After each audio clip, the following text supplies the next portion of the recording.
Pink Flamingo Productions presents Immoral, written by Nicole Dykes, performed by Christian Black and Dash Coleman. Prologue. Ryan. What are you doing over here by yourself, loser? Grady fucking Bell. I smile at the sound of my best friend's voice coming from behind me while I sit on the dock, staring at the rippling water in the moonlight. I'm holding onto the neck of a whiskey bottle resting between my legs, but I haven't had much to drink tonight. It's graduation night. I should be happy. I am happy. My dreams are about to come true. So are his. But those dreams are sending us in completely different directions. I feel his body crowd mine as he takes a seat on the end of the dock with me, his sneakers dangling just above the water like my own. There's an epic party going on right back there. He extends his lanky arm behind us, that big-ass grin with his bright white teeth visible in the night. Aren't you tired of partying yet, Grady? He laughs at that, effortless and contagious. Grady is larger than life. He was, even when we were in second grade, never caring what anyone thought about him.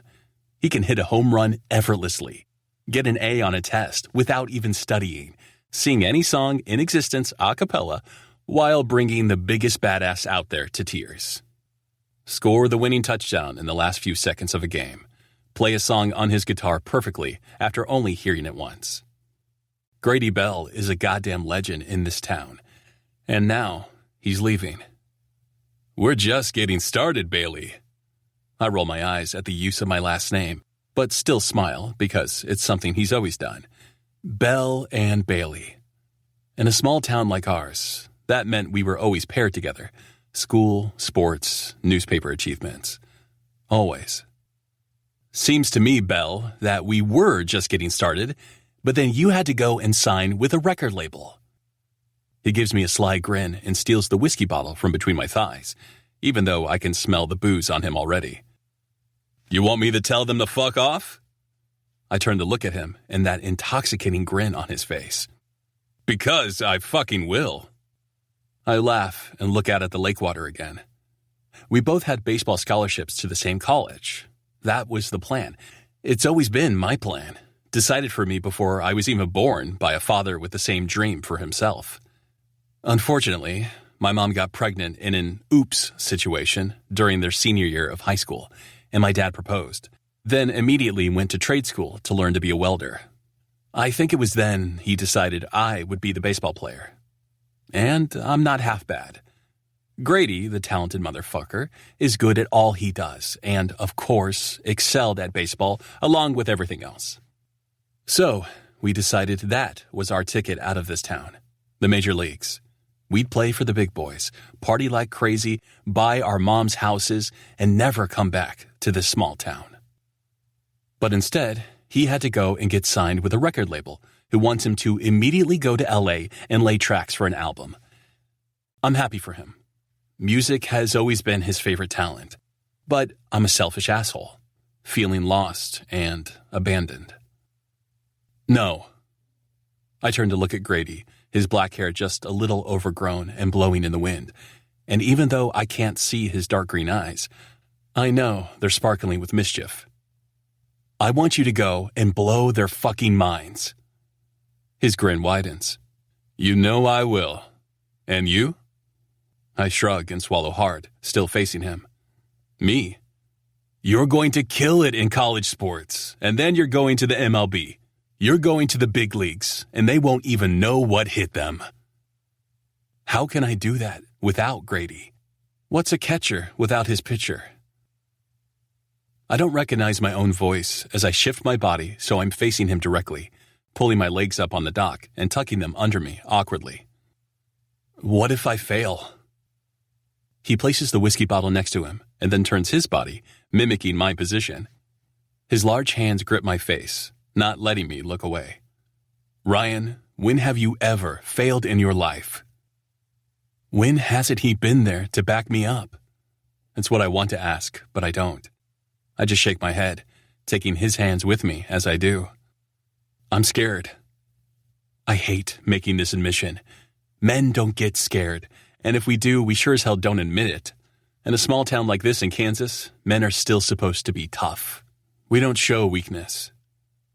Me too. I'm shocked when he readily admits this. Grady isn't afraid of anything. You'll be fine. I'm going to California, Rye. This is all I've ever known. He doesn't release me, but he looks around the lake.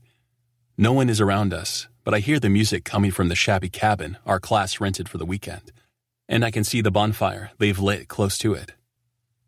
You'll be great. His eyes meet mine, and I feel that familiar feeling stirring low in my belly. One I've been trying to ignore for years. One I've tried to drink away. I've tried my best to get lost in the girls in our class and out on the baseball field. I've thrown myself into everything else, trying like hell to ignore the one thing I know deep down I want. Him. So will you. Chances of going pro are slim. I say lamely, my eyes transfixed on his full lips. No wonder he has such a reputation for being a good kisser. With lips like those, how could he not be? Of course, that's only with girls. Every fucking girl in our school. Grady is no doubt straight, and I have no idea what I am. Lost. That seems about right. He cups the back of my neck with one of his hands and pulls me close, resting his forehead against mine, in a gesture he's done a lot when I've doubted myself. Not for you. You're Ryan fucking Bailey. You're going to go far. You were destined for this. A shiver runs through me from the intensity of his eyes on mine. You're always so sure. About you? Of course I am. I want to lean in even closer. I breathe him in and hope like hell it's not noticeable, but I can't resist. He smells like whiskey and the lake from swimming earlier. And him. Just fucking him. Grady. My voice is full of gravel as he pulls back enough to look into my eyes. His breathing seems rapid, but maybe it's my imagination. Yeah? I swear his gaze drops to my lips, but I try to shake that thought away. I've wanted him for years, but there's no way he feels the same. I don't know what I was going to say, I admit. You think too much, Bailey. You always have. His thumb on his free hand, the other is still cupping the back of my neck, runs over my bottom lip, and I think I stopped breathing. When he leans closer to me, I'm almost certain I'm dreaming. Or maybe I fell into the lake and am drowning. Hell, maybe I'm dead. But when his firm lips press against mine, I couldn't give a fuck if I'm actually dead because this is my heaven. His hand around the back of my neck grips me tighter and pulls me closer as a growl escapes my throat. And I don't think. I just attack his mouth with mine, taking everything I've wanted for so damn long. My hands move to his thick, soft hair, threading my fingers through it and pulling him to me, not able to get close enough. His mouth opens for me as my tongue darts inside, tasting Grady, finally. God, he tastes good. Our moans mingle as he shoves me onto my back on the dock, and I think this is it. This is when he'll wake up from his drunken daze and punch me right in the face. But he doesn't. Instead, his body covers mine, settling between my legs, and I know he can feel how hard I am. But what really fucking shocks me to my core, something I'll never forget for as long as I live, is the erection that's not mine. His hard dick is pressed against mine as our lips meet again, and we grind against each other, groaning and moaning with need as we kiss and writhe on the old wooden dock. My body is larger than his, both in pure muscle mass and in height. But he has no problem taking control, grabbing both my hands and pinning them above my head as our clothed cocks rub against each other, and I'm about to lose my mind. Grady, I gasp, close to coming in my jeans. He pulls back enough to look down into my eyes, not releasing his hold on me. Yeah? What are we doing? I could kick myself for stopping this, but this is Grady. He doesn't make out with guys. I can't be a drunken mistake, not to him. Celebrating? His right eyebrow kicks up along with a cocky grin spreading on his too handsome face. I'm shocked he isn't flipping the fuck out. But again, this is Grady. He doesn't freak out. He's calm, cool, and collected. Always. It's why he's a fucking fantastic pitcher. Nothing rattles him. Like this? I rasp as I feel his body on top of mine while I pant and plead with him silently to come back to me. The spell broken, he sits up, letting go of my wrists and kneeling between my legs. Maybe not the best idea. It's like a knife plunging into my heart, but deep down, I know he's right. There are so many things I want to say to him. I want to pull him back to me, kiss the fuck out of him, and tell him I'm an idiot for saying anything. To get lost with me. But I don't. Instead, I take his hand when he stands and then pulls me up, ruffling my hair in the casual, easy way that's just Grady. He isn't freaking out that he kissed a guy. His thoughts aren't swirling around in his head that's moving far away, while I'm staying in the same state where we grew up. He doesn't worry about any of that. Come on, fucker. This is our last night before the real world comes calling, and we make it our bitch. I follow, but it's on shaky, uncertain legs. Because now, I've had a fucking taste. And I have no idea how I'm going to come back from that. Chapter 1. Ryan. 7 years later. Fuck. What did I do last night? I reluctantly open my eyes and groan when I see a hand on my chest, a neatly trimmed and manicured nails on a dainty but masculine hand. Well, hey. The blonde guy smiles up at me with a sparkling smile I'm pretty sure attracted me to him last night. Hey. I stretch my arms upward, and the guy takes the opportunity to scoot higher, lying nearly flat against my bare chest. He traces the tattoo on my bicep. Lordy, these muscles. He drags his tongue over said muscles, and I try my best not to pull away. Yeah, I could stay here and lick them all. He moves down to my pecs. Day, and then the ridges of my sculpted abs. Long. Christ, that thought should make me happy. Or horny. But really, all I want is to get this guy out of my bed. As fun as that sounds, I have some things to take care of today. He pouts, pushing his pink bottom lip out as he looks at me with sad puppy dog eyes. I could break the guy in two. He's thin and wiry, but, if I recall, has a mouth like a fucking Hoover. And there's no denying he's a good-looking man. I suppose you might, but maybe I'll be your good luck charm. He winks as I sit up in my bed, pushing him back gently enough to give myself some space. The sheet covers my lap, but that doesn't stop his gaze from going there. We might need it. He shakes his head, leaning in to kiss me, but I turn my head because I'm a fucking asshole. He pouts again, but quickly recovers. Game 7 is going to be epic. Did you hear who they nabbed for the national anthem? That grabs my attention as I climb out of the bed, tugging on a pair of gray sweatpants and turning back to the stranger. No. Who? I don't pay much attention to the entertainment. My mind is on the game. My first World Series. And fuck if the series hasn't gone all the way to the final game to see who's going to take home the win. Immoral. Well, I guess just the lead singer, but it's still pretty damn cool if you ask me. He stands up with no shame at his nakedness, not that he should have any. He tugs on his tight pants from last night and finds his shirt. Immoral? I sit down on the bed, my legs suddenly too weak to hold me up. Yeah, well, Grady Bell. Fuck me. Of course he'll be there. Because why the fuck not? It's only the most important game of my professional career, and I haven't seen him since graduation night 7 years ago. But sure, perfect time for a reunion. Are you sure? I thought they were on tour. He grabs his phone, typing away before he shows me an article stating that Grady is back in his hometown to finish out the World Series. Fuck. Kansas City isn't even our hometown. We're from a really small town about 80 miles south of Kansas City on the Kansas side. But facts aren't really all that important, right? Not when you're trying to sell something. I think their tour ended a couple of weeks ago. Anyway, pretty cool. You're from here too. Do you guys know each other? Okay, I'm done with the small talk. I'm sorry, I really have shit to do. This was fun, though. The guy, for the life of me, I can't remember his name, approaches me, pulling on the waist of my joggers, tugging me closer to him. Don't be a stranger.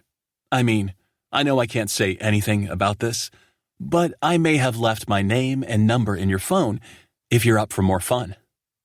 He kisses me and then tosses me a wink before bouncing out of my room. Thank God for NDAs. My agent would fucking kill me for last night, but I did get him to sign the NDA before bringing him home and avoided all pictures at the crowded club. And because the World Series happened to be in the town where my house is located, I didn't have to stay in a hotel, so the guy does have my actual address. Risky, maybe, but I'm not worried. Sue me. I was celebrating my team making it to the final game. But you see, I'm an athlete. And as liberal and accommodating as the sports world tries to seem these days, there are some things that just aren't done, as my agent, Jenny, has explained to me many, many times. My phone rings next to my bed, and I groan, walking over to answer it without even looking. I know who it is this early in the morning. Hey, Ma. Well, hello, Mr. Big Shot World Series guy. I roll my eyes, but can't help the smile on my face as I take a seat on my bed. My parents are pretty okay, even if they may be a little ignorant. But they love me. They always have. They stuck together through the teen pregnancy and managed to have 3 boys, all baseball players. But I'm the only one that's gone pro so far, although my youngest brother is well on his way. Good morning. Did you get enough rest last night? I glance at my crumpled sheets and shrug, even if she can't see me. Sure. Uh-huh. Well, your father and I are so excited. You know we'll be there in the stands, screaming louder than anyone else. It's like 90 degrees. Why won't you use your VIP seats? There's air conditioning. I can actually hear her waving me off. Please, that's not a real experience. Oh, and did you hear Grady will be there? Whatever happened to you 2 boys? You were so close. Well, Mom, he kissed my fucking brains out. And then I couldn't handle being in love with a straight guy, so I ditched town early without saying goodbye, and now I'm sure he hates me. Cannot say that, though. He's busy, Mom. Well, you 2 can catch up. I saw he's dating that cute little girl from that show. What's it called? I have no idea, Ma. I do, but I'm not saying it. Grady has had lots of girlfriends over the past 7 years. All really high-profile celebs like himself. Well, maybe you can double date. If you'd ever bring anyone home, that is. I heard that girl reporter, the blonde one that's so cute. What's her name? Veronica. My mom has been trying to set me up with her since she interviewed me my rookie year. I could go into the whole, Mom, I'm gay thing again. But what the hell's the point? My mom and dad prefer to live in deliberate ignorance. In their world, their son isn't gay. He's just a player who hasn't quite found the right girl yet. Right. Well, I know she's sweet on you. I gotta go, Mom. I'll see you later. Yes, go win the World Series, Rye. I'm so proud of you. Thanks. I lean back against my headboard, swallowing tightly. She's proud of the baseball player, but not the man I really am. Chapter 2. Grady. You sure you don't want to go another round? I look over at the gorgeous stranger in my bed, running her painted red fingernail over the tattoos on my rib cage. Sorry, sweetie. I have shit to do. Right. Super Bowl or some shit. She sits up, showing off an amazing pair of tits and making me regret not going for round 2. But I actually do have to get going. I laugh at that. She's funny. World Series. Baseball? Okay, maybe she's not funny. Yes, I nod, and she shrugs, finding a shirt from the floor, my shirt, and putting it on. Damn, that was one of my favorites. I already know I'm not getting it back, though. Well, I'll cheer for you. I'm not really a sports person. Clearly. Well, thanks, sweetheart. You want me to call you an Uber? She finds her skirt from last night, tugging it up and then swinging her bag over her shoulder. Nah, I can handle it. She leans over the bed, her lips brushing mine. Call me. I don't have her number. I don't need it. Sure thing. She winks and walks out of the hotel just as my manager walks in, carrying coffee in both of his hands and wearing a stern expression. The girl giggles as she exits, and Waylon walks toward the king-sized bed in my hotel room. Really? I roll my eyes and hold my hand out for my coffee. What? I'm not allowed to have fun? You're dating Victoria Bishop, remember? He hands me my coffee. I bring it to my lips and take a much-needed drink, sighing when I do. Yeah, except that I'm fucking not, and you know that. Why must you make my life harder than it needs to be? He flops his 120-pound body onto my bed in his totally dramatic Waylon way. You love the challenge. He rolls to his side, careful with his own coffee. That girl has party girl written all over her. She probably took a dick pic. I shrug. It's a good dick. I'm not worried. He scoffs, smiling because Waylon always puts up with my shit. We get along well. He's a good old Southern boy named after an actual country singing legend. But he's barely over 100 pounds with bright blue eyes and stylish blonde hair. And he loves dick. So his Bible-thumping parents aren't exactly fans.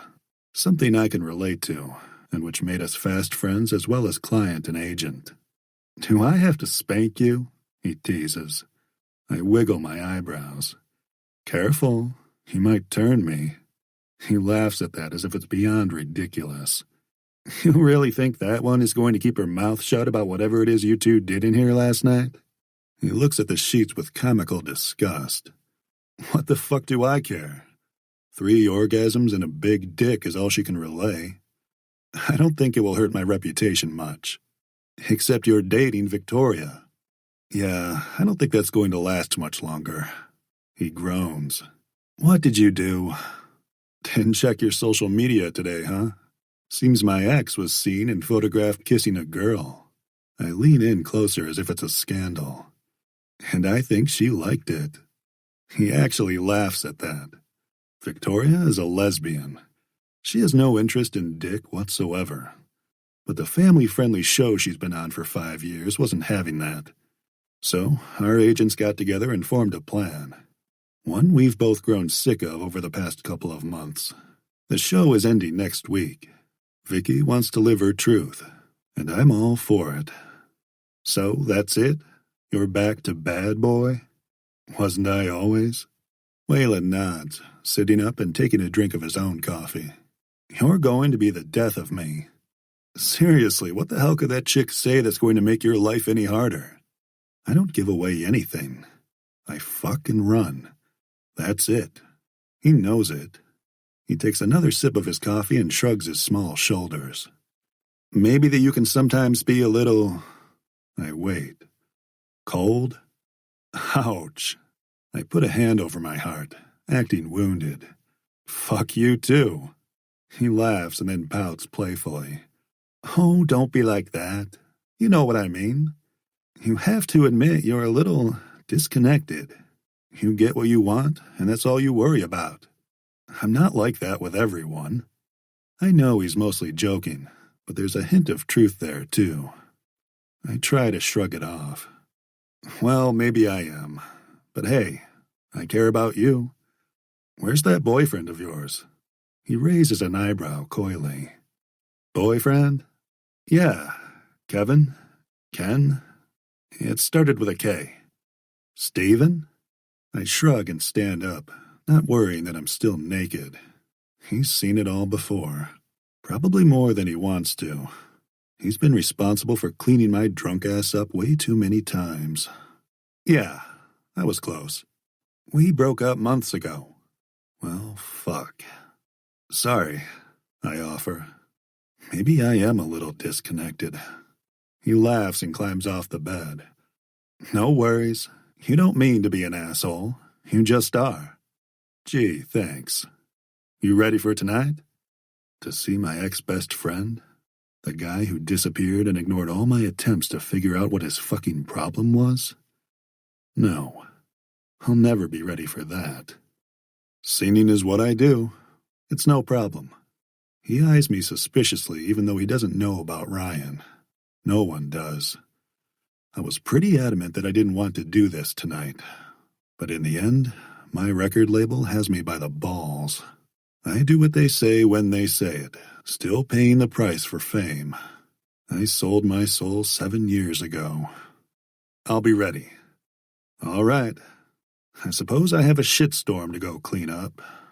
I chuckle, heading into the bathroom. Thanks for the coffee, Waylon.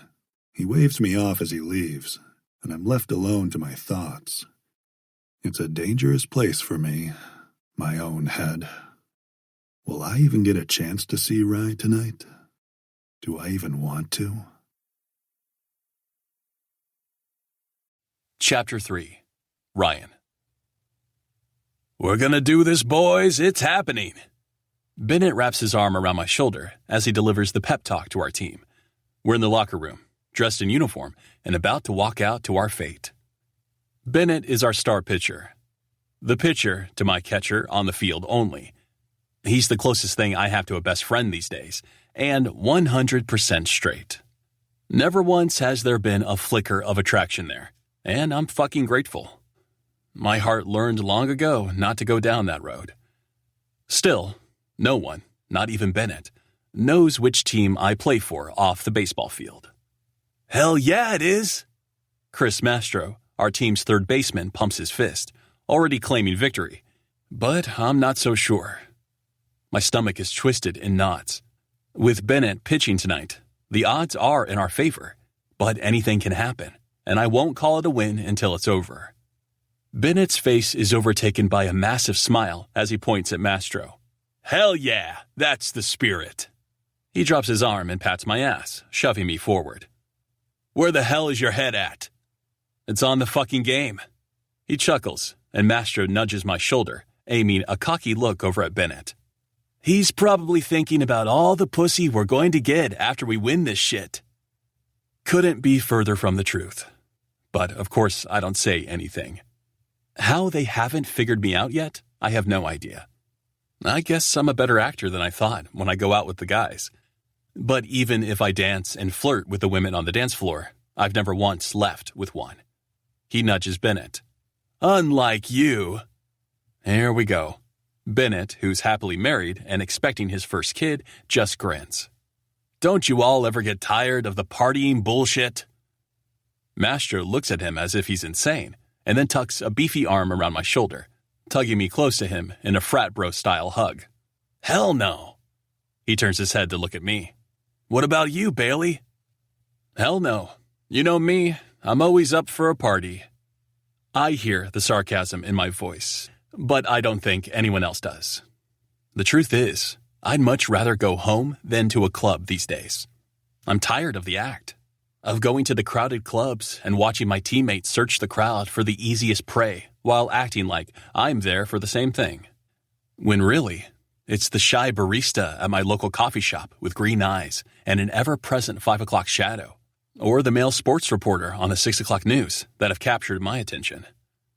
Bennett eyes me a little too long, and I think he might sense my hesitance, but doesn't call me on it. Whatever, losers. While you all are out trolling for pussy, I'll be home with my perfect, gorgeous wife. Your wife is hot. Mastro grins, waggling his eyebrows. Hopefully, she'll soon grow tired of your ass and come to me. You're going to get punched before the game. Your agent is going to be pissed if you have to explain that shit, I say with a smirk. And Mastro flips me off before heeding my warning and walking out with the rest of the team. Bennett is at my side as we trail behind. We're going to win. Let's go warm up. I can't shake my nerves. This is everything I've always wanted. My dad is watching. This is his dream. I can't blow it. After warm-ups, we line up on the field as the crowd goes absolutely insane. Then, a man walks out to the middle of the field, waving with an overwhelming, larger-than-life presence. One he's always had. Grady fucking Bell. He's dressed in black ripped jeans with a white tank top showing off his lithe, toned body that's beautifully decorated with swirled ink covering his entire left arm and most of the right. His dark hair is styled in a just fucked way, and his plump lips are made for sin and visible even from the sidelines as he approaches the mic setup on the field only for him. He owns the crowd, everyone standing and shutting up as he demands attention. Immoral is a rock band with him as a headliner. They're the real deal. Think the White Stripes, the Killers, and Queen all rolled into one. Grady has no problem singing the national anthem in a way that is 100% his own. The goosebumps that form on my flesh aren't surprising. That's always happened to me anytime he's opened his mouth to sing any note. When he's done, the crowd goes wild, and we head out for the game of our lives. But my mind, yeah, it's on the man who's always owned me. Chapter 4. Grady. They won. They won the motherfucking World Series. My best friend in the world just won the biggest honor in baseball, and I'm not even there to celebrate it with him. I mean, I was there. I watched as he played a flawless game with not a single error. But it wouldn't surprise me if he didn't even know I was there. Ryan has always been in his own head. It's why he's so good at baseball. He can focus on the game and tune everything else out.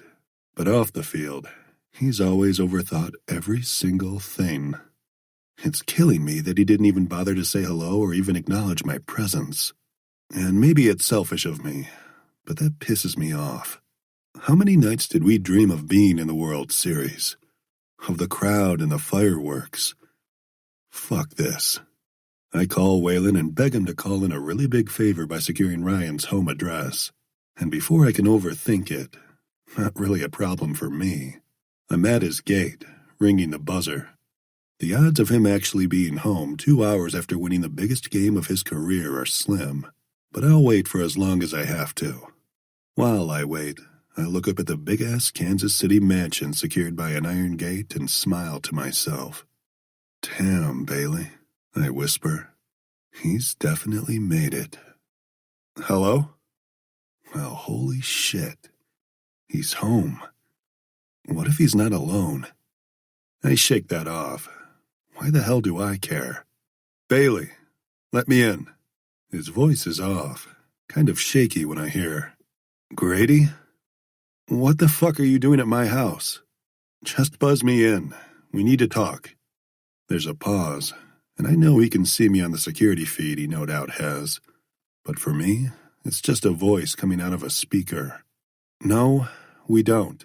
Yes, we do. I wait a beat. Are you seriously not going to let me in? Yes. Jesus, that's rude. I should call your mother. Nothing. I roll my eyes. Fine. Buzz me in, or I will sit out here for as long as it takes and give TMZ a call. I can see his jaw ticking with anger even though I can't actually see him. I feel it. I know him better than I've ever known anyone. Which is why it really fucking sucks that he disappeared. And I still can't pinpoint the reason why. Fine. With that, the lock clicks and the gate opens, allowing me to drive my rental car through the gate. When I park in front, I'm greeted by a pissed-off Ryan, who's flying out his front door in a pair of dark gray joggers and sporting messy bedhead. Were you seriously asleep at 10 o'clock the night after you won the World Series? He ignores my question, folding his muscular arms over his chest in a pissed-off stance. What are you doing here? I want to talk. You gonna let me in? I look around, knowing there isn't a neighbor close by, but also knowing how private Ryan has always been.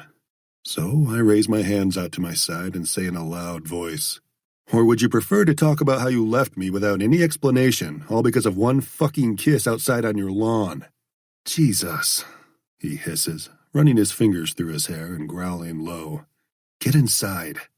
He moves out of the way and allows me to shove past him into the wide expanse of a grand foyer. I let out a low whistle. Sure have come far, haven't you, Bailey? I turn to see him glowering at me as he closes the front door. You're one to talk. Again, he folds his arms over his stomach. I can't help but notice his fucking chiseled. He was always pretty built once we started working out in junior high, but now the fucker is solid. No doubt he spends most of his life in a gym. I grin. Yeah, all our dreams came true, huh? Why are you here, Grady? Why did you leave? It's abrupt, and probably not what he was expecting me to ask, but I don't care anymore. I'm tired of wondering. He scoffs and walks away from me down the foyer, but I grab his bicep. He pulls away, acting like my touch scalded him. Jesus Christ, Bailey. I get it, okay? We were drunk off our asses and partying, and it led to a fucking dumbass kiss. You didn't have to fucking bail on me. He stares at me, his blue eyes threatening to burn through me. What? What? I grip the back of my neck, feeling oddly vulnerable. I've never talked about that kiss, but it has to be the reason he left. It wasn't a big deal. And you kissed me back, FYI, fucker. It's not like it was all me. He blinks twice and then shakes his head in confusion. You think I left because a guy kissed me? I let out a huff. And you kissed a guy.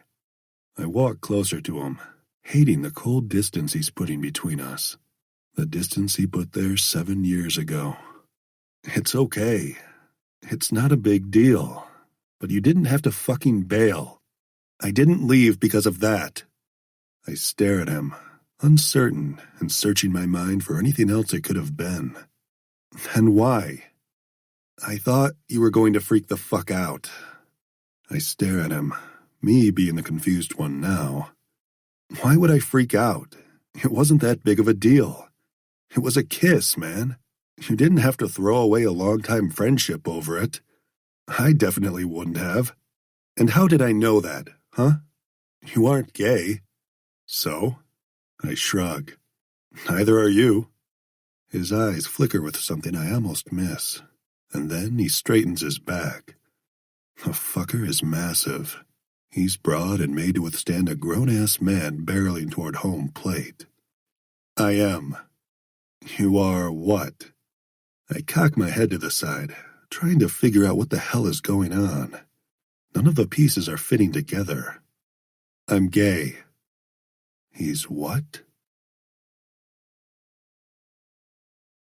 Chapter 5. Ryan. This is just fucking great. Exactly what I wanted to deal with tonight. An angry, confused Grady Bell in my house demanding answers. You can go now, I say to him, hoping for this moment to be over. I can't take him being disgusted or disappointed or whatever the fuck. I just can't. I couldn't 7 years ago, and I can't today. Hold on a second. He holds up his hand, and his face doesn't really say grossed out, more stunned. You're gay. Yes. I'm not going to lie, not to him, not to the people who are actually in my life. At least, not if they ask me outright. But he looks like he's going to be sick now. That's just great. I'm not ashamed of it. You can let yourself out. I try to walk away again, but the asshole reaches out and grips my arm. Again. My eyes slice to where he's gripping my bare flesh, but then roam to his face. He looks pale. I've seen you with girls. I roll my eyes and push his hand away. Who? Maggie. I saw you two at that party our junior year. I cringe, thinking about that night. How drunk I was, and trying to suppress the feelings that were still raging from seeing Grady in the locker room shower earlier that day. She was a good kisser, but a little soft for me. So, wait. He's processing, and I'm growing tired of it. But I also let him ask, if you're gay, why the hell did you freak out about kissing a guy? I scoff at that, the sound leaving my lips before I could reel it in. Not a guy. You, my best friend. That's fucking worse, asshole. You could have told me. Now he's angry. Seriously?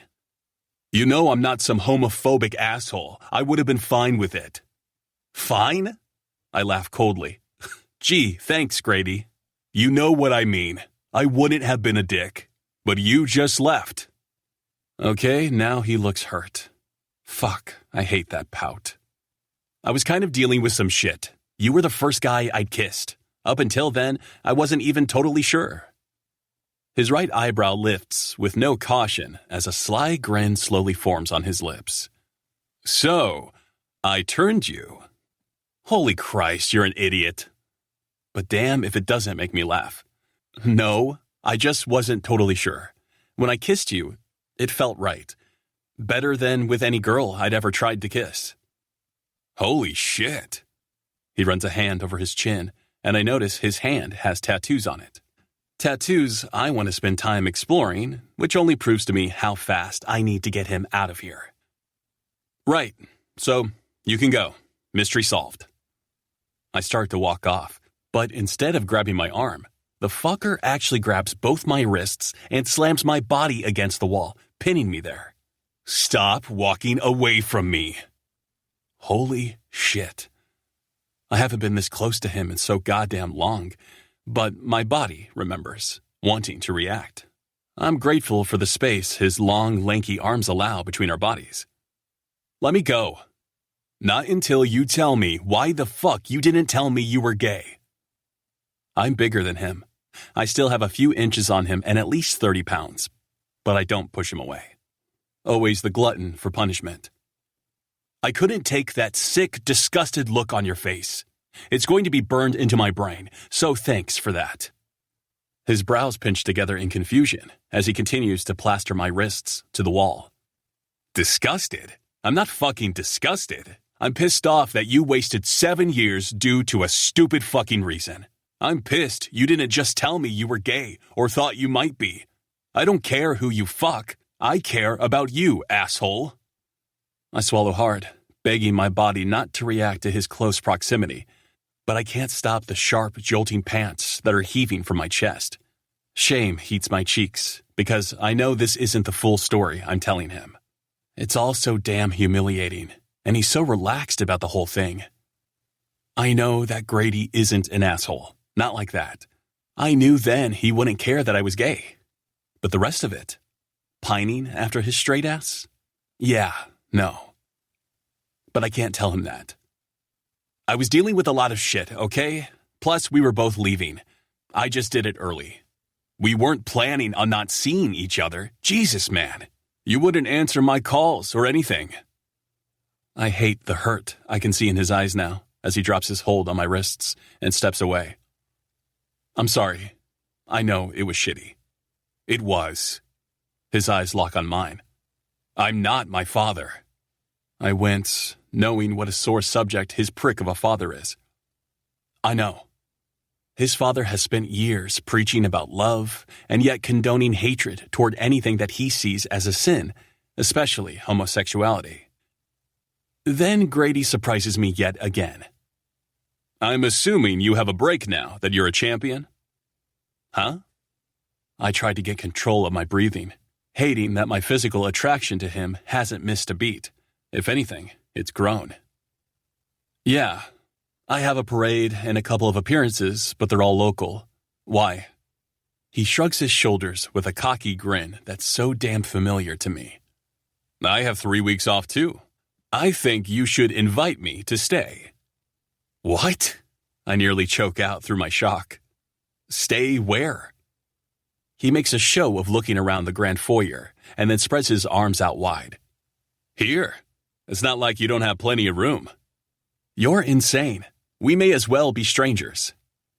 He grabs the back of my neck and pulls me to him, his forehead resting against mine in a gesture that makes me ache from missing it and him so damn much. We'll never be strangers. I don't care if you push me away for 50 years. I'll always be Belle, and you'll always be Bailey. This is a bad idea, I barely whisper. I missed you. I want to catch up, and you have a big-ass mansion. My agent will hate it. He scoffs at that, stepping back and releasing me. Are you kidding?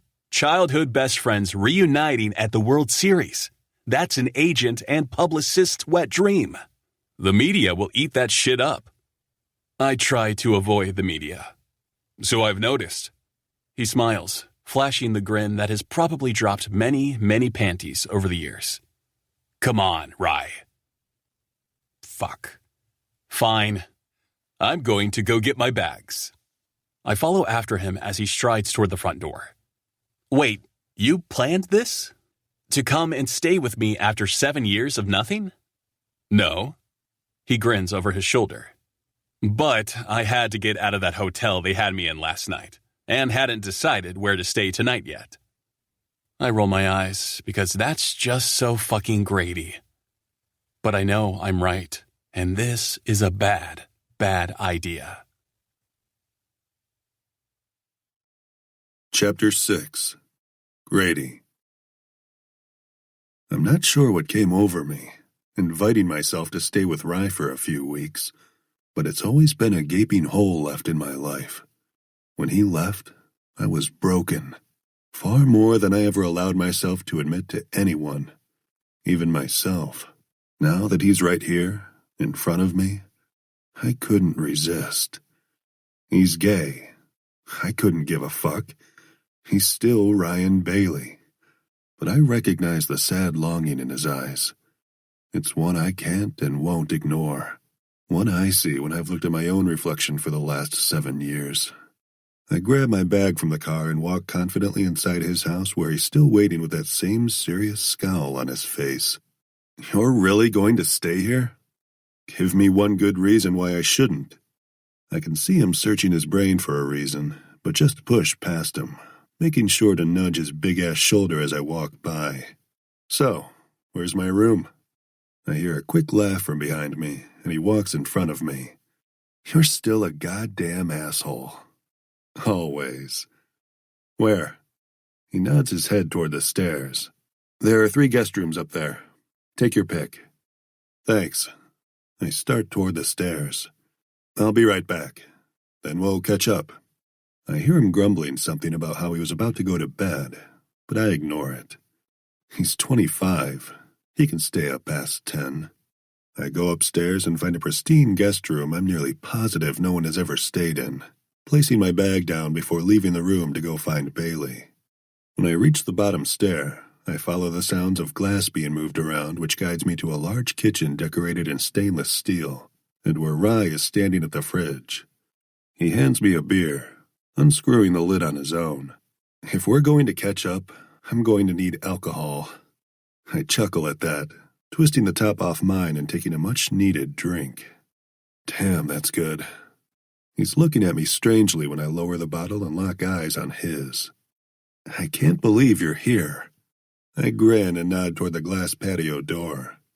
You have a pool. He looks behind him and nods. What's a mansion without a pool? I grin, thinking about all the times we talked about the things we'd buy when we were famous. Rye always wanted a hot tub. I wanted an underground pool. What about a hot tub? He grins wryly. Of course. Have to soak my muscles as often as I can. I'm not sure if he did that on purpose or not, but when he mentions his muscles, I can't stop my eyes from roaming down over his sculpted chest and stomach. Motherfucker is carved out of stone. I'm not sure that's really a requirement in baseball. His sweats hang low on his hips, and my gaze lingers a little too long on the prominent V of his obliques. You okay? Fuck. I was not just checking out Ryan Bailey's body. I'm fine. How about we go out there to talk? It's a nice night. I was in bed. I grin and start toward the door. Now you're not. He grumbles but follows me out onto the patio. We take our seats by the pool. We both sip our beer in quiet contemplation, and I decide to just dive in. Because why not? We've lost 7 years. So, how the hell did I not know you were gay? His look turns into a glare as he turns his head toward me. What does that mean? I roll my eyes when I see he's offended. Don't get your boxers in a twist. I just mean I can't walk out my door without a fucking camera on my face. They know my every mood. How is it that you fuck dudes and the world doesn't know? His shoulders noticeably relax now as he takes a drink of his beer. I'm not a rock star, man. They usually report about my stats, not my dating life. Yeah, that's total bullshit. I've seen that ugly mug of yours posted all over the fucking place. Hottest bachelor in baseball. Who's going to bag him? He rolls his eyes at my recount of the articles printed about him in the last years. Stalking me on the internet, huh? I grin into my beer. As if you haven't Googled me. He doesn't deny it and shrugs, going back to drinking his beer in silence. I look up at the night sky, glad it's still warm out. So, do you just not fuck? He nearly chokes on his beer, which makes me laugh as he shakes his head. Jesus, still no fucking filter on you. I told you I wanted to get to know you again, and I'm curious. There has to be a reason the media doesn't know about you being gay. Jesus, fuck. He runs his hand through his short blonde hair, huffing out a breath in frustration. Not all of us flaunt our hookups. I hold the beer bottle by the neck and tip it in his direction. But if there were any hookups whatsoever, they'd be on it. He sighs, settling further back into the lounge chair, pulling one arm up to place it behind his head. NDAs. My brow crinkles. You trust them to keep their word because they sign a contract? His large shoulders shrugs before he takes another drink of his beer. I've done my part by having them sign it. I turn in my chair, studying him for a moment. What does that mean? Do you want them to out you? He doesn't move, his body staying stiff and tense as he looks straight ahead before he finally answers. I wouldn't say that, but if it happens, it happens. I'm fucking sick of hiding who I am. My gut hurts, thinking about my best friend living a lie for so long. It's not fucking fair, and he shouldn't have to. So why not just come out already? He scoffs at that like I'm ridiculous. There's no need. It's nobody's business who I want to fuck. Fine, but you shouldn't have to fucking hide. I watch his jaw tick, and then his already huge chest puffs up and fills with air before he turns to me. Drop it. Touchy subject. I get it, but it stings. There was a time I thought nothing was off limits with us. Fine. I turn back in my chair and away from him. He does the same, but he isn't silent. What about you? Are you really Mr. Commitment now? I grin and turn my head in his direction again. Spying on me too, it seems. I may have seen something about you in a long-term relationship. You're really faithful? The doubt in his tone pisses me off, but I suppose it's warranted.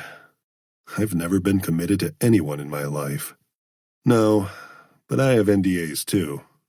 That's fucking nice. I try not to get defensive. The last thing I want is a knockout fight with Rye. The prick has gotten even bigger since the last time either of us has thrown a punch. Most of the time it was all in good fun, but he could still take my ass out if he wanted to. Things with Vicky aren't really as they seem. What does that mean? I trust Rye, but I can't betray Vicky. I can't say, but it's pretty much all fake. He snorts and shakes his head, not looking at all surprised. Who knew all the shit that came with fame? He looks up at the sky. You think if we would have known then what we know now, we would have wasted so much time dreaming about it? I hear the raw vulnerability in his voice and feel the pain laced inside the words. I'm not sure. I hate this tense moment. I don't really know how to deal with it, so I go all Grady on him and blurt out something completely inappropriate. So, you catch or pitch? You know, off the field. I caught him off guard, and he turns to me all wide-eyed and freaked out. Jesus, fuck. Did you really just ask me that? As if I'm a fucking top or a bottom? I shrug my shoulder, having heard those terms before, but still thinking it's strange coming from Rye, who really is totally fucking gay. Huh. Who knew? I'm just catching up. Is that not an acceptable question? He laughs, shaking his head and in the moment, looking like the old Ryan. The one I grew up with. Younger and freer, even if he's still all in his head. Not really. No. Oh, come on. I'm just curious, man. I know you're a damn good catcher. He finishes his beer and places the bottle on the ground. I'm certain he's going to throw a punch or kick my ass out. But he speaks.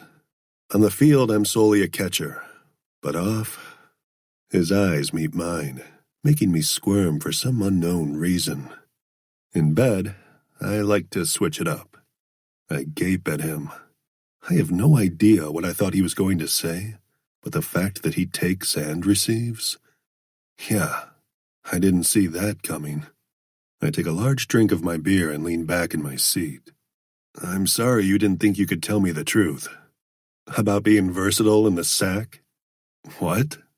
I turn to him, and it's his turn to laugh at me. It's fine, Grady. We were kids. I'm over it. I don't believe that, but I don't push him.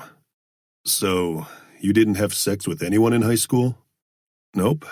I was a virgin until my sophomore year of college. It's on the tip of my tongue to ask him who, but a dark part deep inside keeps me from doing it. And I know it's because I'm not certain I can handle the answer. Thinking about a guy with Ryan, pinning him down and thrusting inside. Okay, that's enough of that. What the fuck is wrong with me today? I shake that thought, but it's Ryan who speaks next, answering my unasked question. My roommate, they put me in the athletic dorms. It was his cousin. Wasn't that risky? He shrugs. I was tired of having no experience by that point. My roommate was cool, but I didn't tell him or anyone else. But when his cousin stayed with us a few days, I instantly got a flirty vibe from him. It just sort of happened when Roman went out with the rest of the guys and left us alone. I hate that his first time was out of desperation. So, you just jumped the first gay guy you met? He punches me in the arm, and I wince. But no, it wasn't nearly as hard as he could have hit me. Asshole. He grins. No. He was good-looking and charming and knew who he was. I was attracted to him. Doesn't sound like a love story.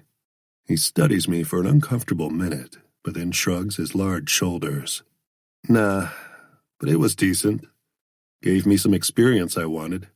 What about your parents? What do Greg and Cindy say about this?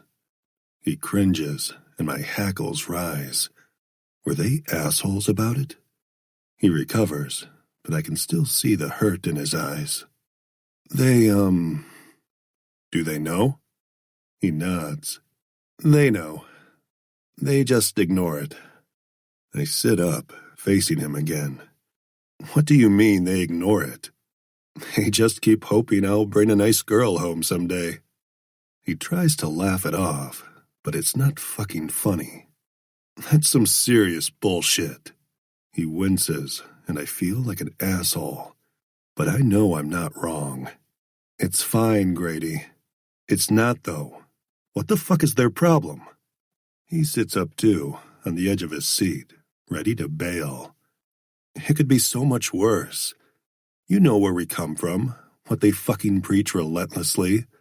They didn't disown me. No, they just fucking ignore an entire piece of you. I watch his throat as his Adam's apple bobs when he swallows, clearly hurt by their bullshit. Stop. He pins me with a pleading look. Please. I nod my head regretfully. Fine. He stands up. You can have free reign of the house. What's mine is yours. Like that Everclear song?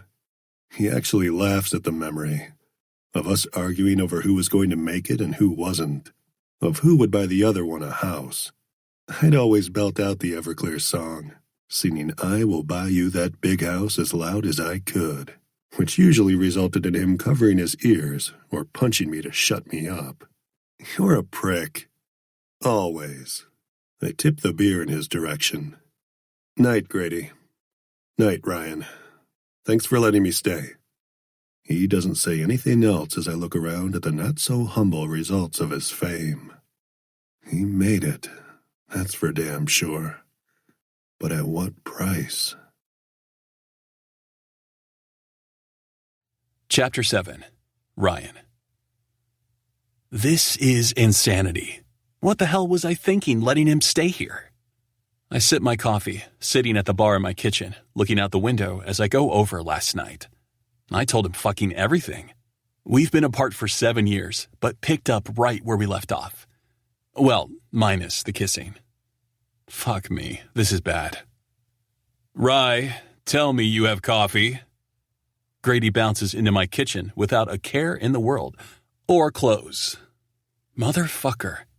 Is he really standing in my kitchen wearing only a pair of tight black briefs? What the hell is he trying to do to me? I don't look. I can't look. I point toward the coffee pot with already brewed coffee and look out the window. Hell yeah, you have the good shit. I roll my eyes, but smile into my coffee mug. Same old Grady. He walks over to where I am and sits down, his long, lanky legs draped over the stool next to mine. I notice he has tattoos on his muscular thighs. He notices me looking, and I can feel him grinning before I even look up and see it on his ridiculously handsome face. I went a little ink crazy. I shrug, trying hard not to give a fuck. They aren't bad.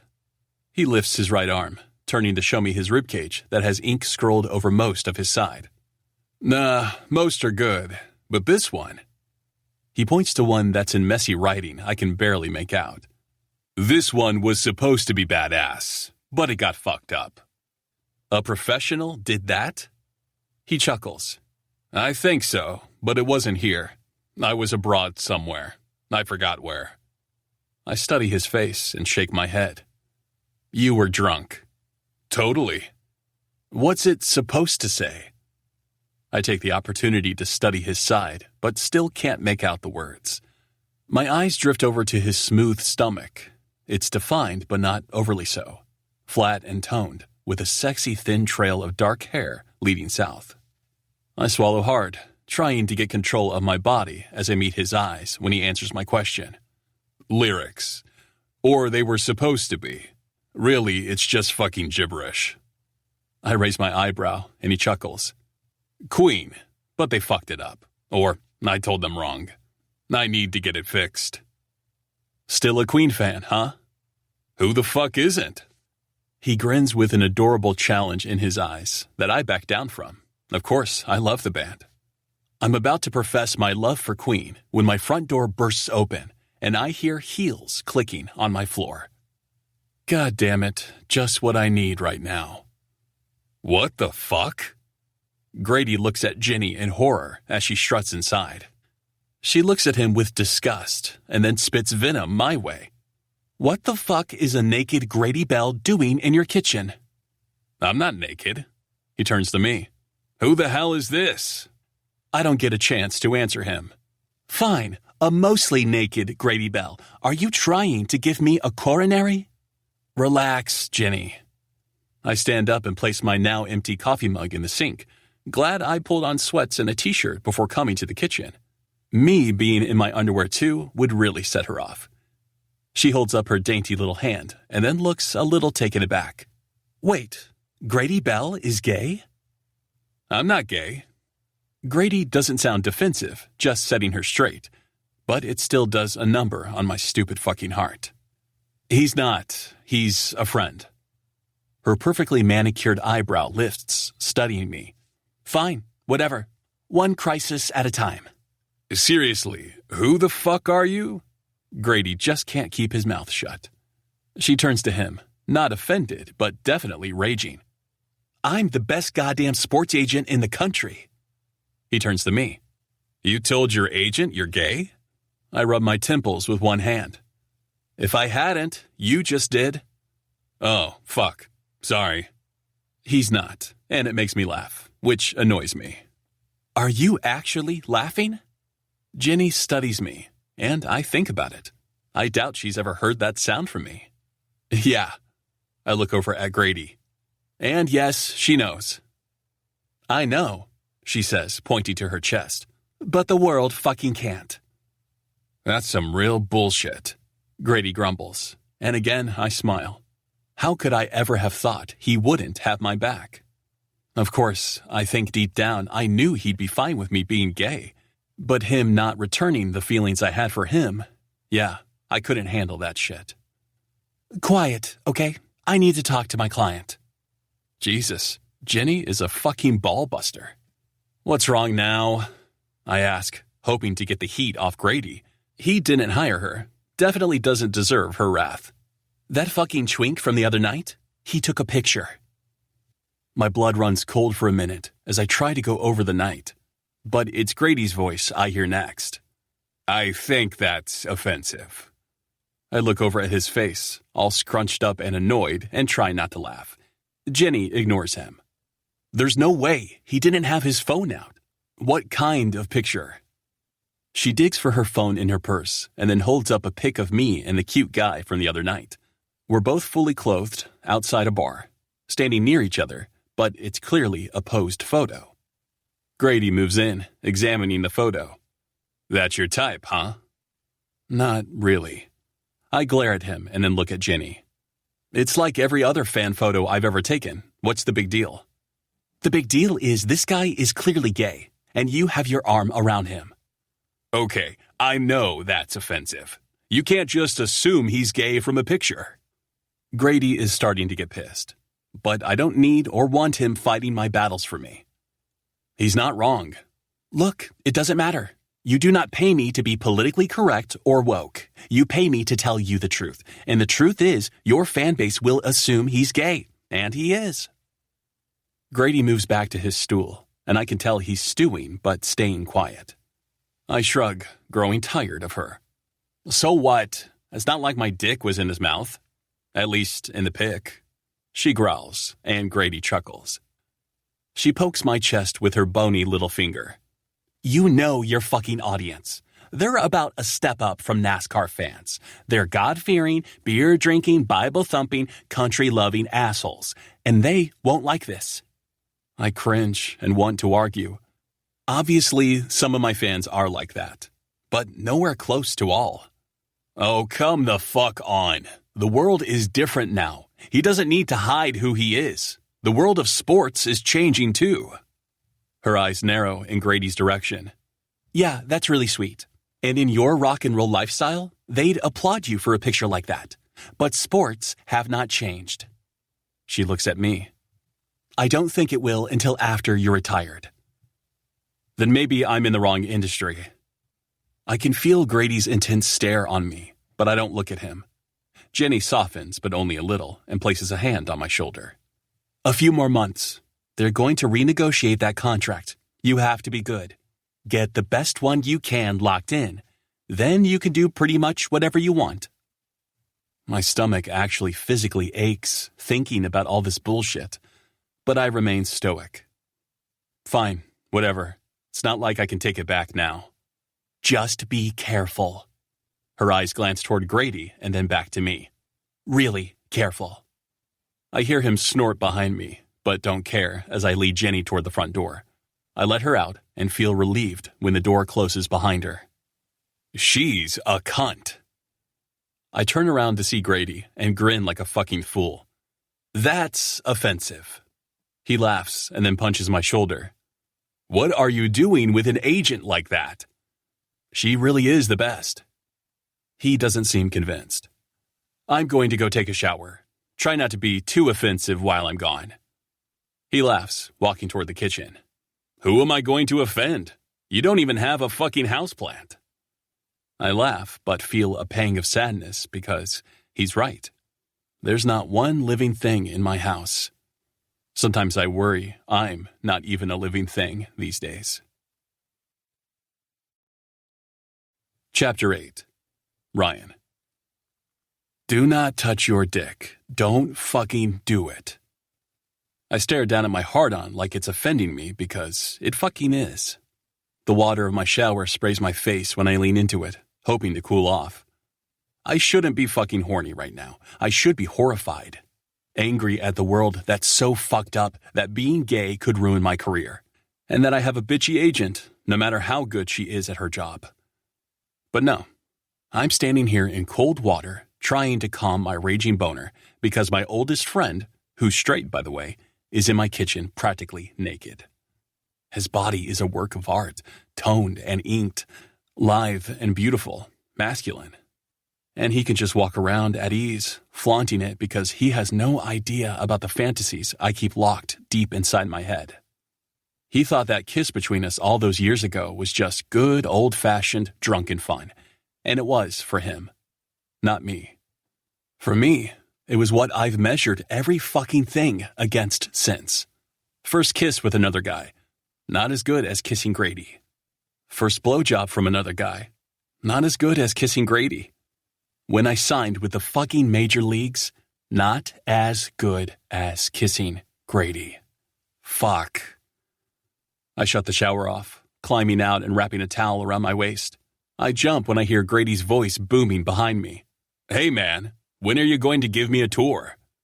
I turn to look at him, willing my dick to go all the way down because there is no way my fucking towel will hide an erection.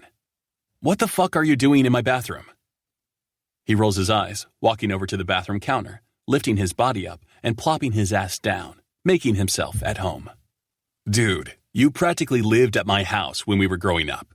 Do you know how many times I've seen your junk? Son of a bitch. It's different now, I growl as I turn back toward the mirror, grateful he at least found some fucking sweats. But he's not wearing a shirt, and it's goddamn distracting. It's really not. You wasted 7 years of friendship, and I'm here to make up for it. Why now? I grab my toothbrush and put some toothpaste on it after asking the question I can't ignore. Don't you think it was fate that they practically forced me to sing at the World Series? For the first time, ever. I mean, I was at the Super Bowl 2 years ago, but this is the first time I've been invited to the World Series, and it just so happens to be the game you're in. I raise my toothbrush to my open mouth and start brushing, contemplating his words. I do think it's a crazy-ass coincidence. I spit in the sink and turn to him, grabbing a towel and wiping my mouth. So you just decided to come to my house and demand answers because of fate? A slow, easy grin spreads across his face. I've wanted to hunt you down for years, but that was the final push. Are you really going to stay for 3 weeks? He chuckles, ignoring my question, and hops off my countertop, shocking the holy hell out of me when he drags a finger down the line of my oblique muscles. Can't believe you have a V, man. I think about everything nasty I can possibly think of when his nail grazes my muscle, trying to concentrate on his words and not get hard. What? He chuckles and pulls his hand away. How many hours do you spend in the gym a day? There's no way I could ever have that much discipline. My eyes drag slowly over his torso, noting that he has a V himself, pointing deliciously below the waist of his sweats. But it's just not nearly as prominent as mine. I'd say you're doing just fine. He winks, and it makes my stupid heart flutter. Fuck. I step away from him and go into my room. Of course, the fucker follows me. I grab a pair of boxer briefs and slip them on under the towel, which makes him chuckle again as he takes a seat on my bed. No, please, make yourself at home. I will. I roll my eyes and grab a pair of jeans, pulling them on and tossing the towel in the hamper. I grab a t-shirt and tug it on over my head before turning to face him. You going to take a shower today, or at least put on a shirt? He stands up and wraps an arm around my shoulder. Always in your head, Rye. Show me around this big-ass mansion. You seriously need a tour? Yup. I grumble my way through the upstairs and main level because he's a persistent fucker, and I know I'll have to show him every single room before we finally get down to the basement, where I spend most of my time. Damn, man. He whistles in appreciation, and I laugh at his ridiculousness. This is fancy as shit. Right, like you don't have a big-ass fancy house in California. He grins all knowingly. You really have been stalking me. I may have seen something on one of those gossip news shows a time or two about his California mansion. Whatever. I point to my left. That's the gym. Makes sense. He eyes my body, and I try like hell not to squirm. He's got to quit that shit. Yeah, We walk further into the basement. This is the home theater. Nice. I have a bowling alley in mine. competitive fucker. And how often do you bowl? He laughs at that, carefree and easy. Never. I dismiss him, and then stop short before we head into the next room. But of course, he pushes past me and into the room. Holy shit, Bailey. I walk inside reluctantly. What? A music room? You can't carry a tune, and you have a music room. He looks around the room in awe. It has several guitars, a piano, and various other instruments. Some signed records that were sent as gifts over the years. He walks over to one guitar and instantly throws the strap over his shoulder. Why? Why what? I play dumb. Why what? He looks down at the guitar that's never been played. This is nicer than my collection. Bullshit. I take a seat on a small sofa in the middle of the room. It's not a big deal. Were you waiting for me, Bailey? I look away, and my eyes roll, trying to show indifference. But when he takes a seat next to me, his long fingers seeking out the chords of the guitar and bringing it to life, I almost stop breathing. It's been so damn long since I've been next to him while he's played. I recognize the song instantly and look him dead in the eye. Really? Elton John? Hey, your song is a brilliant fucking song. It's a classic. I shake my head. He's always loved the classics. You know anything from this decade? He laughs, but then turns serious as the notes change, and my blood runs cold because I know this song too. Immoral. His voice fills the air, and chills run up my arms. I'm drowning. He strums the guitar, his silky voice just as perfect as I remember it. I'm sinking. I can't hear this song right now. Can't stop shivering. My eyes lock on his as he plays, still singing his own song, a song I know he wrote. They love me. I'm their fantasy. Fuck. But they can't see me. They just don't know. His eyes remain on me, and there's a deep sadness in them. Even I don't want to be me. God damn it, Grady. I stand up, and he stops playing. Not a fan? I turn around to face him. Of my best friend feeling like he's drowning? No, I'm not. It won a Grammy. He's trying to play it off, but every time I hear that song, recorded or live, I feel the pain residing in the words. It's fucking depressing. So is your sour-ass mood. He lifts the strap of the guitar off his shoulders and lays the guitar down.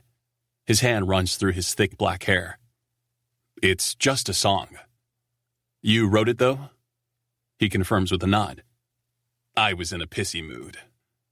Which is rare for him, or it was before. I'm sorry. For a minute, I think he's going to stay serious, but that's just not Grady. Instead, he shoves my arm and then stands up, looking around.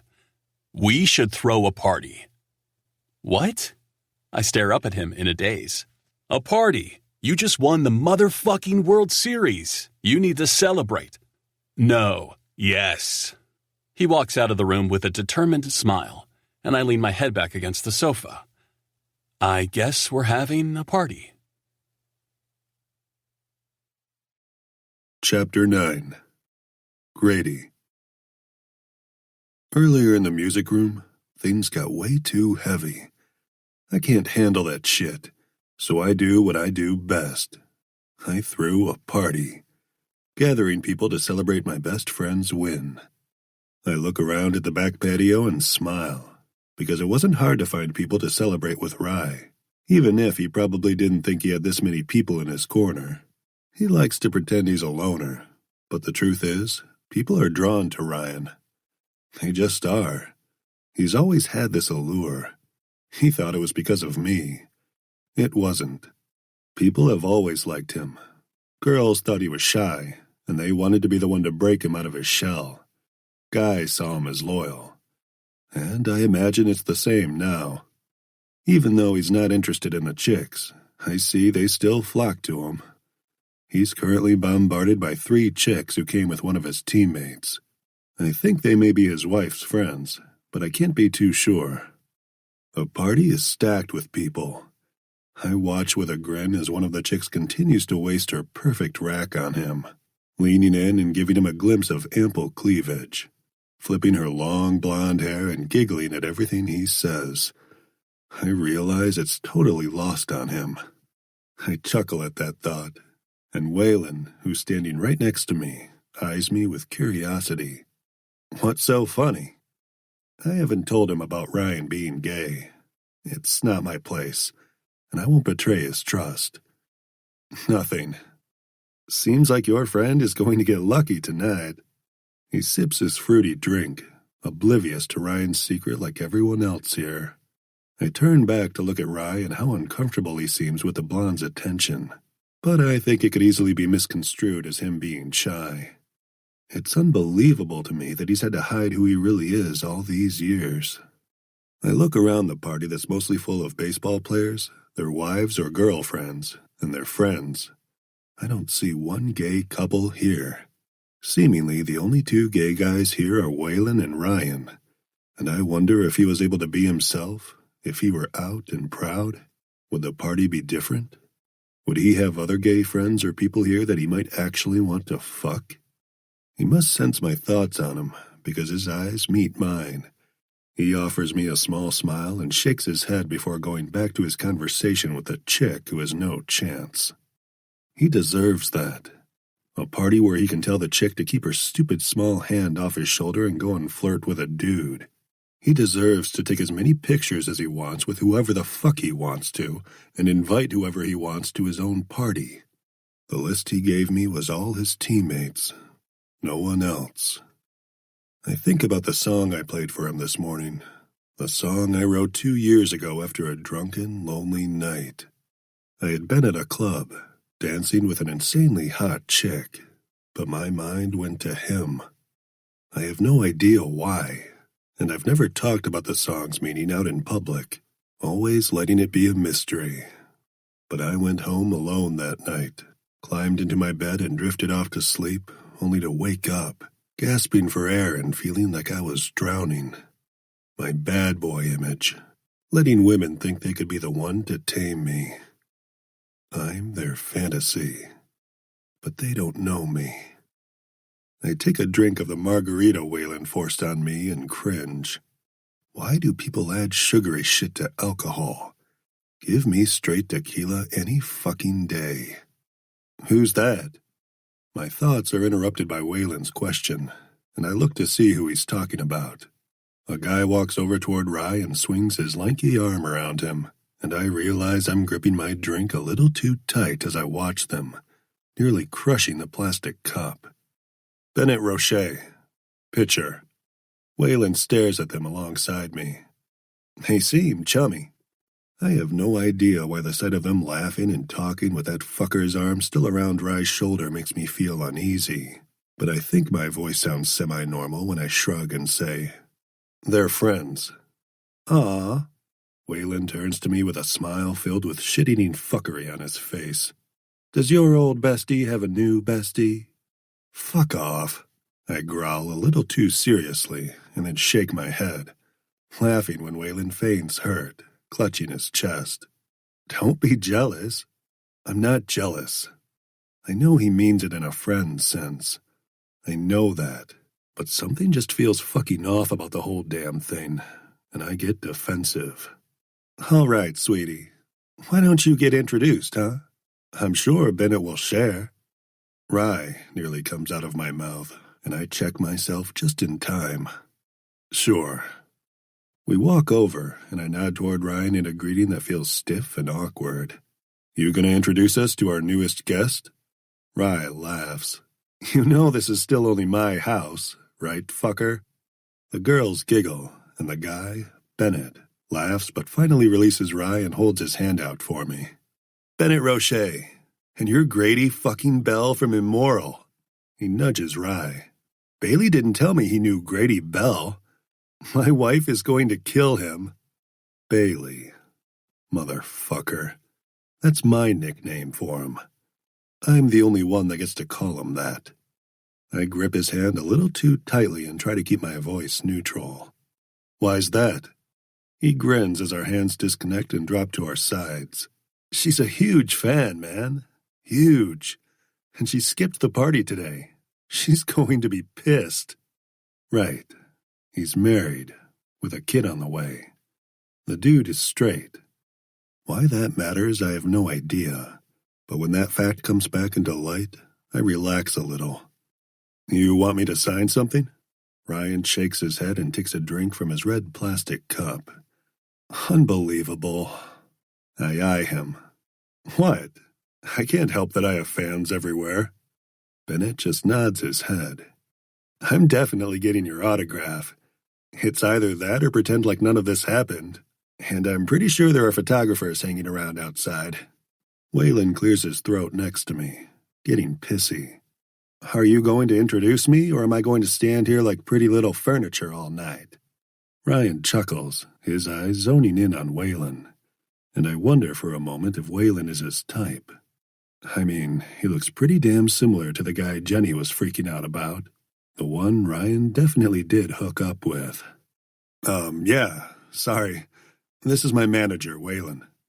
Most of the girls have moved along, leaving only Bennett, Ryan, Waylon, and me. So I turned to Rye next. Waylon, this is Ryan Bailey. Then to Bennett.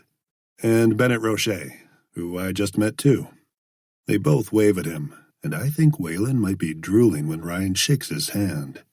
Well, it's nice to meet you, boys. He shakes Bennett's hand, but his eyes go right back to Rye. What the fuck? Is he interested in him? Does Waylon know Ryan's gay? I shake the thought away. Pretty fucking sure I'm bordering on offensive right now.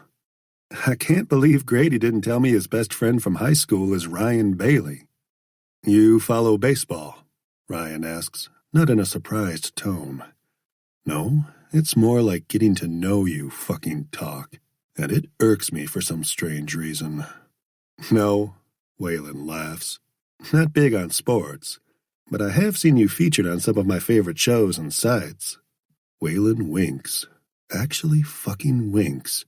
And Rye, I swear to you, blushes. Fuck. What if they're into each other? My body tenses. Why the hell do I care? Waylon is a good guy. Why should I care if my friends are into each other? Shit. I'm really losing it. You okay? Ryan's eyes are boring into me, concern dripping from his features. I nod and try to brush it off, playing it cool. I'm fine. I turn to Bennett. So, you're the pitcher to Rye's catcher, huh? Ryan, who unfortunately had just taken a drink, nearly chokes and sputters. Did you seriously just fucking ask that? Bennett looks confused, his eyebrows pinching together. What? I am a pitcher. Ryan clears his throat, pounding on his chest once and then catches his breath. Yeah, I know. He tries to play it cool as his glare moves to me. He knows that too. Waylon giggles next to me, taking another drink, but I don't think he picked up on my double entendre, which, okay. It was an asshole question to ask after my talk with Rye about pitching and catching. Bennett tosses out a question my way. You play? I did. I used to be the pitcher for Rye. Why did I emphasize that word? I feel Rye's eyes on me, trying to pierce through the bullshit and let me know how pissed he is. But I just smile at Bennett, who laughs. Holy shit! He never told me that either. We should all hang out and play sometime. I raise my hands and shake my head. Oh, no way. I'm not up to playing with the big boys these days. I'm all about music now. He laughs, but Ryan looks like he wants to murder me and like I've lost my mind. Yeah, well, he's not the only one that's confused by my behavior tonight. What the hell is going on with me? Chapter 10. Ryan. Okay, what the hell was all that about? What do you mean? Grady is trying to play dumb. I can feel it as he helps me clean up the mess left by all the party guests he invited. But I'm not letting him off the hook. You know what I mean, asshole. What the fuck was that? He tosses a beer bottle into the trash and plops down on the outdoor sofa by the fire pit. I don't know. I move to sit next to him. What do you mean you don't know? The way you question Bennett? I mean, what the fuck was that? Catcher and pitcher? Seriously? I nearly choked when he asked Bennett, my very, very straight teammate, if he was the pitcher to my catcher. Bennett may not have picked up on the double meaning, but I know that's the way Grady meant it. Grady, always calm, cool, and collected, looks freaked the fuck out as he runs his fingers through his thick black hair. Grady, what's up? His green eyes lock on mine, and I feel a tremor through my body. I don't know. I'm sorry. He looks away and sighs. I saw you and Bennett together and how close you two are. We're teammates and friends. Nothing more? His eyes meet mine again, and I can see he's serious. No, Jesus. I stare at him in confusion. He's straight. I grow irrationally irritated with his question. And married, with a kid on the way. He drops his hand from his hair and shrugs. It's been known to happen before. Not with me. I don't fuck around with straight guys. Not after him, for damn sure. And especially married straight guys. What kind of person do you think I am? What about Waylon? I search his expression. Is he fucking with me? What about Waylon? His shoulder lifts, but he doesn't pull off the nonchalance. Not at all. He's gay. So? He's running his fucking fingers through his hair again, and I don't like how tense he looks. Is he your type? I laugh, the sound escaping and making him scowl at me. What? He's gay and good-looking. Right, and I only have 2 requirements. Quit being such an asshole. I stand up, annoyed with this conversation. I'm not being an asshole. I turn back to look at him, and he looks confused, upset. I'm not really sure, but the need to comfort him is there. I don't think he's trying to be an asshole. I think he's trying to figure something out. He's not really my type. I sit down next to him again, and he turns to face me. He's exactly the same type as the guy you were with, the one that Jenny was all cunty about. I lean back against the sofa and groan. He was cute, and Waylon is too, but that's not exactly my type. Not usually, anyway. I can feel him studying me intently, and I don't fucking like it. It makes me feel vulnerable and exposed. 2 things I never want to be. So, what is your type? I groan, lifting my hands up to cover my face. I can't say him. That Grady Bell is my ultimate type. I drop my hands and turn my head to look at him. I usually like bigger guys. Like chubby? I've heard that's a thing. Oh my God. I groan again, but it turns into a laugh as I try to be patient with him. No, not really. Just not 100 pounds soaking wet. I like bigger guys, strong muscles, guys who can keep up and who I'm not afraid I'm going to hurt. I can't quite make out the expression on his face right now, and maybe it's the drinks I had today, but I swear I see a flicker of fire in those eyes. Dangerous fire that has to be my mind playing tricks on me. Oh. His eyes slowly drag down over my chest and then back up. So, someone like you? Christ. I don't know, not necessarily my size, just... Do not say his body is fucking perfect, that he's fucking perfect. Not small. He studies me again, his eyes searching mine. Do you ever think about that night? He's not doing this right now. How much have you had to drink? Not much. It was mostly fruity drinks anyway, and they've worn off. Stop changing the subject and answer the question. What does it matter? I stand up, angry that he'd do this to me, as if I haven't been tortured enough. It matters. He stands too, and he's close, too close. I back up toward the house because my chest is tightening and I can't catch my breath. It doesn't. None of it matters. He stalks me, his lithe body quickly caging me against the side of the house, and him, all fucking him. It matters. Tell me. No, it doesn't. He raises his hands, placing them on either side of my head, surveying my face. You're straight. So? So? The question sounds so fucking ridiculous. You're straight, I'm not. I'm a fucking guy, and you're looking at me like... He leans in closer, almost predatorily, and I think my lungs might actually burst from trying to take in air. Like what? My eyes involuntarily dip to his mouth, his full pink lips. Like you want another taste? A growl erupts from his throat as his hand hooks behind my neck, and he tugs my mouth to his before I have a chance to argue or move away. Not that I could, if I even fucking tried. As his lips collide with my own, I'm right fucking back there. To that first and only time we kissed. To that feeling of being whole for the first time in my life. Of wanting and desire that's both crippling and breathing the life back into me. His lips seal against mine as his hand grips the back of my neck, holding me there as he kisses me, exploring. When I feel his tongue run over the seam of my mouth, I open, knowing I shouldn't let him in, but unable to deny him. His moan hits my ears when I give him access to my mouth, and I groan when his large body presses against mine, his cock hard and grinding against my own solid length. Grady?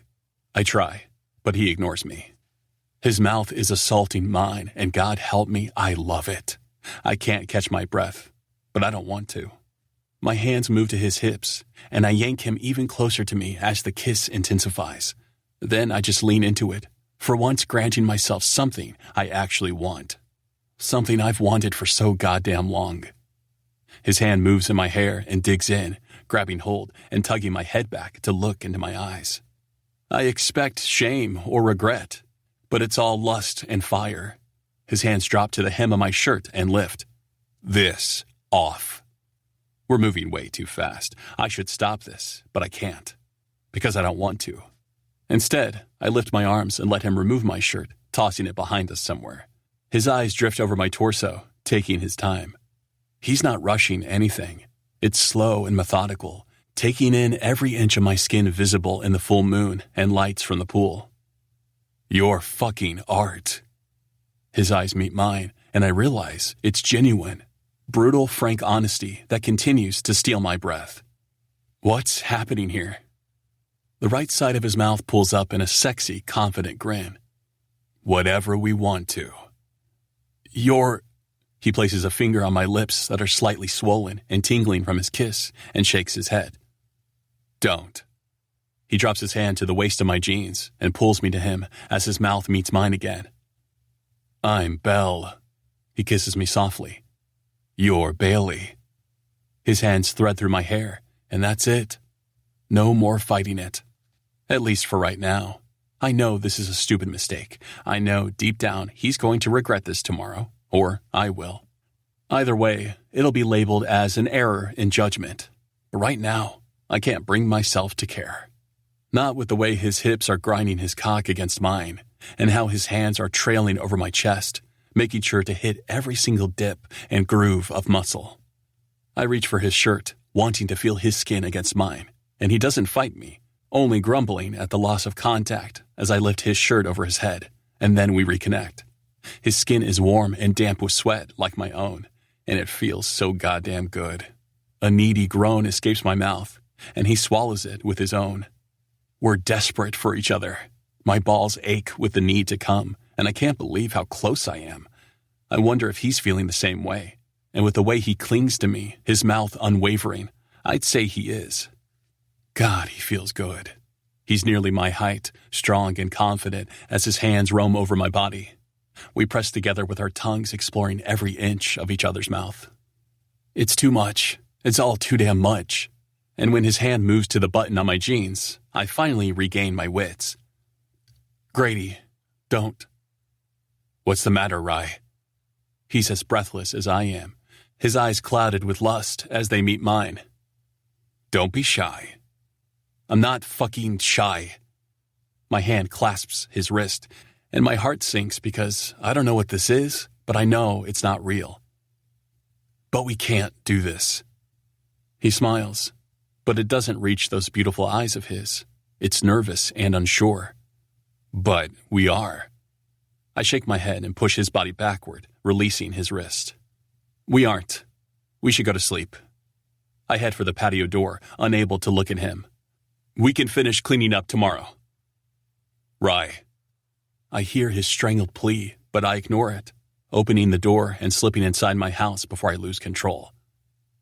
I can't do this. We cannot do this. Chapter 11. Grady. I don't want to get up and face the day, not even a little bit. I kissed him. I more than kissed him, and he pushed me away. Yet again. All night I went over the moments of last night. His hands, large and commanding. His lips were soft but firm, the way I remember them. His body is all hard edges and brute strength, but still I was able to hold him there against the outside of the house, demanding his attention. Until I wasn't. Until he walked away from me yet again. I have no idea what that kiss meant. I've never been attracted to another guy in my entire life. But with Rye, it's different. Neither time was just a drunken fluke. I wanted it. Both times. But it has to be clear to my stupid fucking brain by now that he just doesn't want me. I mean, he's gay. He isn't struggling with his sexuality, so it isn't that, like I thought it was in high school. No, it has to be me. Fucking great. I finally sit up in the bed in one of his guest rooms and grab my phone off the side table. I see a text from Waylon, asking if we can get together, and tell him I'm still at Ryan's. He tells me he's on his way, and I cringe, thinking maybe I should have asked Ryan first. I mean, I don't fucking know. What's the protocol for the day after you blow someone off? Does he even want to see me? Does he need space? Is it cool for me to just invite my manager over? Fuck. I've never worried about anything this much in my life. I grumble as I stand up, tugging on a pair of sweatpants, because I'm pretty sure only briefs is a no-no at this point. I walk down to the kitchen and see Ryan is already there, dressed in shorts and a cut-off shirt. Going somewhere? His stormy blue eyes meet mine, and I see the concern written all over his face.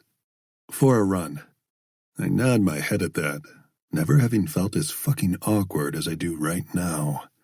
Not because I kissed a guy, but because said guy pushed me away. Okay, Waylon needs to talk about something with me and is on his way over.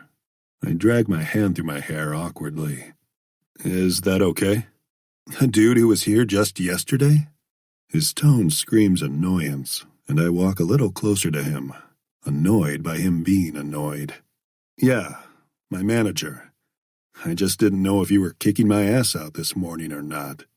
His shitty attitude seems to deflate at least a little. Of course I'm not. You sure about that, Rye? You looked ready to pack up and bolt from your own house last night. He sighs and walks even closer to me now, his eyes scanning my face, and I think for a minute he might touch me, maybe even kiss me. But he takes a step back. I'm not running, and I'm not kicking you out. But what happened last night? I feel the gap he just put between our bodies, my bare toes touching his tennis shoes. A hot-as-fuck kiss. I watch his Adam's apple bob erratically in his throat and notice he looks pained. It can't happen again, Grady. What? Why not? I may not have any experience with guys, but I know I liked having this one in particular pressed against me last night. He looks at me like I'm stupid. You like girls. My hand moves to his hip, wanting to pull him closer. But he's a big fucker, and especially when he's tense like this, he's not moving. I like one guy. No. He shakes his head and pushes my hand away. Look, maybe you like both, and if you do, you should go for it. You should go and kiss a whole bunch of boys. But not me. Why the hell not? It stings. I hate that it fucking stings, but I think I need to hear him say it. Say he just isn't into me. Maybe he really is into the smaller guys. Softer, I don't know. And if that's true, that's fine. But I want to hear it. Because I'm not going to be your fucking experiment, Grady. I'm just not. So yeah, no more kissing. He starts toward the front door, and I want to fucking chase after him, but I don't know what to say to that. I hear the front door click, and shortly after, I buzz Waylon in, who's frantic by the time he gets to the front door. Okay, so I have a great opportunity for you.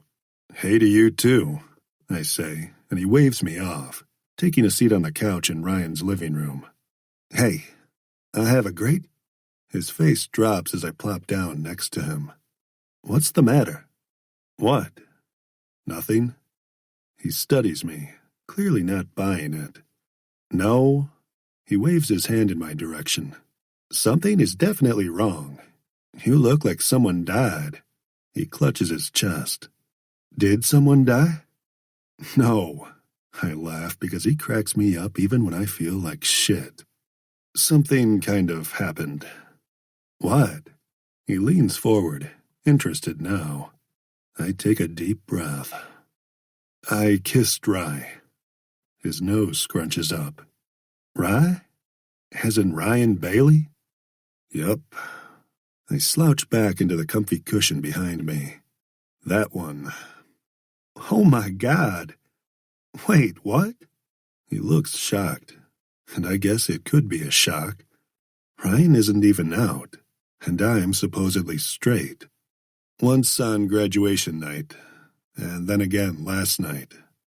Wow. His eyes are wide, and it would be comical if, again, I didn't feel like total shit right now. Yeah. So, what happened? And who the hell kissed who? I kissed him. I shrug. Both times. But he kissed me back. He's processing, his back straight and his hands on his knees as he goes over the information I just gave him. So, who's the one freaking out? You or him? Or both? My fingers rake through my hair, and at this point I'm surprised I have any left. Look, I meet his eyes. You can't say anything. But Ryan... I look toward the door as if he's going to walk through, and then back at Waylon, who is as much a friend as he is my manager. He's not exactly straight. His lips pursed together. I thought maybe I got a vibe yesterday, but wasn't sure. I nearly growl at his words, thinking about what the hell that could mean, but decide to keep on going instead of investigating this vibe. Right. So it's you that's freaking out? No. I shake my head. He did. Both fucking times. He ran, not me. But you're straight?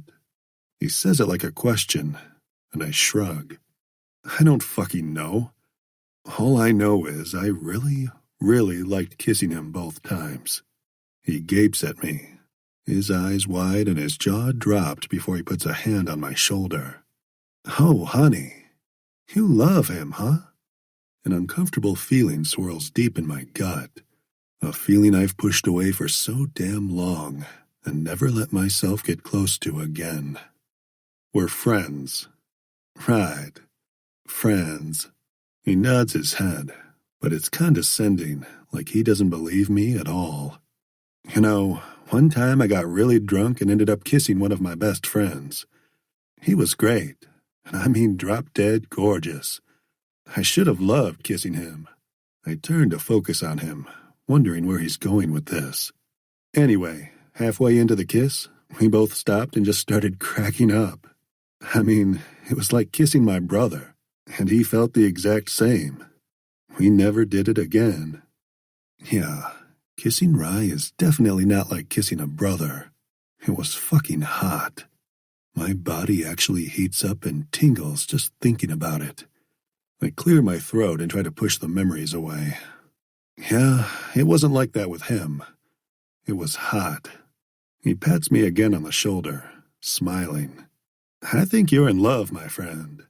Like actual love. He can't seem to get over the fact that I've never been with a guy before. He gnaws on his bottom lip, thinking about that information, no doubt. Aren't you freaking out about that a little? I smile and shrug. Maybe a little, but I don't know. You know me, Waylon. I go with the flow.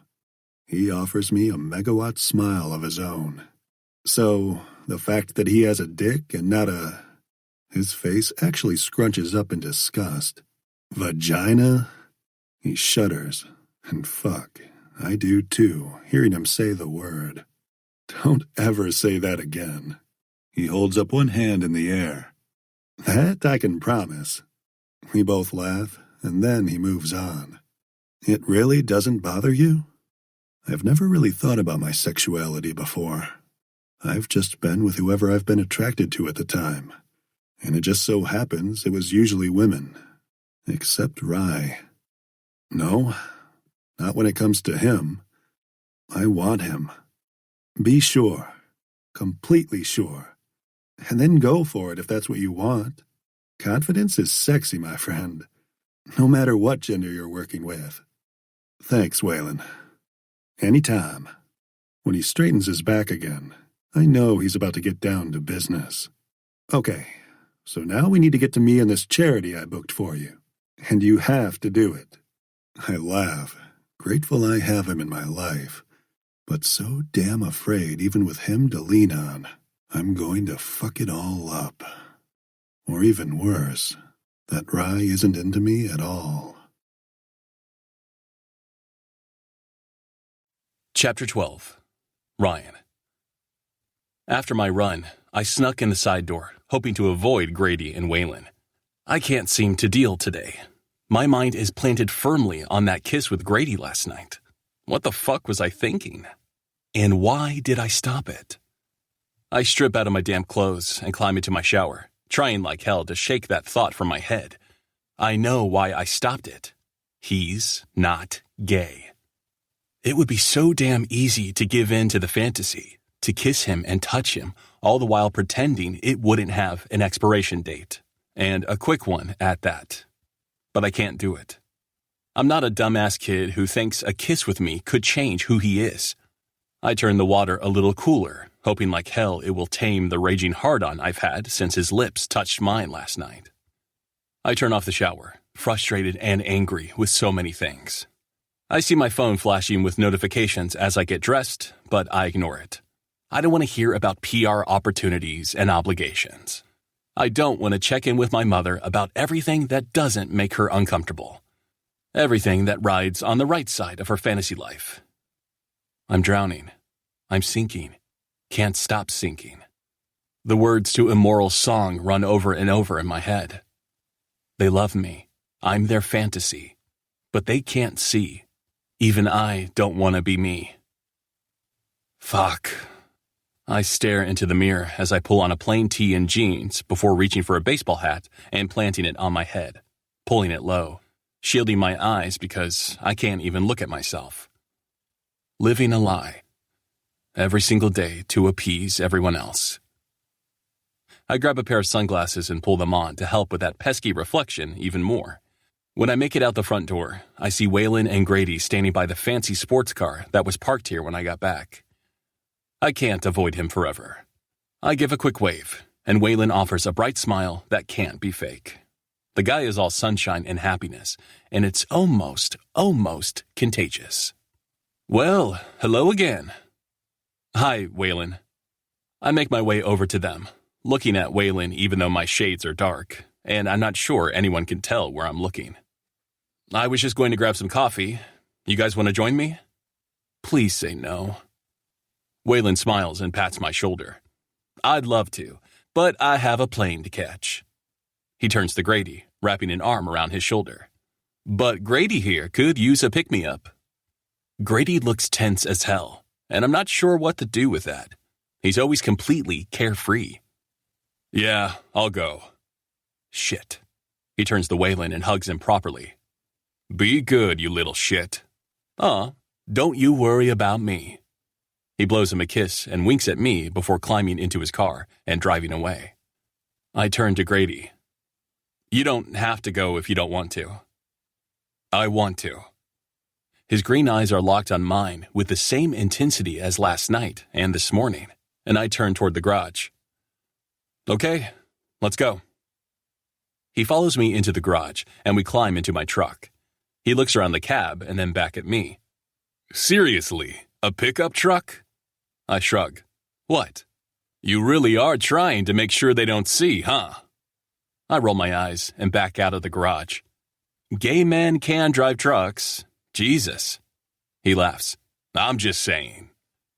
I exit my gate and head toward my favorite coffee shop. It's a perk. It was given to me for being in a commercial. I'm a fucking sellout. He chuckles at that and then cocks his head to the side. Well, fuck. I've never gotten a vehicle. Cash, yeah. Vodka. I grin, thinking about the top-shelf vodka ads he's been in throughout the years. Never anything with a motor. Guess you're just going to have to try harder. He relaxes back into his seat, and I feel a little tension release from my shoulders as we joke around about all the ways we've sold out over the years. And then I finally pull into park at the coffee place. I leave my sunglasses in the car, but keep the hat on as we walk inside. I smile when I see Justin is working. He shoots me a great big smile. I was wondering if I'd see you today. Congrats on winning the World Series. I grin. Thanks. I thought you weren't a fan.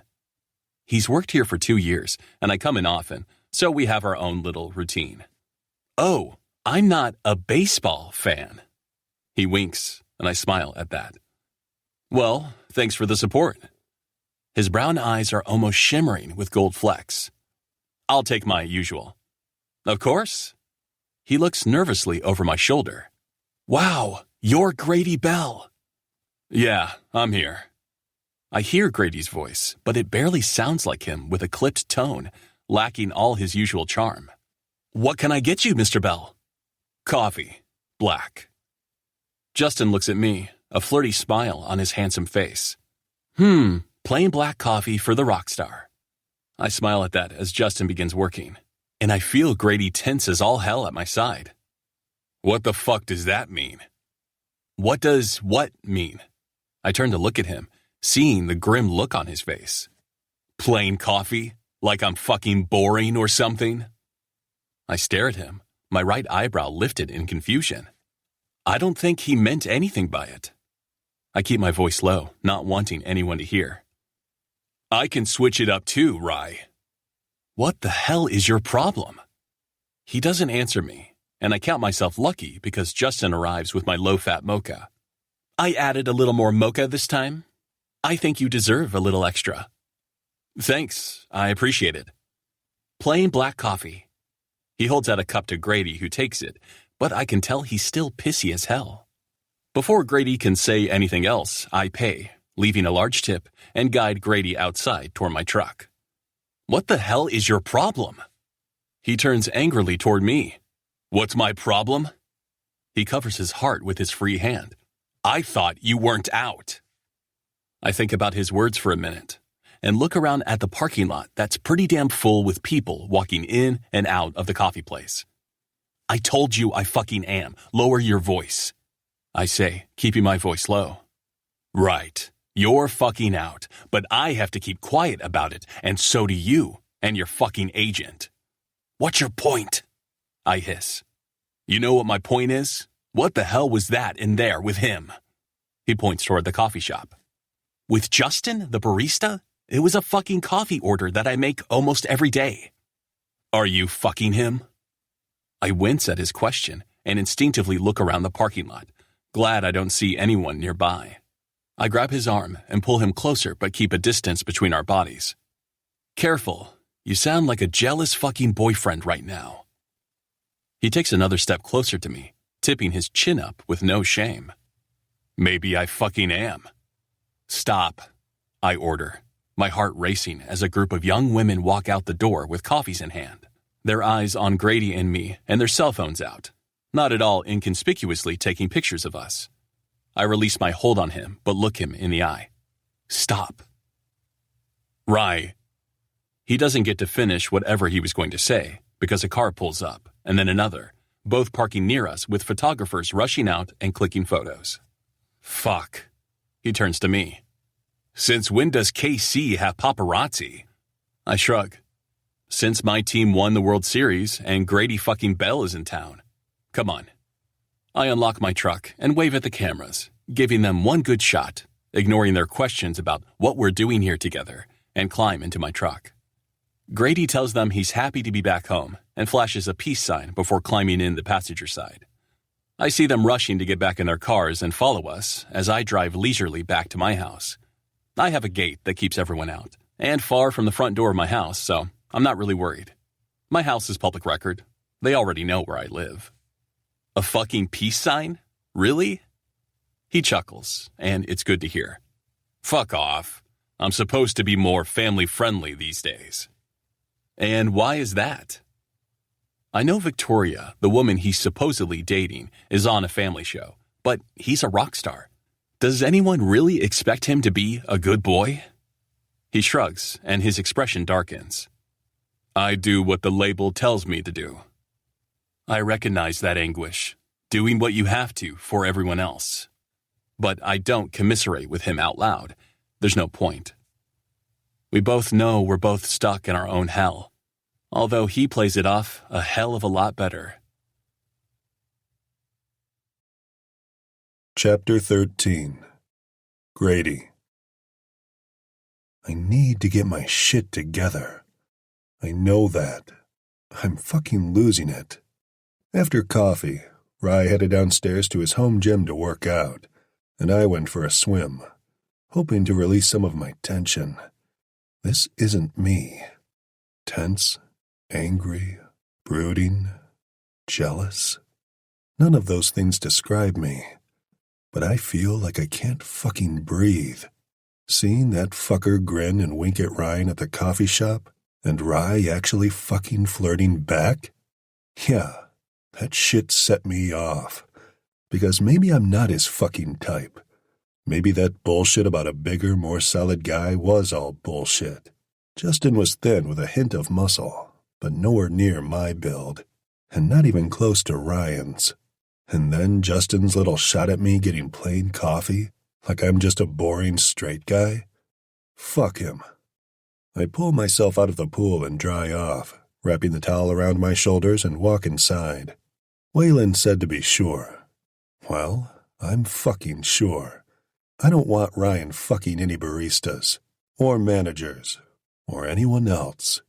That thought alone makes my stomach turn and my heart clench tightly in my chest. But I need to be confident. Something I've never had a hard time with before. I walk into the gym and see Rye, stopping short at the entrance and in a fucking trance as I watch him lift weights, cultivating every single muscle on his body. He's only wearing a pair of black shorts. His skin is glistening with sweat, and I can see he has earbuds in, so I take this moment to watch him.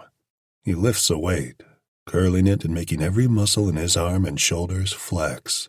His abs are fucking shredded and ripple with each movement. I've been able to admit when a man is good-looking before, but none of them have ever made my mouth fucking water. Rye, though? Holy fuck. I'm stunned stupid by each bicep curl as he slowly lifts the heavyweight up and then down. He's beautiful. Everything about him is fucking beautiful. And I have no idea what it means for my sexuality, but I don't care. I know I'm attracted to him, and I'm not afraid to explore that. Rye. He doesn't hear me, but he places the weights down and then turns, startling when he sees me. Fuck. He rips his earbuds out. What are you doing in here? What? I stride into the gym. I'm not allowed to use your fancy gym? He's still in a pissy mood from earlier, which I expected. I told you my house is your house. Right. I walk closer to him, ignoring his obvious apprehension at my close proximity. You look good. I watch in awe as his throat flexes. He swallows tightly, and I can see the nerves there. Grady, I hold up a hand, halting his words. I was fucking jealous today. Don't. I cut him off. Confidence is sexy. I was. I hated seeing that guy flirting openly with you. I fucking hated it. Hell, I think I was jealous of both Bennett and Waylon the other day. His blue eyes search mine, and he swallows again. Bennett is straight. I grin. You thought I was, too. He looks at me, confused and gnawing on his pink bottom lip. Thought? Jesus, you're out now? I grin, bringing my hand up to cup the back of his sweaty neck. I don't care. Sure. Grady, he warns, shaking his head but not pulling away. I can't be I stop him. An experiment.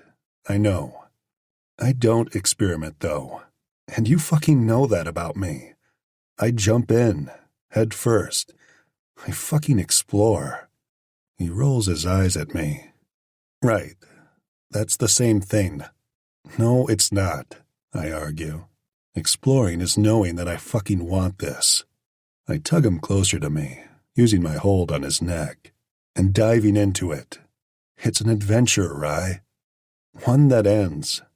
An experience you can say you had. He sounds bitter, and I don't like it. No. If you'll remember, I was more than happy to go exploring both fucking times. You're the one who ran away like a little bitch. He shoves me back, forcing me to release him. Don't call me a bitch. I quickly recover and close the gap between us. Don't be one. I thread my fingers through his damp hair. I don't know where this is going or what it will lead to. That's fucking life. I had no idea what signing with the label would lead to either, or agreeing to sing at the World Series, but I fucking did it. I went on the adventure. He looks lost, and I fucking hate it. Pulling him closer to me, I drop the towel from around my neck to the floor and rest my other hand on his hip, relishing the cut-hard muscle there. I'm sweaty. I don't fucking care. I grin. I'm not a chick. Neither am I. His lip curls up in a challenge, and I smile, seeing a hint of my best friend there. Not lost in bitterness. Definitely in his head, but relaxing with me ever so slightly. I know. I bring my lips to his, smashing them together in a heated, hungry kiss. That thank fuck he returns. He doesn't fight me or push me away. Instead, his hands move to my ass, and he pulls me flush against him, and I feel his cock against mine through my trunks and his shorts, eliciting a hearty moan from me. I want this. I want all of this with him. Grady. He's breathless as he speaks against my lips. Rye, I'm not going to hurt you. My heart actually aches, thinking about when he left, thinking about last night when he pushed me away. I want to ask him not to hurt me either, but I don't know if he can promise that. I know, Rye. Are you sure about this? I mean, really sure? I smile against his lips, my hand roaming over his taut back, loving how the muscles ripple with each touch. Who knew I was into muscles? Yes, I'm sure. I'm sure about you, Rye. The other shit we can figure out. Like me having a dick? I laugh but thrust my hips forward, sliding my erection against his and moaning at the sensation. I don't think that's going to be a problem. What about everything else? I'm sure he means our careers and that we're both in the public eye. And my dad being a fucking bigot and a preacher, and so on. But I don't care. I just use my hold on his hair to tug his head back and look into his eyes. There's nothing else. Just you and me. That's it. And that's all that fucking matters. His throat is pulled tight, and I lean down, licking the corded muscle of his neck and groaning from the salty taste of his skin. You and me, Rye.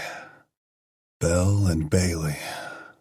His voice is thick with lust, and I nod, nipping at his jaw before diving back into a heated kiss. Bailey and Bell. His tongue sweeps over mine as he takes control, owning my mouth. I've never been more certain about anything in my life. My hands slide down his back, pulling him tighter against me as I dip down into his shorts and grasp his tight ass. "You're driving me crazy," he gasps into my mouth but doesn't offer reprieve, kissing me again. I smile into the kiss, wanting more. So much more, I push his shorts down without a second thought. I pull away from his lips as my forehead rests against his, and I look down, happy to see he wasn't wearing any underwear. His thick cock juts out and sticks straight up in greeting. Oh, fuck. Regrets? Hell no.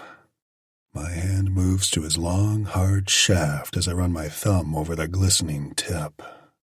"Yes," he gasps as his hips buck forward, and I encircle his cock and kiss him again as he thrusts into my fist. Fuck, Grady. I love how breathless he is, how out of control as he looks between us and growls, "Show me." My heart beats rapidly in my chest, my eyes not leaving his ripped abs as I release him momentarily and shove my trunks down. "Fuck," he breathes and reaches out, taking me in his hand. "Fuck, Grady." His eyes lift to meet mine. Is this really happening? I nod, not really sure what happens next, but knowing I fucking want it. Yes. I cup the back of his head and kiss his lips. Yes. Kissing him deeper, I reach for his cock again, marveling in the difference. I've only held my own cock before, but the feeling of his in my hand as I give him pleasure, that's fucking indescribable. And I'm lost in his touch as he jerks me slowly while we kiss. I groan loudly and jut my hips forward angrily when he unexpectedly releases me. No. He merely smiles, bringing his hand up to his mouth and dragging his tongue over his hand, soaking it in spit before moving back to my dick. The slick feeling only adds to the euphoria as he whispers, "Nothing worse than a dry hand job." I chuckle and then do the same, but before I know it, he's pushed my hand away, moving us so my back is against the wall and wrapping his hand around both of our solid lengths. Holy fuck. He grins as he kisses me, and we both thrust into his large hand. I know, it would be better with lube. Next time. I look down between us, marveling at our cocks moving together. I'm slightly longer, but he has more girth. Holy fuck.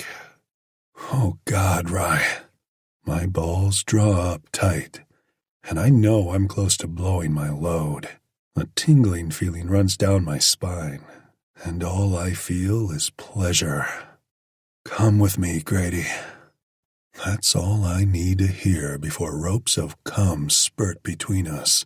His hand and our cocks are covered, and it seems to be all he needs before he throws his head back with a hoarse cry, his release joining mine. Holy fucking shit. I look at him. It's never felt like that. Never. He grins. It's wary, but it's real. Just wait. I pull him in for another mind-bending kiss. I can't fucking wait. And I can't. Whatever this is, I'm all in. Chapter 14. Ryan. Oh, fuck. So much for being strong. I know, without a doubt, I'm going to regret this, but I can't seem to bring myself to care. For so goddamn long, I've followed all the rules. The only times I've given in, I made damn sure to do it quietly, use NDAs, and never see them again. But with Grady, That's not going to happen. The stubborn fucker isn't going anywhere. And I'm glad. We're sticky, I say dumbly as my fingers trace the lines of his abs. They're hard and defined, but not obsessively so. I love the feeling of his skin under my fingers, his flesh against mine. But I'm terrified to love it, to love this feeling and get lost in it. I'm afraid to move. I don't want this to end. I'm worried he's going to look at me and say, "That was fun and all, but I'm definitely into chicks." Thankfully, Grady, being Grady, doesn't let me get too lost in my own toxic thoughts, and instead, his hands grip the sides of my face, and he forces me to look him in the eyes. "Then we should shower." I nod numbly as he kicks off his swim trunks, and I do the same with my shorts before he takes my hand and leads me to the master bath. He whistles when he sees the large bathroom with marble tile, a jacuzzi tub, and a shower big enough for 5. Not that I've ever had anyone in here. Showering with someone always seems too intimate to me, for some reason. Together? I look at him, and he just shakes his head at me before walking to the shower, climbing in, and turning the water on. "Get your ass in here, Bailey," he shouts, and I follow with a stupid fucking grin on my face. "He smiles," Grady says as I walk into the shower and close the glass door. "Shut the fuck up." He chuckles at that, letting the water run over his toned body. "Yeah, if I did that, I wouldn't be me now, would I?" "No, you wouldn't." I walk under the other shower head and let the water spray over my face, not caring that my naked ass is on display. I think we're past that point. I gasp, actually let a fucking gasp escape my mouth when his strong arms wrap around me from behind. "I'm not going anywhere." I close my eyes, letting the water run over my face as I try to chase away every insecurity threatening to come in and destroy this feeling. "Grady." My voice sounds strangled and vulnerable, but I can't change it. Not with him. He turns me around, letting his hands rest on my shoulders. "I'm not going anywhere." "How is this so easy for you?" "Easy?" I nod, looking into those fucking evergreen eyes that haunt me day and night. "Yeah, you decide to start fucking around with a guy, and that's just it? You flip a switch and you're fucking hard for a guy."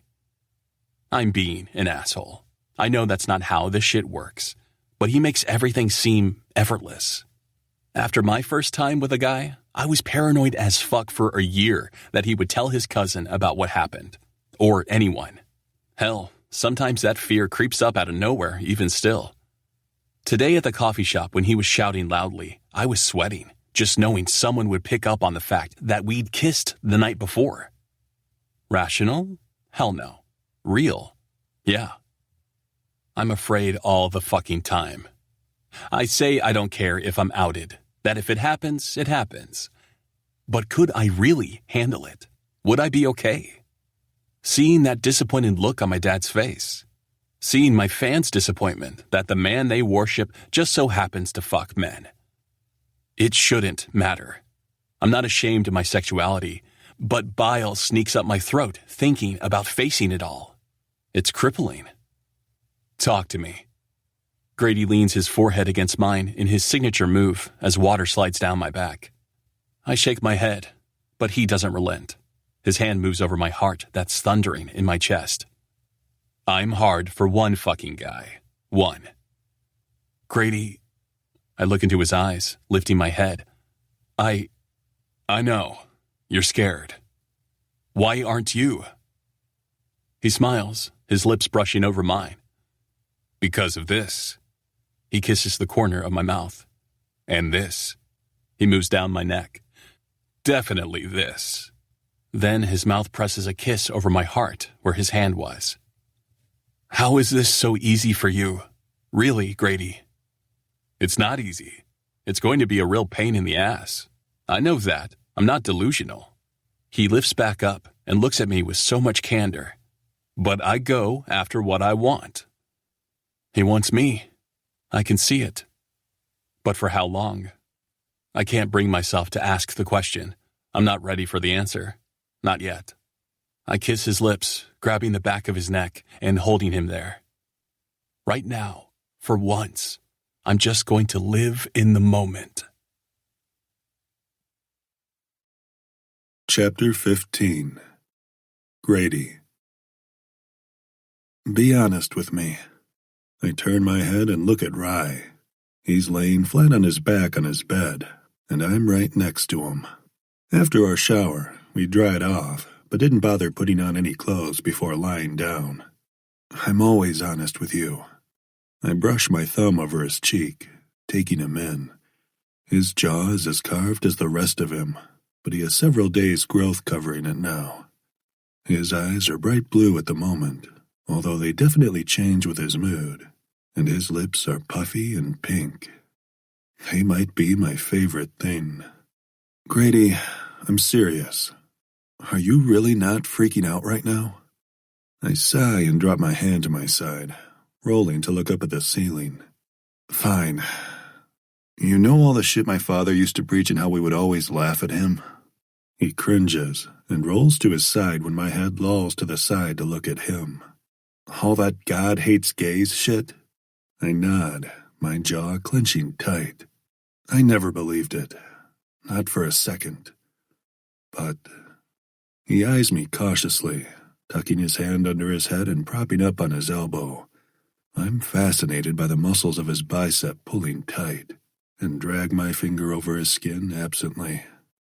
But what? I tried my best to piss him off. Always. Smoking, drinking, staying out late, skipping church. I remember. His lips pull up in a sexy smile. Yeah. I notice a tattoo on his right pec and let my fingers trail over the colorful art. But I think in the back of my mind, I always knew. I swallowed tightly, not really proud of myself. Kissing a guy would be the final straw with him. He winces, and I flatten my hand over his heart. So, when we kissed, he waits for me to fill in the blank. I wanted it, 100% Rye. But I sigh and roll to my side to face him. Maybe the next day, I shake my head. Maybe I would have freaked out too, knowing it would really set my father off. He doesn't look as pissed off at my admission as I thought he'd be. Instead, his large hand moves to my face, and a look of understanding crosses his. I was afraid of that. I remember the shit he'd say in church and when his congregation wasn't around. I know what was pounded into your head day after day. Hell, my own parents thought the same shit. I cover his hand with mine, looking him straight in the eye. I never, ever believed it. He smiles and nods slowly. I know your heart isn't ugly, Grady. But I thought you'd freak out. I may have, but I wouldn't have hurt you, Rye. My eyes drop to his full lips and then return to focus on his eyes. Not on purpose. But now? Now what? I whisper against his mouth, because I'm really done fucking talking. His hand moves to my chest, and he holds me at bay. Now are you freaking out? Hell no. I don't give a flying fuck what my father thinks. Not at all. I want nothing to do with him, or any of the hate his so-called church spews. I brush my lips over his while his hand is still between us. What about your career? My career? That could be tricky, I admit. What is this? His voice is shaky. Always need a definition, huh, Rye? He nods, and I can't stop staring at him. I'd be lying if I hadn't noticed him before, but now that I've been this close to him and kissed him freely, I can't stop staring. I don't want to. If there's no definition, someone will get hurt. He's afraid. Ryan Bailey is one tough motherfucker, but I can tell just how scared he is right now. Afraid I'll hurt him. Okay. I think it over and nip on his earlobe, pulling a deep growl from him. the sound going straight to my balls and making my already aching dick harder. Jesus, it's only been an hour since I last came, and I'm dying for another release. My hand slides over his bare, firm mass, and I squeeze, pulling him closer to me. No more fucking baristas. My voice is husky and full of rocks, but I don't care. I want to make this clear. He groans and rolls his eyes. I didn't fuck the barista, asshole. Well, no more anyone. I nip his jaw, and he growls, rolling us over so his body is on top of mine. I like the weight of him pressing down on me. Only me. His eyes search mine, and he gives a slight nod. Only me. I grin. I suppose. Asshole. He leans down, his tongue finding my nipple and making it hard as he flicks over it. And then the fucker bites it. Ow! You're the asshole. He chuckles, but then pops it into his mouth, sucking hard and making my hips thrust forward with need. Our cocks slide together, both leaking from the tip and supplying enough slickness for us to grind against each other. Fuck!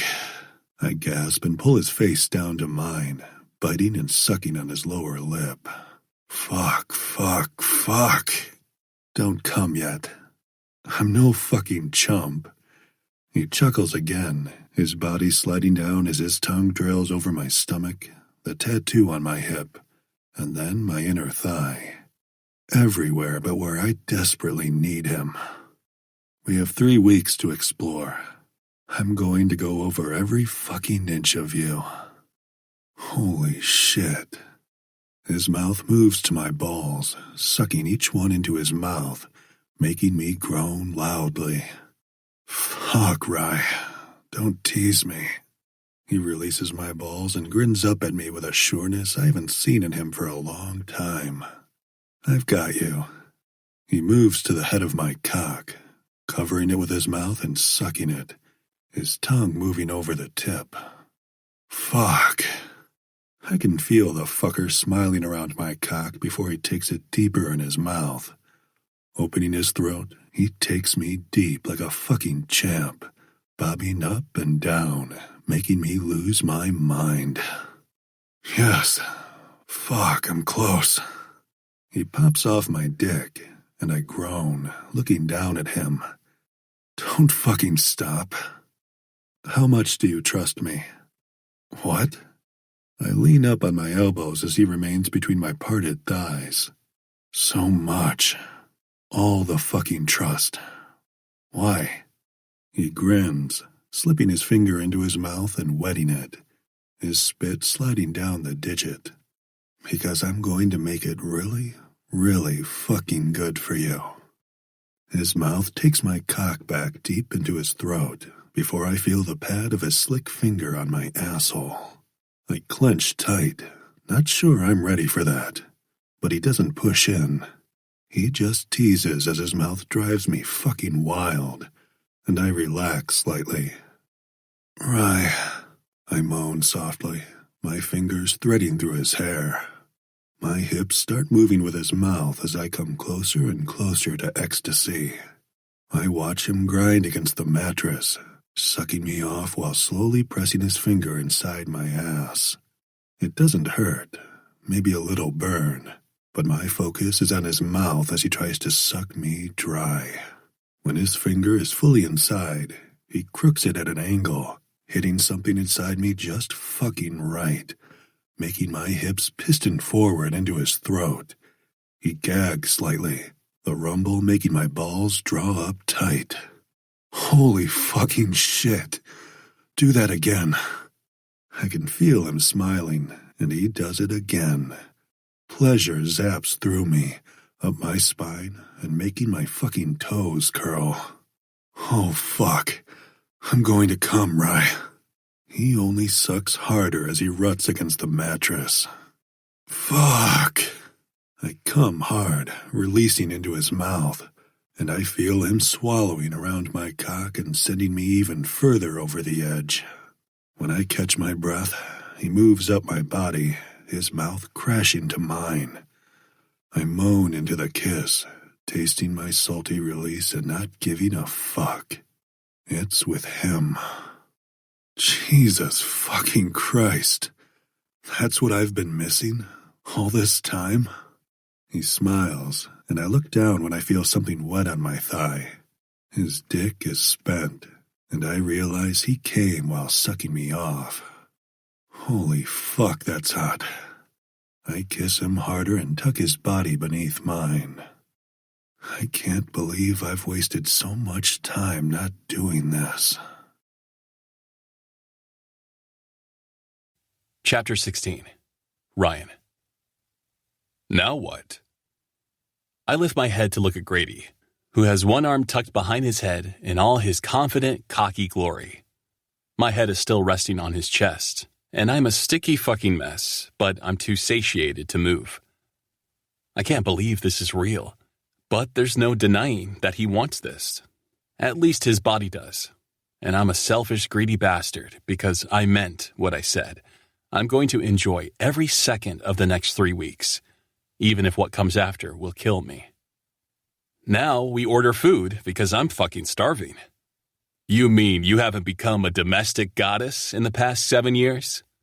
I shake my head at him, but am unable to hold back my full smile. Nope. You? An easy grin is plastered on his face, and I take a moment to bask in the glow of his happiness. Fuck no. Ordering sounds good to me. There are so many doubts running through my head, but I'm determined not to let them come out. We clean up, get dressed in sweats, and then order pizza. When it arrives, we go back to my bed and feast. So, your parents really pretend you aren't gay. I lean back against my headboard, finishing a big-ass bite of pizza. Do we really have to talk about it? Yeah. He scoots closer to me. Yeah, we do. I've missed a lot these past 7 years, and I want to know it all, Rye. I turn to look him in the eyes, and I'm amazed at how he does that. No one can make me open up like Grady. No one. I'm so used to keeping this shit tucked away, but he's here for a couple of days, and I'm willing to open up about everything. Are you really that surprised? They were in the front pew of your father's church every fucking Sunday since before you and I were born. He bristles, and I know his father is a sore subject, but so are my parents. That's still fucked up. At least they don't hate me, or they don't act like they do. They call once a week. They just avoid part of you. God damn it, Grady. I sit up straighter, ready to bail, but manage to keep my ass on the bed. I don't want to think about this. How long have you avoided thinking or talking about it? How much of yourself have you had to hide to keep other people happy? His eyes bore into mine. How much have you given up? You're one to talk. Hey, He must rethink what he was about to say because he pauses and then takes a deep breath. I didn't know I liked Dick until recently, so it's not something I had to hide. I smile inwardly, but then my smile actually makes it to my face. Because he could still deny what we did, call it a fluke, or say he wasn't sure about what's going on. But no, not Grady. He said he likes Dick, and I can't stop the goofy-ass grin from forming when I've had a perpetual straight face for so many years. You've had to hide plenty. I mean, hell, aren't you currently in a fake relationship? He grabs his phone from the table next to my bed and checks it. Yup, still in a fake relationship as of now. I really need to call Vicky sometime. Even knowing it's fake, I don't know the circumstances, and it's another punch to the heart. See? His hand runs through his thick black hair that I now know is really fucking soft. Okay, so I've had to hide some shit from the world, but not that. It's bullshit that you can't be who you are, Rye, because who you are is really fucking great. I lean back against the headboard, settling in. So are you. It's the price we pay for fame, one I knew I'd have to deal with even before I accepted my scholarship. He finishes his pizza and then takes a drink of water before turning to me on the bed and cupping my face in his hands. But he doesn't kiss me. He just gazes into my eyes and fractures my heart into more pieces. It's never been like this. Never. What hasn't? I don't know if I can take the answer. I've been with so many women. Probably too many. But it was never like this. Ever. I never got lost in just a fucking kiss. And the other stuff, it was never like that either. It's too heavy. My heart actually fucking aches with hope, threatening to etch its way inside, and I can't take it. Instead, I take a play from Grady. And I haven't even fucked you yet. He cocks his head to the side, releasing me, and for a minute I think he's going to call me on my shit. But he doesn't. He's Grady. Have I said I'm going to let you fuck me?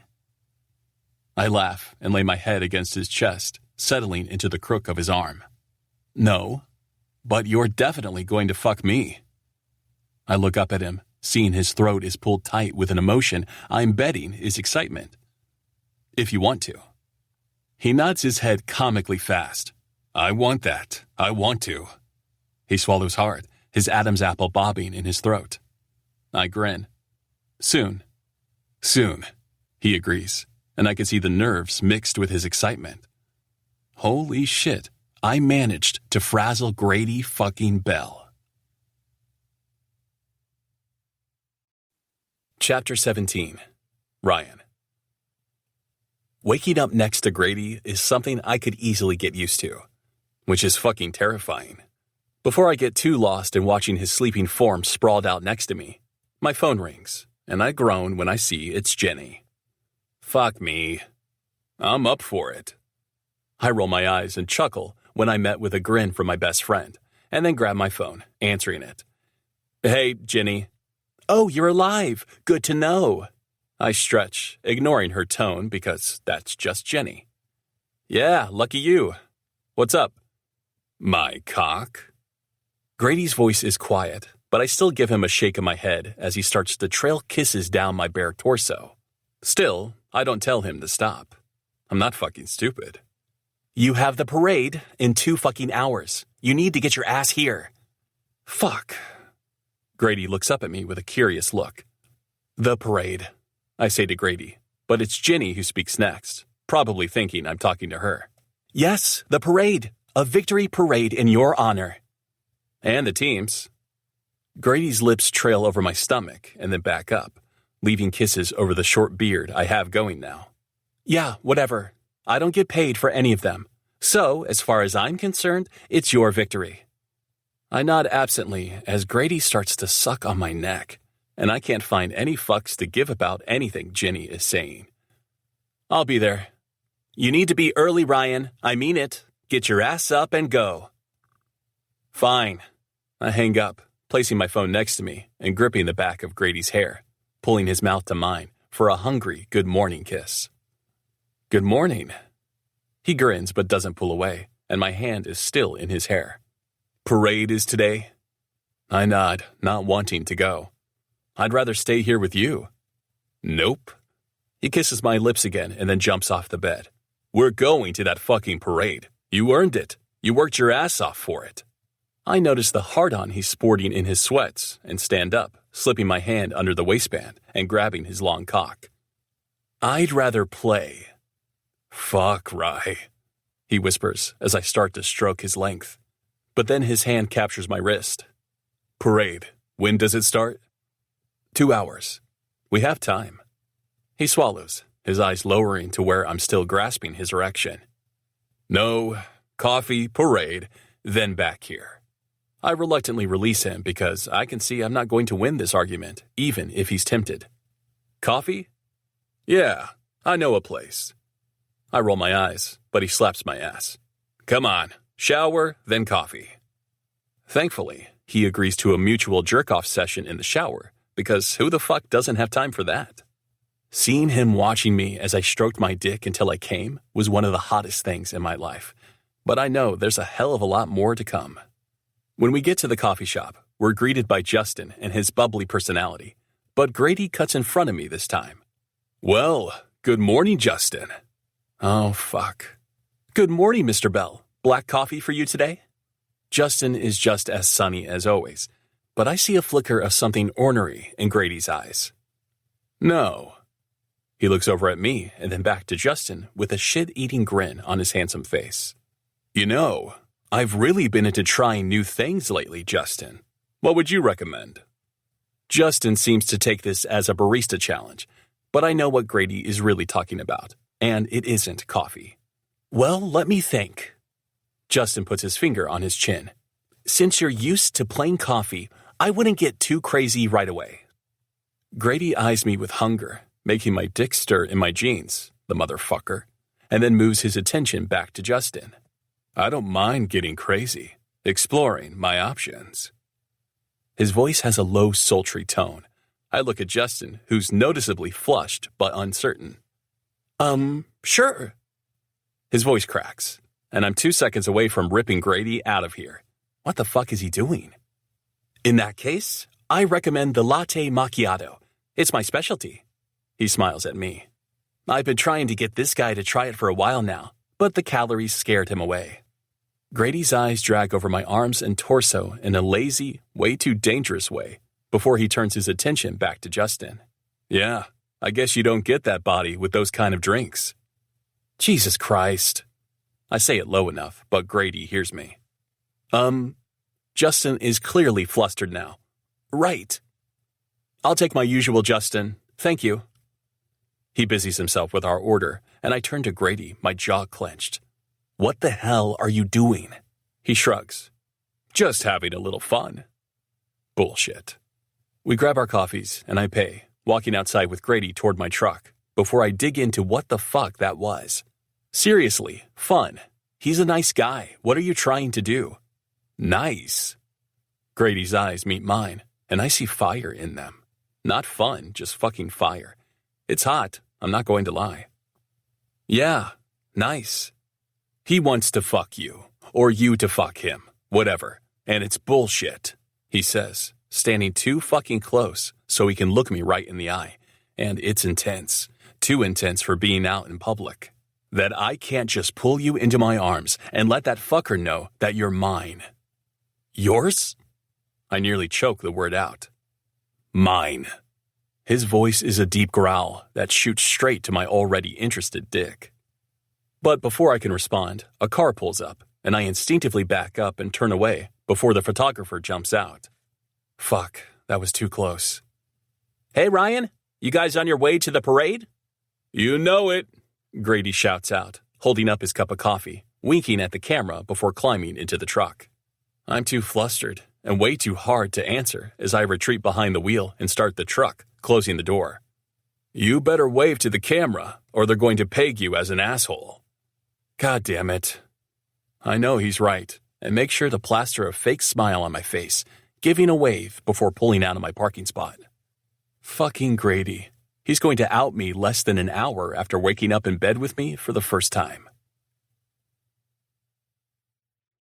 Chapter 18. Grady. Yesterday was awesome watching Ryan and his teammates celebrate their victory with the entire metro area. The place was packed full in a sea of blue. Last night was even better, sharing his bed and exploring each other's bodies. We haven't gone too far yet, but I'm fucking ready. More than ready. No part of me cares that his body is male and not female like I'm used to. His hard edges and muscular lines turn me the fuck on, along with the fact that it's Rye, my best friend. Morning. God, I even love his fucking voice. It's deep and low, rumbling in my ear. Good morning. I open my eyes and see him peering down at me like he can't believe I'm here. Are you ready for a repeat of last night? I waggle my eyebrows and move my body so it's resting on top of his. He smiles, his hand sliding over my cheek. Yeah, I'm definitely ready for more of that. Just as our mouths start to drift toward each other, there's a loud bang downstairs followed by a shrill voice that makes my dick instantly deflate. Ryan, get your ass down here! Why the fuck does your agent have a key? He groans, resting his hands over his eyes. Fuck. She pretty much controls my life. It seemed like a good idea at the time. I shake my head, my body still on top of his. It's not. He lays a quick kiss on my lips before sliding out from under me where he fucking belongs, and tugs on a pair of sweats, sweeping his hand through his messy bedhead. If I don't go out there, she's going to come in here. I reluctantly climb out of bed and grab a pair of sweats myself, pulling them on as I grumble. He laughs as he watches me and then grabs a baseball cap, tugging it on over his head. I couldn't give a fuck and follow him to the foyer to face his ball-busting agent. There you are. She looks behind Ryan and sees me. And of course, he's in tow. I resist the urge to flip her off, but she's actually smiling. There are pictures of you two everywhere. We all walk into Rye's living room and take our seats, Jenny in a chair on her own, and Ryan and me on the couch. Okay, why are you smiling? Ryan asks the question I was silently wondering. Her dark eyebrows pull together like we're both stupid. Because there are pictures of you two all over the place. People are eating this bromance up. Bromance. Pretty sure my eyes just started out of my head, but Rye just leans back against the couch. So bromances are a good thing? Me taking a picture with a fan not so good? She rolls her eyes at him, crossing her thin little arms. You're still pissy about that? Come on, Ryan. You know the game by now. I'm pretty sure he's sick to death of said game, but I managed to keep my mouth shut. Yeah, he grumbles, back to being a grumpy motherfucker. Anyway, she waves her hand in our direction. Keep this shit up, okay? It's good. It's very good. Fans are eating it up. Yeah, she's happy now. But that's because she has no idea where my tongue was just last night. Rye must sense my thoughts, because he shoots me a warning look. And I can't wait to get this bitch out of here so I can help him relax. I booked a show for you two tomorrow. That gets my attention. A show? She nods. Yeah, you guys are going on The Tonight Show via video. It's all set up. You'll just answer questions about your childhood and how you reconnected. They'll love it. Rye looks pale, but I'm pissed. What the fuck? You aren't my agent. She rolls her eyes at me, and it's not cute when she does it like when Rye does it. Oh, please. As if I didn't contact Waylon. He's completely on board with this. My mouth pops open in shock, and she again rolls her eyes. She turns her attention solely to Rye. Every appearance ups your popularity, which in turn makes your price tag higher. You're fucking lovely. Eat me. She glares at me. Not a fucking chance, princess. She's shooting daggers at me, but Ryan intervenes, sitting forward. Guys, get along. He eyes his agent. We'll do it. She stands up, her heels clicking on the wooden floor as she walks over, zoning in on me. Thank fuck you aren't my problem, but you do increase his price, so thank you. She purses her lips, kissing at me condescendingly, and I keep my ass planted on the couch. She tells Rye she'll be in touch before walking out the door, and I turn to him, curious about why the hell he would agree to this. You really want to do an interview together? Perpetuating this whole bromance bullshit? We're friends. Who are fucking, I deadpan. His expression switches from concern straight to fucking lust as he moves his body closer to mine. Not quite fucking. Not yet. Don't try and distract me, asshole. He grins, and damn if it doesn't work, because him smiling is every fucking thing. What if people pick up on it? I've done several interviews. So far, so good. But with me right next to you, my hand grazes his thigh, and he shudders, so fucking responsive to my touch. Well, you can't be doing that shit. He straddles my legs, his weight heavy but nice as his hands come up and grasp my hair at the sides. Rye, what? He asks, but I'm lost in the sensation of his growing erection grinding against my own. We should shower. My hands clutch his ass. Eat? He grins and nods, resting his forehead against mine. Maybe eventually talk. His grip tightens in my hair, and I sense his nerves. Talk about what? I increase my hold on his ass, massaging the firm cheeks in my hand. Everything. Now he looks worried, and I can't imagine why. I mean, his ass is literally in my hands at the moment. It's not like I'm going anywhere or want to. Everything?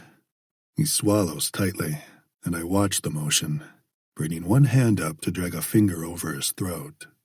Yeah, the future, our careers, all that shit.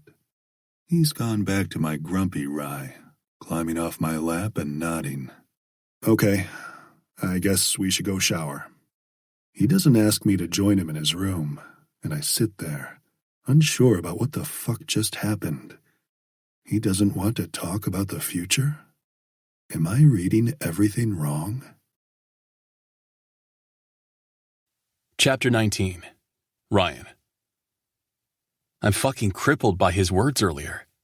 Talk about everything. Everything as in, hey, this was fun and all, but I think I'm going back to chicks? Fuck.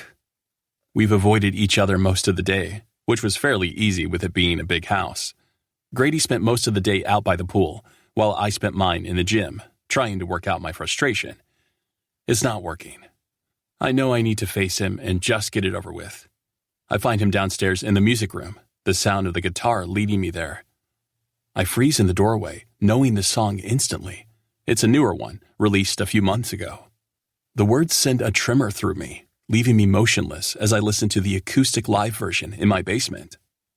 Are you out there? Are you free? Or are you trapped like me? Can you go about living your life? Or are you like I am, stuck in this hellish wonderland? The lyrics repeat again, but then he looks up and sees me, his fingers and voice halting. Hey. Hi, I say dumbly, still boneless and unmoving. When I heard the song for the first time, I was stunned stupid. I listened to it one more time and then never again. I couldn't face it. I couldn't let myself hope that it meant so much more than just a hit song, that he wrote it about me. Finally, I find my voice again. Are you ready for that talk yet? He puts the guitar down and nods as I approach him on the couch he's sitting on. Why the hell are you freaking out about talking? He looks hurt, and I hate that I avoided him all day. Look, just say it, okay? I sit next to him. Say that this was fun, but you don't want it to go any further. What? His brow wrinkles in confusion. That's what you thought I meant by talking about everything. What else could it be? Our careers. How the fuck we can do this when we both travel a shitload. How we can make it work. Work. As in a relationship. I'm fucking frozen yet again. It? He sighs, frustrated with me and maybe a little hurt.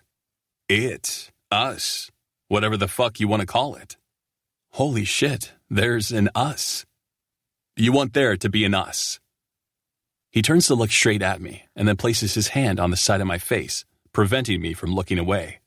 There was always an us. Holy shit. Grady. What? You don't want that? If not, tell me now. Of course I do, but you're... He moves his hand over my mouth and shakes his head firmly. We're way past me being straight, considering your tongue was in my ass last night, and I fucking loved it. I gulp, actually gulp, shocked, and turned the fuck on, elated by his words. He removes his hand from my mouth, and I nod. Okay, this isn't a phase. I have no idea what sexuality I am, and I don't fucking care. I'm in this. I like what we've done, and I want more. But we can't deny it'll have an impact on our careers. You sound more like me than you right now. He grins, leaning back into the couch and relaxing. Look, you know me. I jump into everything, usually without a thought. But things that matter. His eyes meet mine with so much sincerity in them, I nearly choke on the emotion. There has only ever been music and you. So those things, I put effort into them, I make them work, and I want this to work.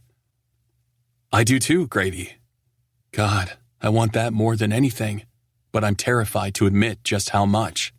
If this crashes and burns, I'm pretty sure I'm done. Good. Now, you have a contract negotiation coming up, right? I nod. Yeah, I've been ordered to be good. He gives me a wicked smile and moves closer. Oh, you've been very, very good. I chuckle at that and start to relax. Jenny will freak the fuck out if we out me. We won't. We're capable of keeping this a secret. The bromance that everyone thinks they want, we can do that. We've been friends forever. I stand up, reaching out for his hand. Let's go discuss this in my room. He doesn't argue, just hops up as we head upstairs. When we're in my bed with our shoes and socks off, he's the one to start the discussion again. I've watched you play the game. You may be tired as fuck of all the PR bullshit, but you still love playing baseball. I nod, swallowing thickly and knowing he's right. I do. I really do. He cups my face in his large hand, his fingers calloused from years of playing the guitar. Then you can't let anything else get in the way. I would for you. And it's true, completely 100% true. I would give up everything to be with him. I won't let you. His lips graze mine. We can be discreet. We can figure it out. You love the music too. Your career is important. I've watched you when you play. I've watched you work the crowd. No matter how large or small, you love it. He smiles, and it's all confidence. You've been to my concerts?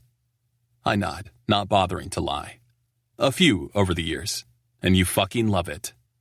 He looks like he wants to say something, but quickly changes his mind.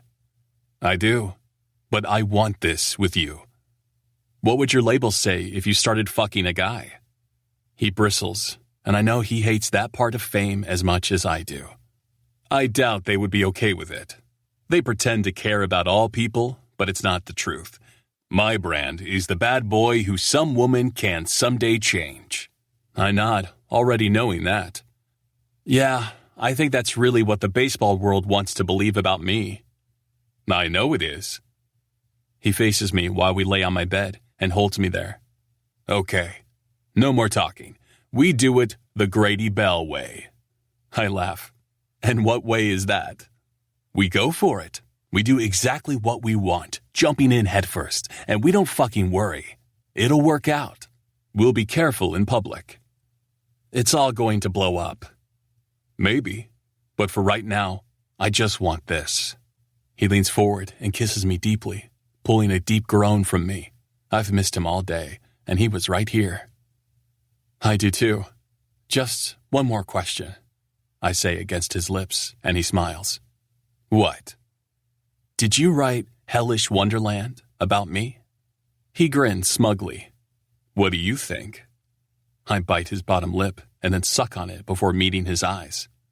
I think I want you to fuck me. Now it's his turn to gulp loudly as he nods. I'd like that. Good. I kiss him again, letting my body drift over his. I decide taking the Grady Bell route sounds really fucking good right now. Chapter 20. Grady. Holy fuck, I'm nervous. I've never been this nervous in my life. We undress, kissing and taking our time, which I'm fucking grateful for, considering the nerves firing in the pit of my stomach. He's done this before. He's been with other men and knows what he's doing. Me? I've only been with women. What if I fuck it all up?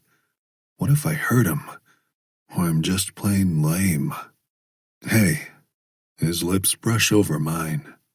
Breathe. I'm breathing. He cocks an eyebrow, and it's hard to think with his hard body pressed against mine.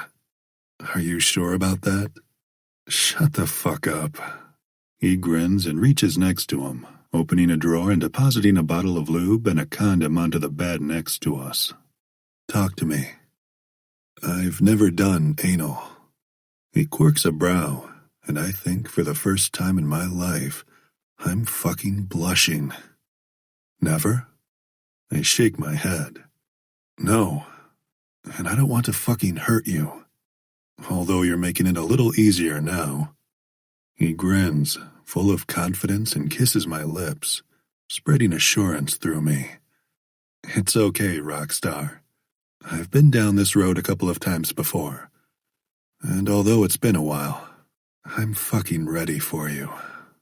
He kisses me again, his lips trailing down my neck, and I close my eyes, trying to gain control of my thundering heart and shaky hands. How do we do it? He laughs, and I growl. I know how to fucking do it.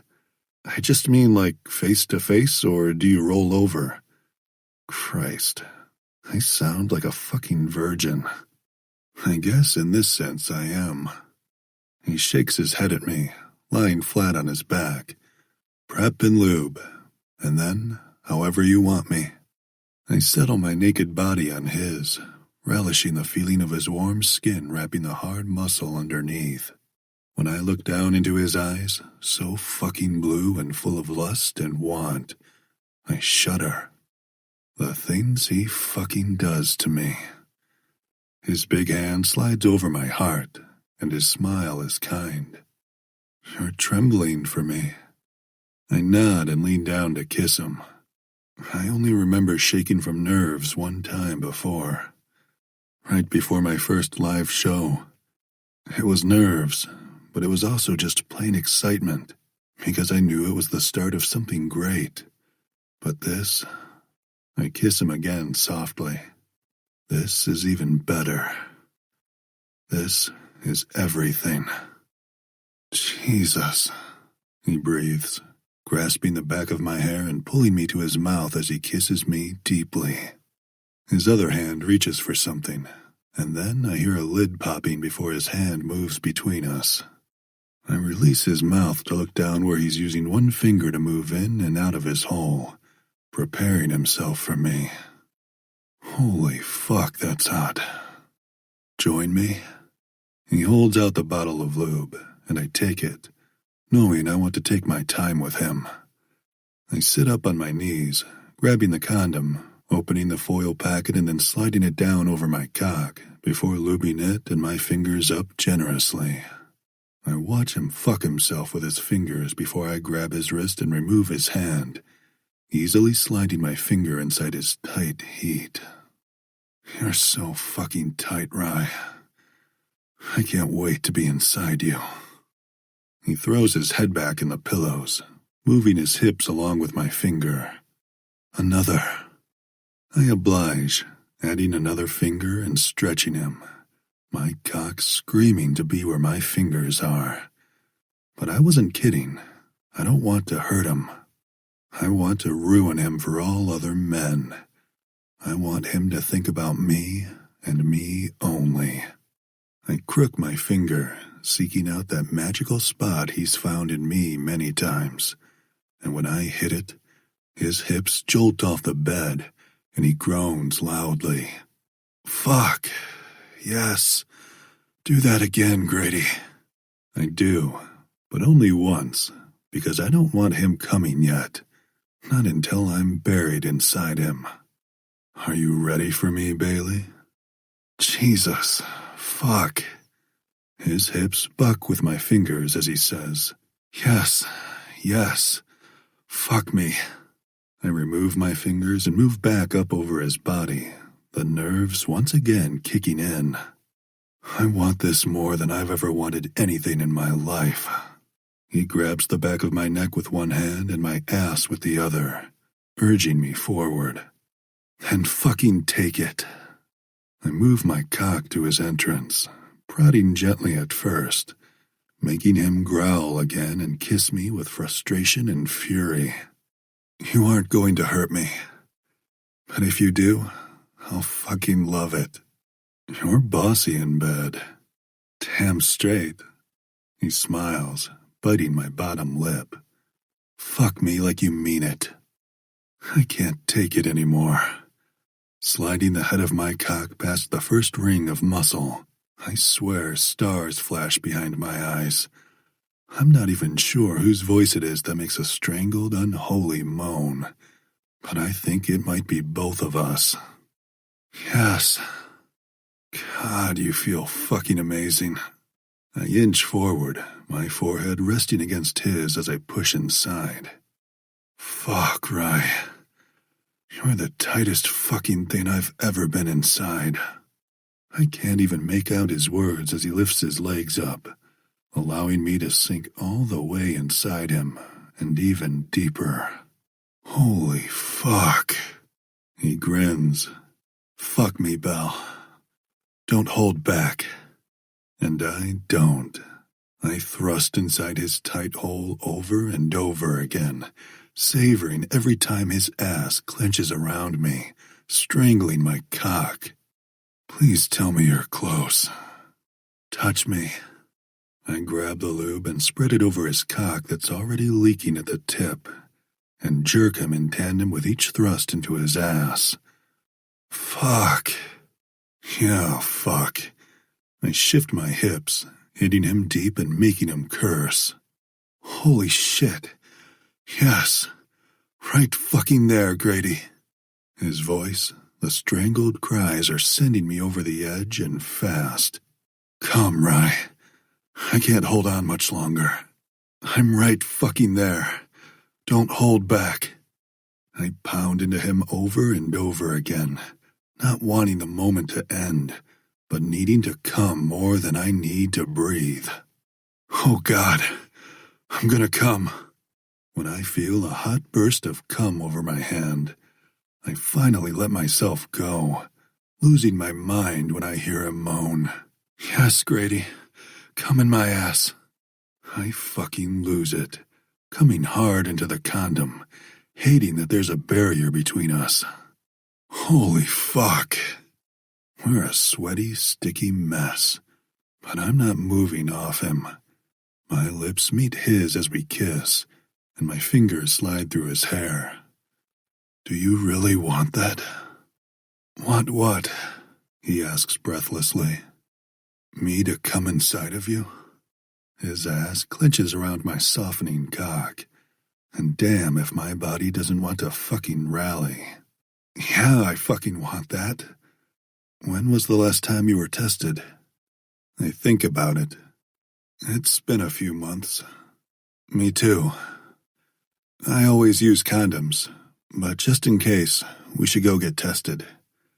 I know a discreet place. I nod in agreement. I've always used condoms too. I lean down and kiss him.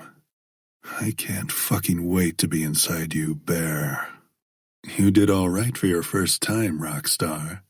I roll my eyes, and then he rolls our bodies over so he's on top of me. Please, I blew your fucking mind. He laughs easily at that, leaving a peck on my mouth. You did. You really fucking did. But how is it that you haven't ever done anal? I shrug, feeling slightly insecure, but this is Rye. Every single hookup has been a blur. Only about the easiest, fastest way to get off. I haven't put in the work for any kind of trust, and barely even remember names. Again, my cheeks are blazing red, but he doesn't look disgusted. I get that. Believe me. It's why I haven't bottomed for a long, long time. I haven't wanted to put in the work to get to the trust part. Pride and happiness shoots through me, because even though we've both hooked up with people before, this is the first time we've felt a true connection. And I wouldn't want it to be with anyone other than my Bailey.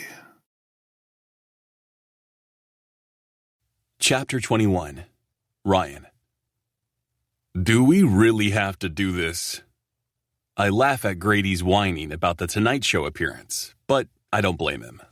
Even though my ass is still sore from last night, I want nothing more than to drag him back to bed. Yes, it'll help. I grab his hips and pull him to me. You raised my price tag, remember? He laughs at that, easy and calm. His grin is something I can get lost in. Well, I suppose this goes to our retirement plan then. I swallow, looking into his eyes, trying to see if he's fucking with me. But I only see honesty. Retirement? Yeah. His lips brush over mine. When I'm a washed-up rock star and your body has had enough of playing, we'll travel, maybe move to an island. I grin. You can't swim. The fucker sinks like a rock in water. Guess it will be an island we never leave. I laugh but release his hips when I hear Jenny's voice coming from the living room. We're still in my room after a shower we shared, but we're both dressed and ready now. Fuck, Medusa is here. I shake my head at yet another nickname Grady has for her. Not original. He flips me off, and we walk into my living room where a camera crew has a setup going for the live interview, and Jenny and Waylon are busy directing them. Fucking finally! Jenny is her usual self as she walks over to us in a sleek black designer skirt and crisp white shirt. Sorry, had to make ourselves pretty, I say, and Grady is right by my side. They're ready for you two. Don't fuck this up. We never mess with your paycheck, Jenny. I turn to Grady, shaking my head at his Forrest Gump impression, but I can't help smiling. She flips him off and walks back over to the camera crew, obsessive over every single angle. She really hates you. Grady shrugs his large shoulders, tossing me a wicked grin. But you don't. No, I don't. His smile only widens. In fact, you kind of fucking love me. I can't argue with it, but I'm not sure what sense he means when he uses the word love. Like a friend, or so much fucking more. Because my mind and heart are starting to lean toward the latter. Or maybe they were already there, and it's too much for right now. Okay, you two are going to have to get this under control. I startle at the sound of Waylon's voice behind us. He's quiet, but when he stands between us and eyes us both, a cold, worried shiver slides through me. Get what under control? Grady asks, looking behind us at Jenny, who thankfully is preoccupied. This. He keeps his voice low as he waves between Grady and me. The obvious flirting. We aren't flirting, I object quickly. Maybe too quickly, because Waylon pins me with a knowing look. You are. You're both standing here like you want to devour the fuck out of each other. Like you've definitely seen the other one's face when they come. Grady nudges him. Hey, shut it. Waylon isn't bothered by the nervous edge in Grady's tone and shrugs. It's hot. I'm not going to lie. And some people may think it's just this bromance bullshit Jenny is trying to sell. But I'm telling you, some people will definitely pick up on it. Shit. I look at Grady. Did you tell him?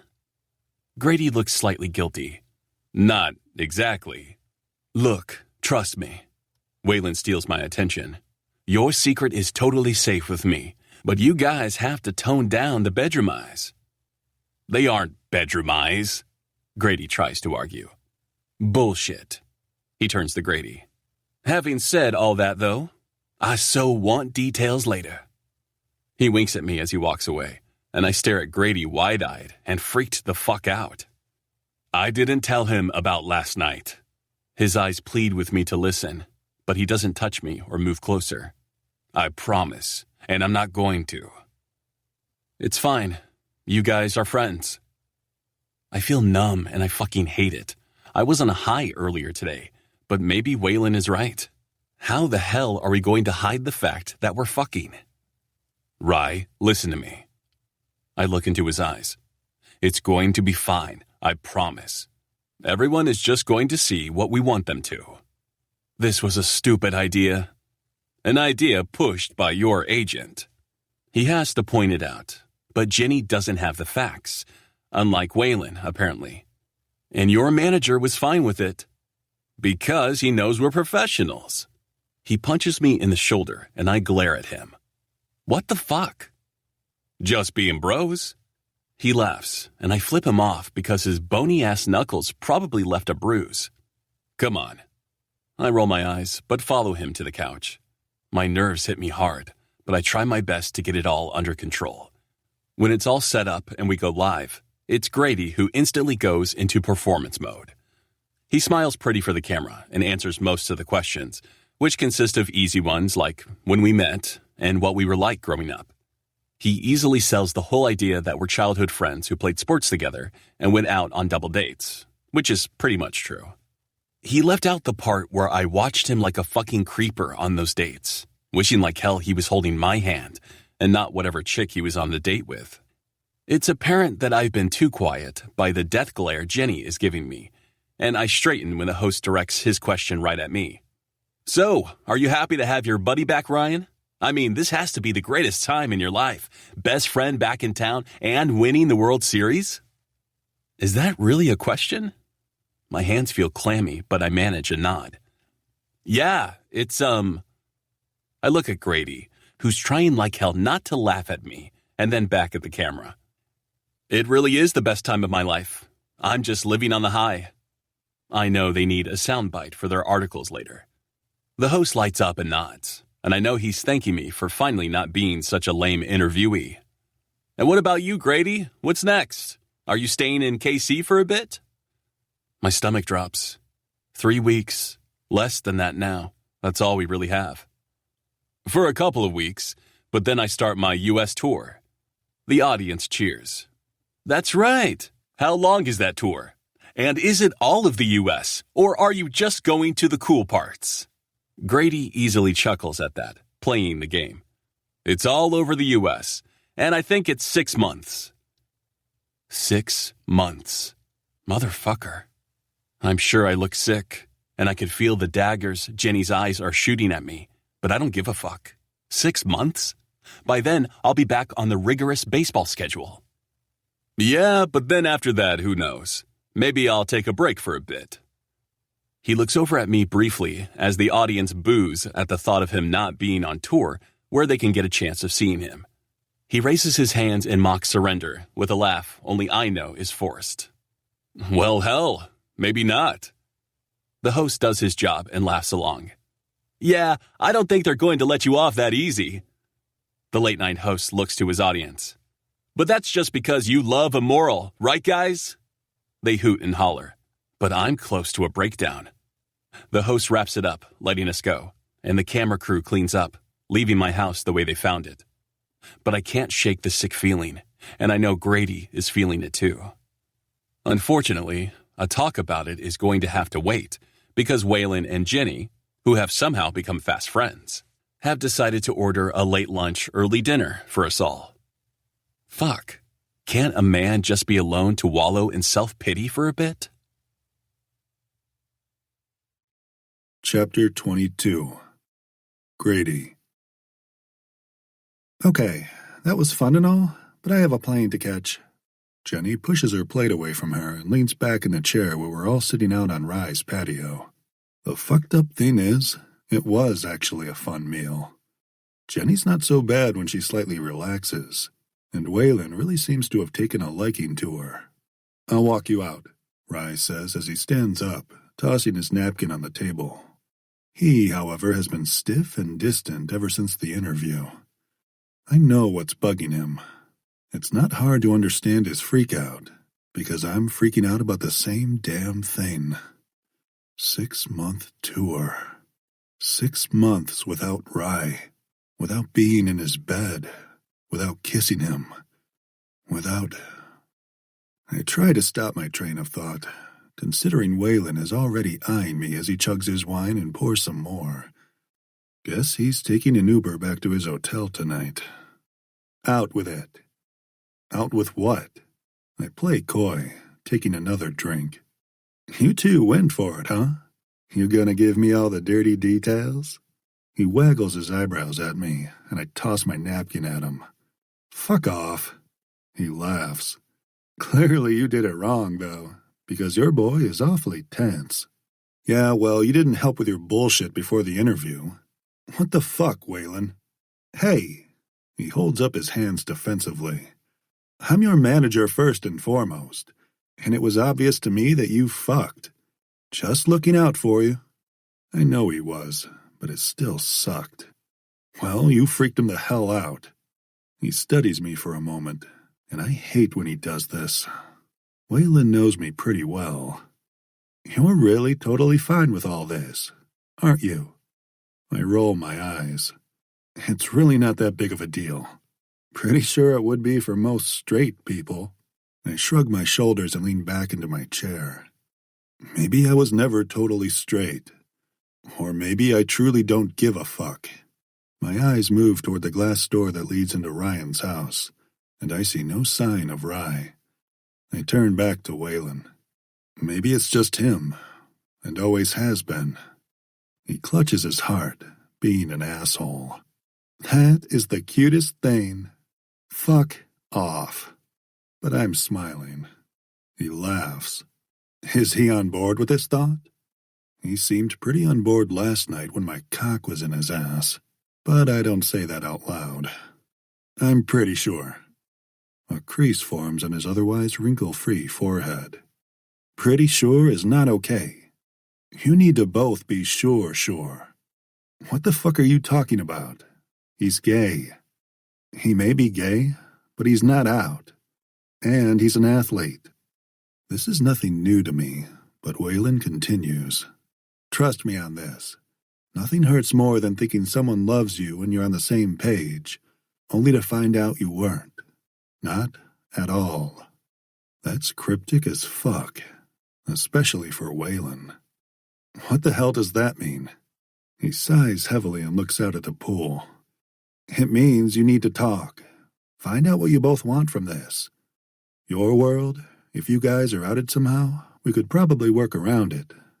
But his? He shakes his head. Trust me, his world is different. Pretty sure my label would freak the fuck out. He chuckles at that and finishes off another drink. No doubt. Please be careful. But still, I could spin it. We aren't planning anything. We're just winging it, playing it the Grady Bell way. Well, fuck, that's creepy. Were you watching us last night? He stands up from his seat, a little wobbly. I wouldn't object to watching, but no. I just know you. Act first, think later. You can't do that. I know he's right, but today has really fucked with my head enough already. I know I want Rye, and I'll take him however I can get him. That brings a surprised smile to his face. Good. Be happy. Do your thing, and I'll run interference. But if you two decide to come out, please run it by me first. Promise. He slaps my shoulder. Time for me to go. He starts to leave, but I have to ask. Hey, Waylon? He turns toward me. Yeah? Did someone hurt you? He laughs, but it's sad and distant. It was a long time ago. You know me. He forces a smile. I always bounce back. With that, he turns toward the door and heads inside to call his Uber. I want to know more, because he's really the best friend I've had lately. But I don't want to pry. I saw the pain in his eyes. Clearly, he's been hurt by someone. Maybe someone he thought would come out for him, and didn't. Nothing stings worse than betrayal. I drag my hand over my jaw, feeling shaken and unsettled by the day. Ryan and I definitely need to talk. Chapter 23. Ryan. So, it's officially over with Vicky. I look up at the sound of Grady's voice. He's freshly showered and wearing only a pair of gray sweats that makes my fucking mouth water. I'm drained after today. Jenny wasn't thrilled with my interview performance, but she doesn't seem to suspect that Grady and I are anything other than good friends. Thank fuck, because I don't think I can take much more right now. All I want to do is turn my mind off and get lost in Grady for the next 3 weeks. But I can't stop thinking about what happens after that. He's leaving for 6 months. Then, if I'm lucky enough to get a contract, I'll be on a crazy-ass traveling schedule myself after that. I break through my thoughts to ask, "Oh yeah?" He sits next to me on my bed. "Yeah." He hands me his phone, and I see the headline immediately, which states that Vicky is now dating a redhead who works at her local gym. A female redhead. I look at him in surprise. She's a lesbian? He nods. Officially, she didn't know until she met this woman. But unofficially, she's always known, and her show wasn't cool with it. Motherfucker, this world just keeps getting better and better. That's why you dated her? He nods, putting his phone down and leaning back against my headboard. They needed to clean up my image a bit, and Vicky, well, the show thought she needed a boyfriend because people were getting suspicious. Suspicious that she was a lesbian? I guess. I don't fucking know. I knew who she was even if I wasn't a fan of her show. Waylon approached me about a date with her, and before I knew it, we were in a fake relationship. So, how are you being portrayed in this whole thing? Everything is fucking fake. I know that now. Without a doubt, his role in this is being spun by someone behind the scenes. Puppets are all we are.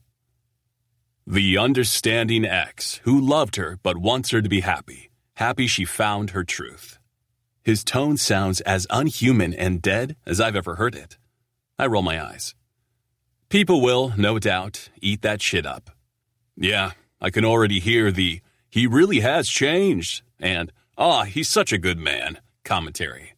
His tone is bitter, and I can see how much he hates all this. My hand smooths over his cheek as I turn to face him, my body angling toward his. It's okay, Grady. At least she's free. I'm a fucking fraud. I search his eyes and see how he, too, is drained from today. He's feeling it, and I kiss him softly, wanting to remind him we're in this together, even if I'm not sure for how long. He kisses me back, pushing my body back and moving his over me. The kiss turns hungry. All I want to do is get lost in him and ignore the rest of the world, but I know we need to talk. Grady, he shakes his head, but he pulls back to look at me.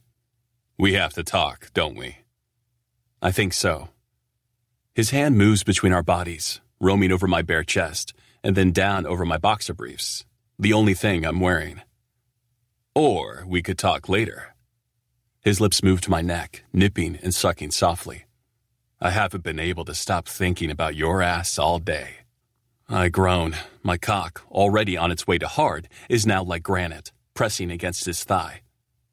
Not fair. He chuckles, and then falls onto his back next to me. Fine. How is this going to work?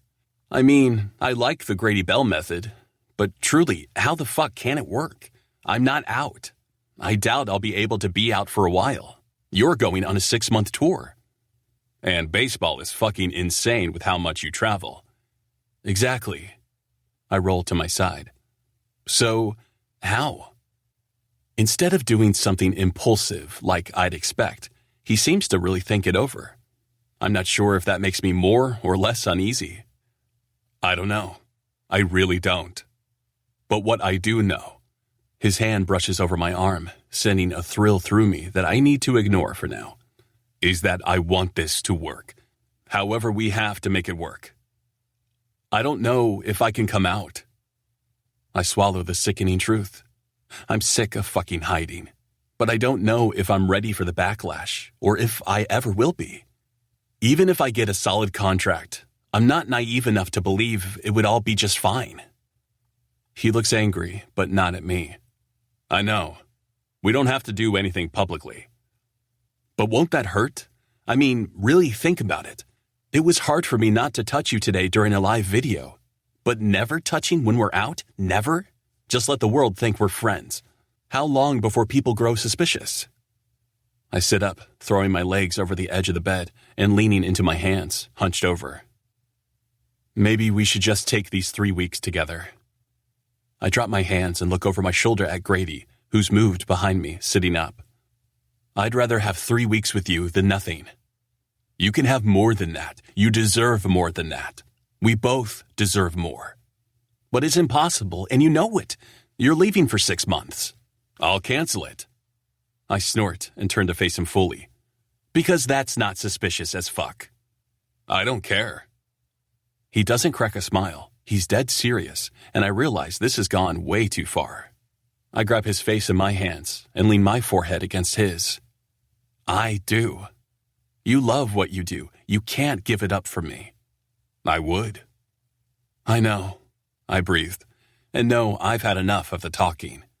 This will probably end badly. There's really no good long-term fix for this, but I don't care. Right now, I have Grady in my bed, where I've always dreamed he'd be, and I'm not wasting a second.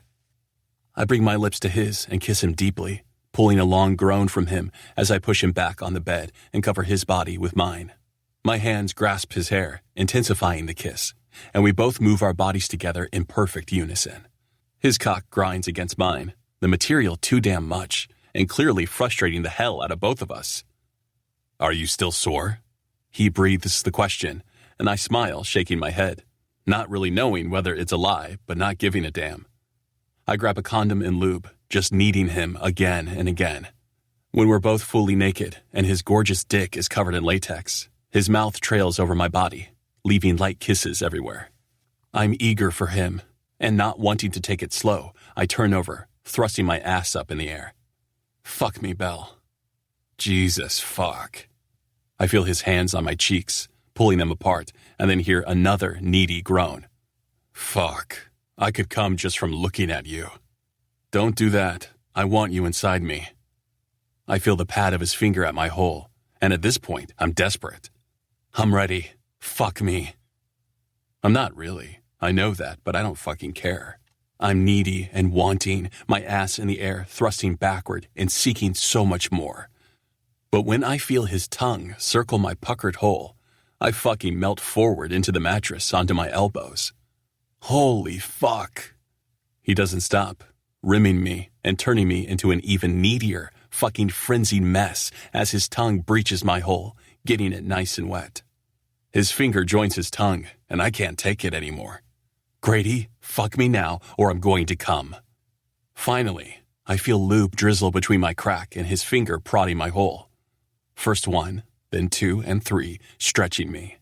My voice is a pleading, incoherent mess. And then fucking finally, his cock moves into me with short, shallow thrusts until he's fully seated inside me, his front draped over my back. Holy fuck. "Move."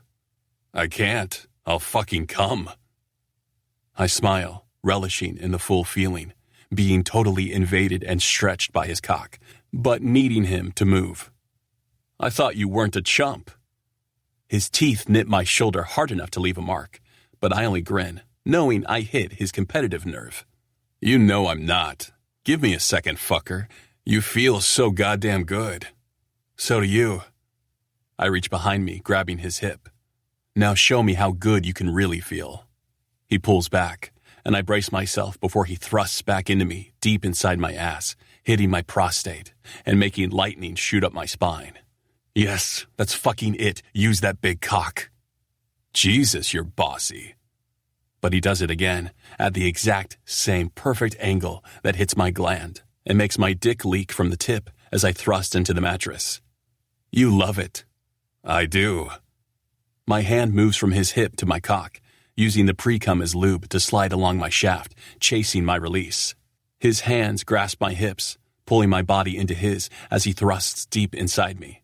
"Fuck, fuck, fuck," he chants, and I know he's as close as I am.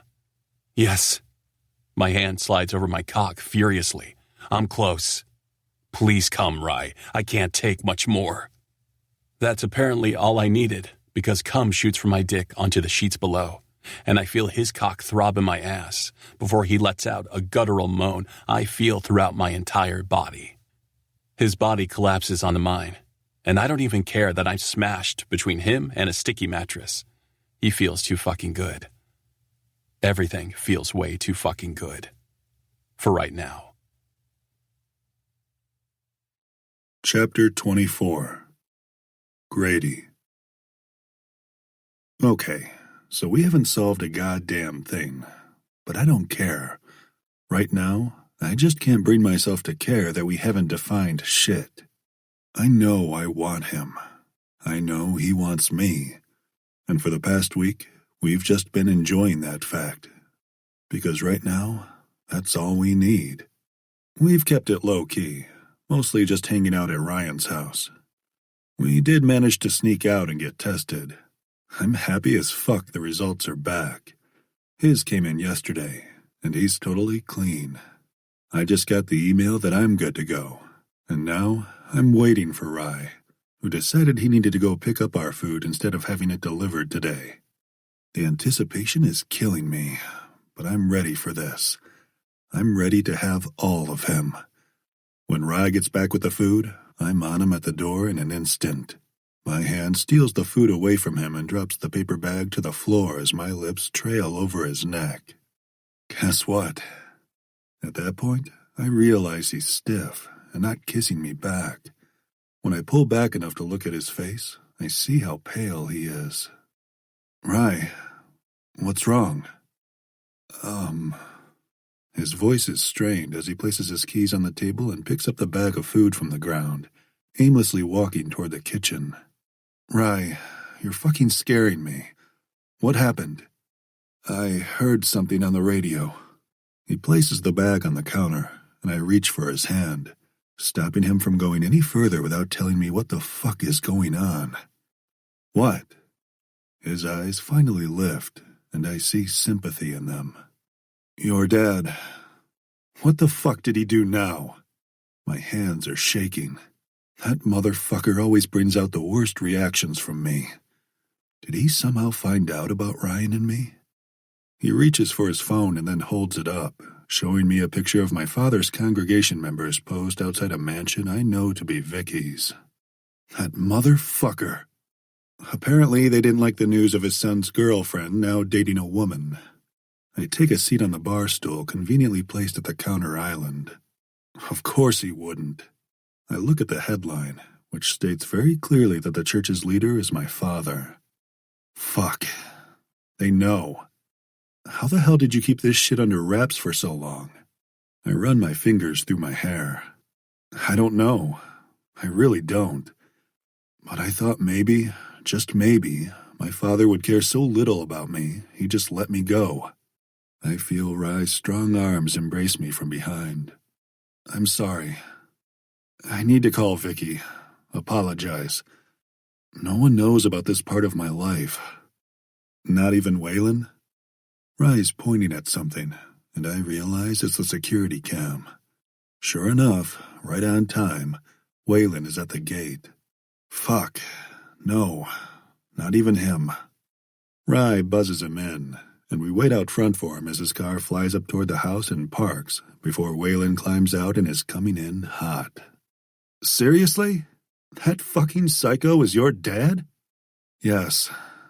Hot shame spreads through me. That's my father. How could you not tell me that? I shrug, except I'm anything but nonchalant. I feel like shit just for having been born that man's son. It's not something I'm proud of. It's something I wanted buried. We should probably go inside. Rye opens the front door. Who knows who's watching? Waylon and I don't argue, all of us heading into Ryan's living room to sit down, but it's Rye who speaks to Waylon before I can. His father is a piece of shit, but as you can see, he's gained a lot of followers, all spreading hate under the pretense of love. Waylon looks sick, and I can't blame him. He's spent his life fighting against people like my father, and not just in his own life. He's been an ally to so many, and frequently volunteers with gay youths, trying to strengthen them. People like my father only threaten to undo all the good he's done. How can you be related to him?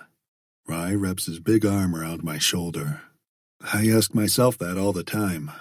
But you know him. He's nothing like his father. Although I appreciate it, it still makes me cringe. People have told me my entire life I'm the spitting image of my father. I know that. Waylon's eyes seem sympathetic. Why didn't you tell me? I was ashamed. I just wanted him to go the fuck away. He nods as if he understands. You have the same last name? How am I only finding out about this? I wanted to change my name, but the record label loved Bell, so they made me keep it. Said they could handle it. They know? Ryan seems surprised. Why, I'm not sure. He knows the game. They dug every single thing up about me before signing me. Before I can answer, Waylon is turning on the television and immediately finding news coverage of the church gathering outside Vicky's home. Thank God for the iron gate around her property, but it's still unnerving. These people are seriously psychotic. Last year, one of my father's minions went to prison for bombing an abortion clinic.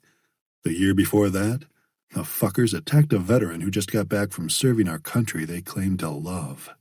Clearly, they can't handle it. I don't see Vicky, so she must be inside. Probably scared out of her mind. I need to call Vicky. I stand up to reach into my pocket for my cell, but Waylon stops me. She's fine. How do you know? I gesture toward the TV, my stomach dropping at the signs these people are holding up with sickening, hateful words. She's on her way to an undisclosed location with her girlfriend for a few weeks. These assholes will get bored and move on soon enough. I sit back down and look up at him in surprise. How do you know that? He waves me off, plopping down in one of Rye's oversized chairs. Please, I was way ahead of this shit. I just didn't know he was your fucking father. Of course he was ahead of it. Waylon is beyond amazing at his job. I'm sorry. I should have told you. I get not wanting to be associated with him, Grady. What the hell? I didn't want you to see me as part of him. I feel Rye's big hand on the back of my neck giving me a reassuring massage that I welcome. I hate him. Waylon offers a sympathetic smile yet again. Me too. But I know that's not you. You aren't your father. I've let him take a lot of shit from me. I look over at Rye's solemn face, and I know he knows I mean him. If it weren't for that asshole, maybe I would have tried harder to track down Rye a long time ago. I would have faced shit I'd buried. Well, if anything, people are only going to sympathize with you. I mean, with a father like that, you turned out pretty damn well. Thanks, Waylon. No more fucking secrets. I swear to God, if you have a love child somewhere you aren't telling me about, I will kill you. Me too, Rye adds, and it actually makes me relax into him and laugh. Are you sure Vicky is okay? Waylon nods. She's okay. Really. She was worried about you. Of course she was. I'm not sure how I got so goddamn lucky to have such good people in my life, when honestly, I was doomed from the start. I could be like the rest of my family, blindly following my father and believing his bullshit lies. I lean on Rye and smile to myself. Growing up, I had him to commiserate with and question the shit my father was spewing. If I didn't have that, maybe I would have been lost in that world. Chapter 25. Ryan. It's been a couple of days since the shit show with Grady's father. He's been in his head over it, which is a strange switch of roles, but I get it. God, do I get it. I'll never forget being forced to sit in the front pew with my parents and listen to the hateful shit coming out of his father's mouth, and his parishioners shouting a resounding amen. Grady and I would sit there solemnly, silently mocking all the ignorant bastards, but it still gets to you. It still gets deep inside your subconscious. And I know he worries there's an ugly side to him. If only he knew. He's beautiful, inside and out. Always has been. Vicky is somewhere tropical. He smiles, showing me a pic on his phone of Vicky in a bikini with her beautiful girlfriend leaning on her shoulder. She looks happy. He nods, putting his phone on the side table next to the sofa, running his fingers through his hair. Yeah, thank fuck. It's not your fault, Grady. What if they'd been attacked, Rye, for being gay? What the fuck is wrong with this world? A lot. I move closer to him, pressing a kiss to his temple. But there's good, too. How can you say that, with all you've had to deal with? I don't like this side of Grady. Not because it's not as fun or because I want light and carefree, but because that truly is Grady's personality. It's not a front. He lives life to the fullest. He has a good time and can usually spin everything into good. I'm the grumpy bastard. I brush a kiss against his lips and smile as I remain there. You make it good. You show me the good, always have. He finally grins, and now things feel right again. You've always been good for me too. I hated my father, but you made it okay to be happy. I think I can make you really, really happy right now. I waggle my eyebrows at him, and he snorts, shoving me back, but not far. He lifts his shirt off, tossing it behind him, and I do the same, not wanting to waste any more time. I practically growl when he pulls his sweatpants down, his cock hard and slapping against his abs. Fuck, I'm starving for him. The last 2 nights he slept in my bed, but other than a few kisses here and there hasn't been much physical activity, which I'm cool with, but this is more like it. I let my fingers slide over his abs, my mouth following as I leave a trail with my tongue. What do you want, Grady? You? His hand slides through my hair, and I smile like an idiot. You have me. What do you want me to do? Stop talking and use that mouth to suck my cock? His fingers grasp my hair tighter as he gets bossier, and I groan, leaning down to lick the tip, teasing and making his hips buck upward impatiently. I said suck, not lick. You don't like my tongue? I run it along the vein on the underside of his dick, and he moans. Fuck, I do. I really do. I smile, putting him out of his misery and engulfing his shaft, cupping his balls, and loving his moans of ecstasy, knowing he's right on the edge.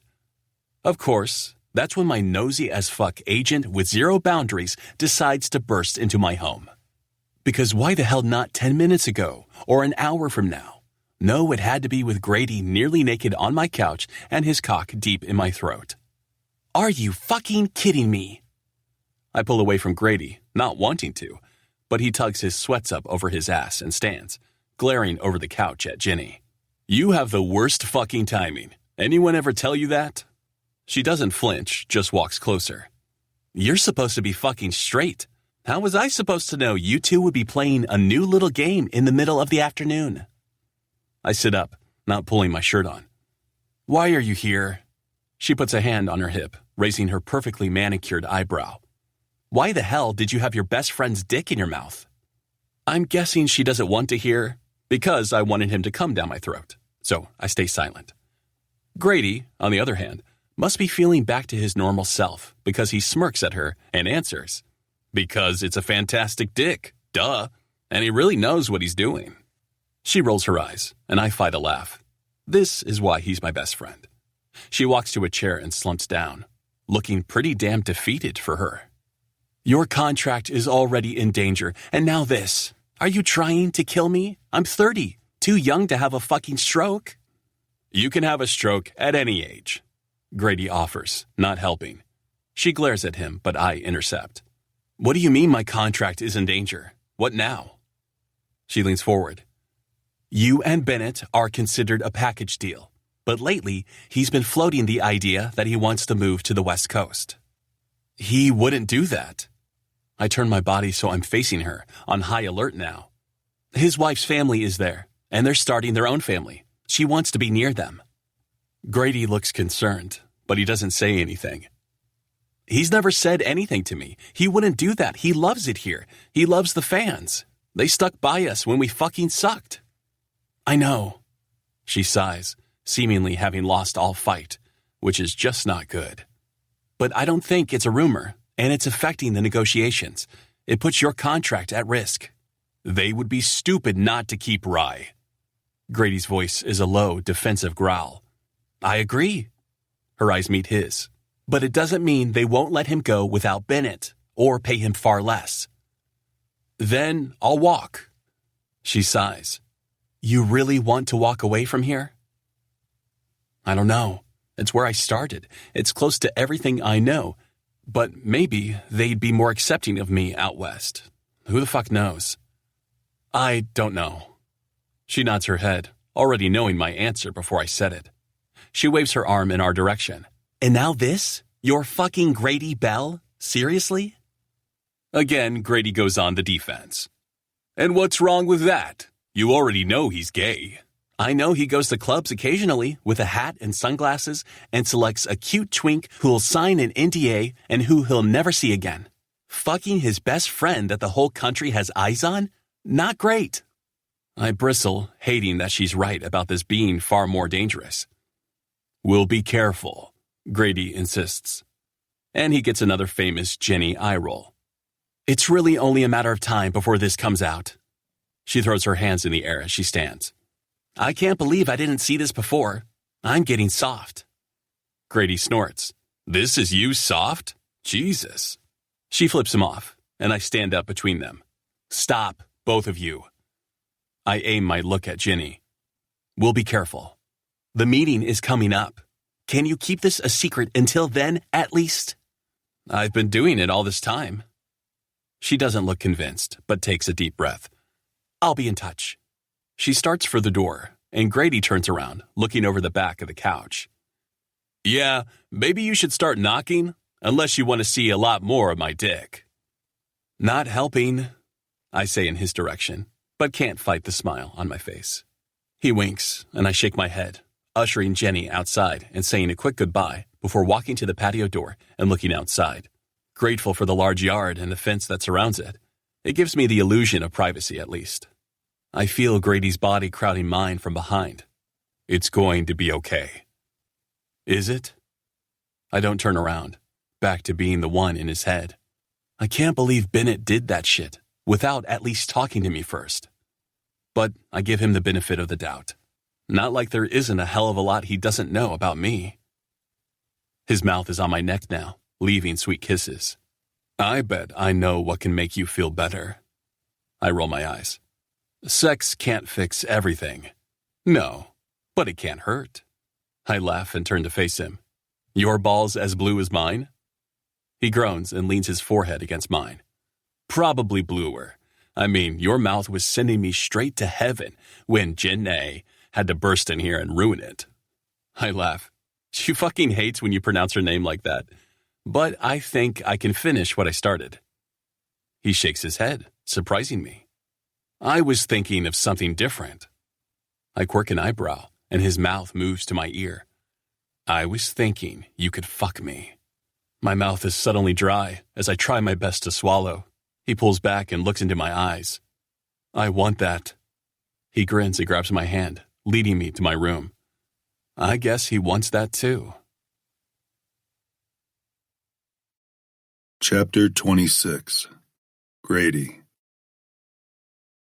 Okay, don't be nervous. It's just a dick. A long, thick dick going into my ass. But still, breathe. I look at Rye, who has an amused smirk on his gorgeous, all-American face. I am breathing. His hand moves over my heart. We're both naked and standing at the foot of the bed, staring at each other because I fucking froze, even though this was my idea in the first place. Jesus, your heart is racing. Yeah, it is. I let out a shaky breath and run my fingers through my hair.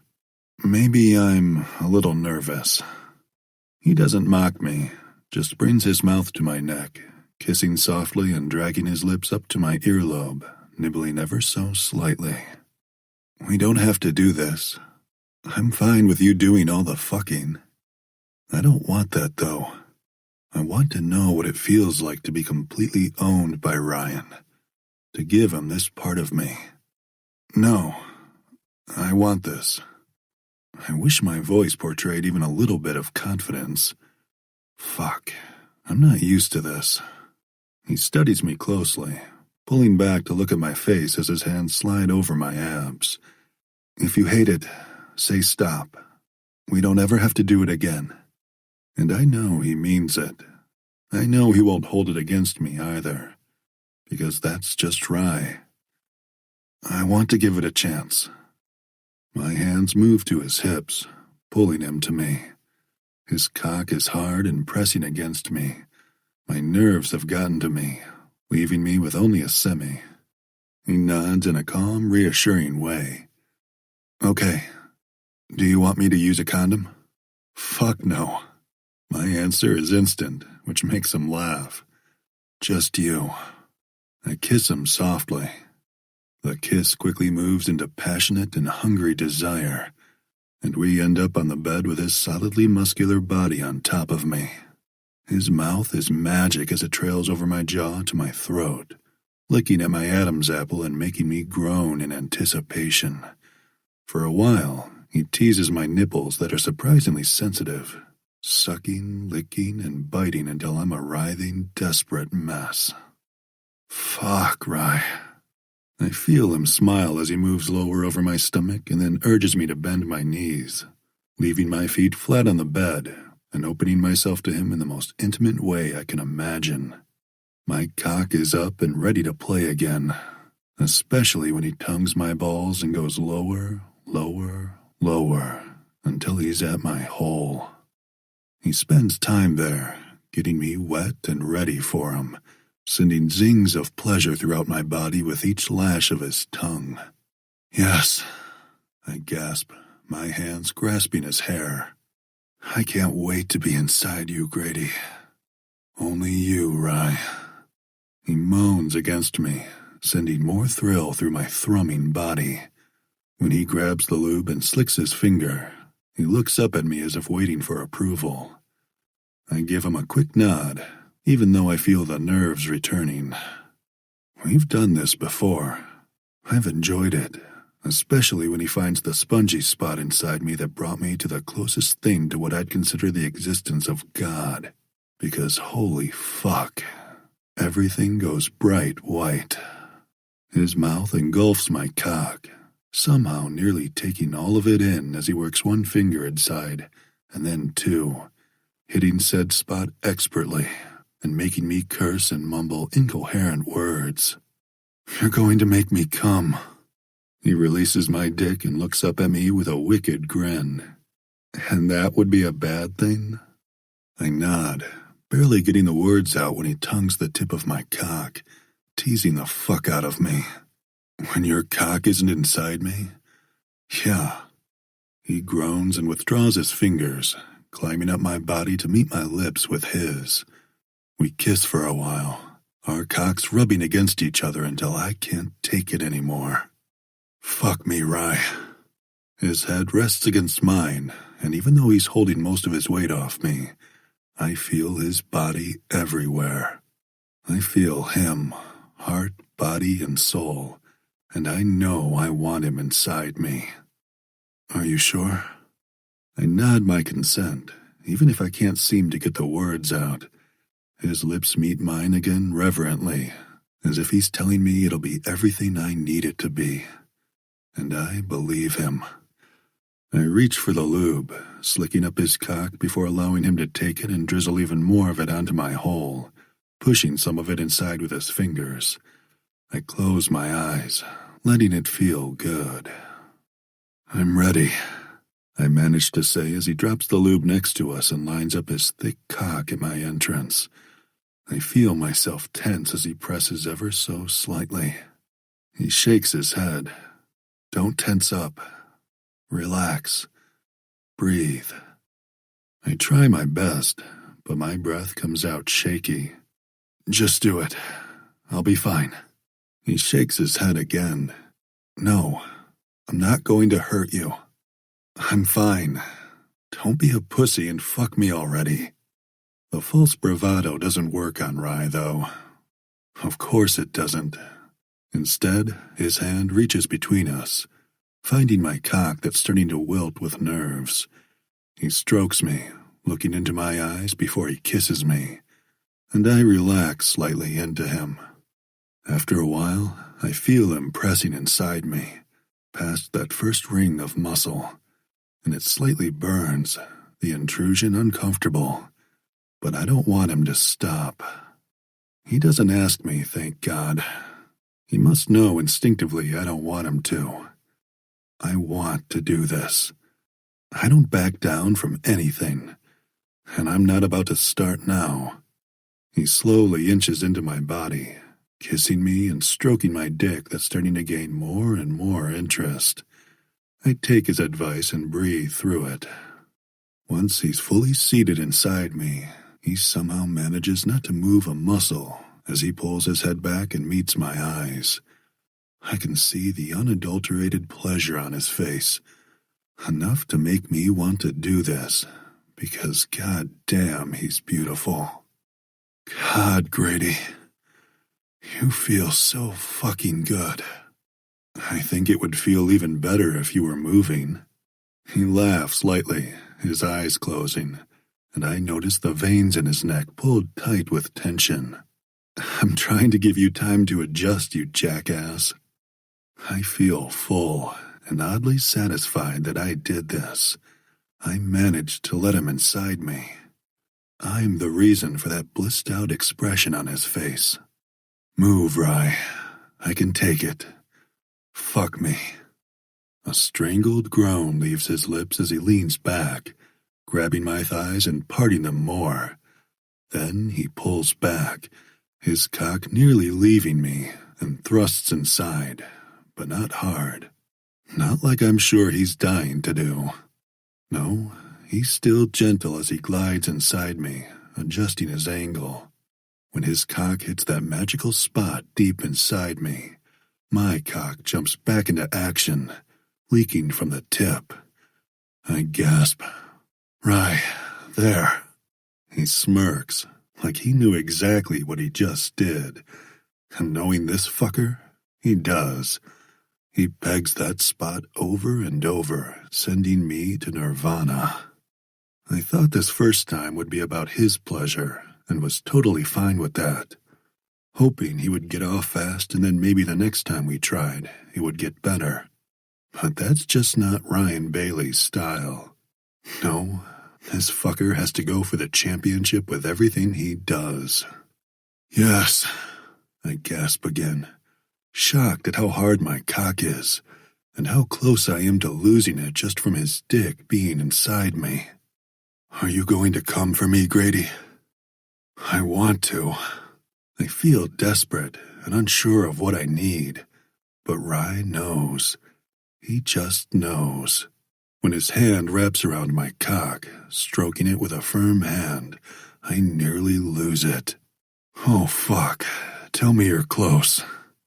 Are you kidding? I nearly came the second I was inside you. You feel fucking perfect.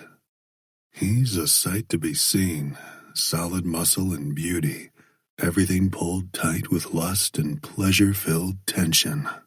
Come, Rye. You first. He thrusts inside me at the perfect angle, simultaneously stroking my cock, his thumb playing with my tip. I don't even get a chance to argue before I shoot hot cum all over my abs. Fuck, he chokes out as he thrusts only a couple of strokes before I feel his cock pulse inside me. Fuck. I can't find words, but I silently agree with him. Holy fucking shit. How the hell have I been living without this all these years? When we finally regain some of our wits, we decide to take a shower to clean up. I don't want to be too far away from him, feeling oddly vulnerable.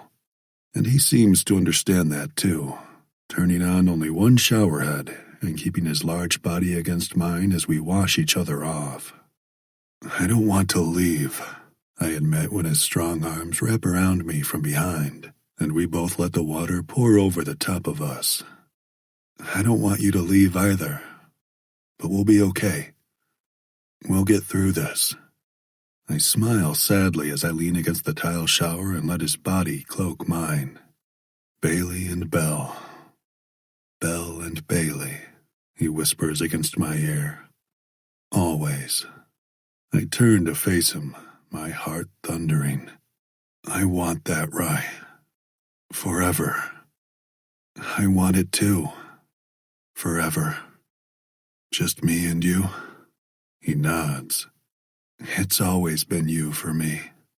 My hand slides through his wet hair, my chest exploding with so much emotion I normally make a joke to avoid it. But not now. You've always been it for me, too. So, this is a thing? You and me? No one else? No one else. I only want you. I kiss him softly. I only want you, too. Because it needed to be said. even if no one else was on my radar.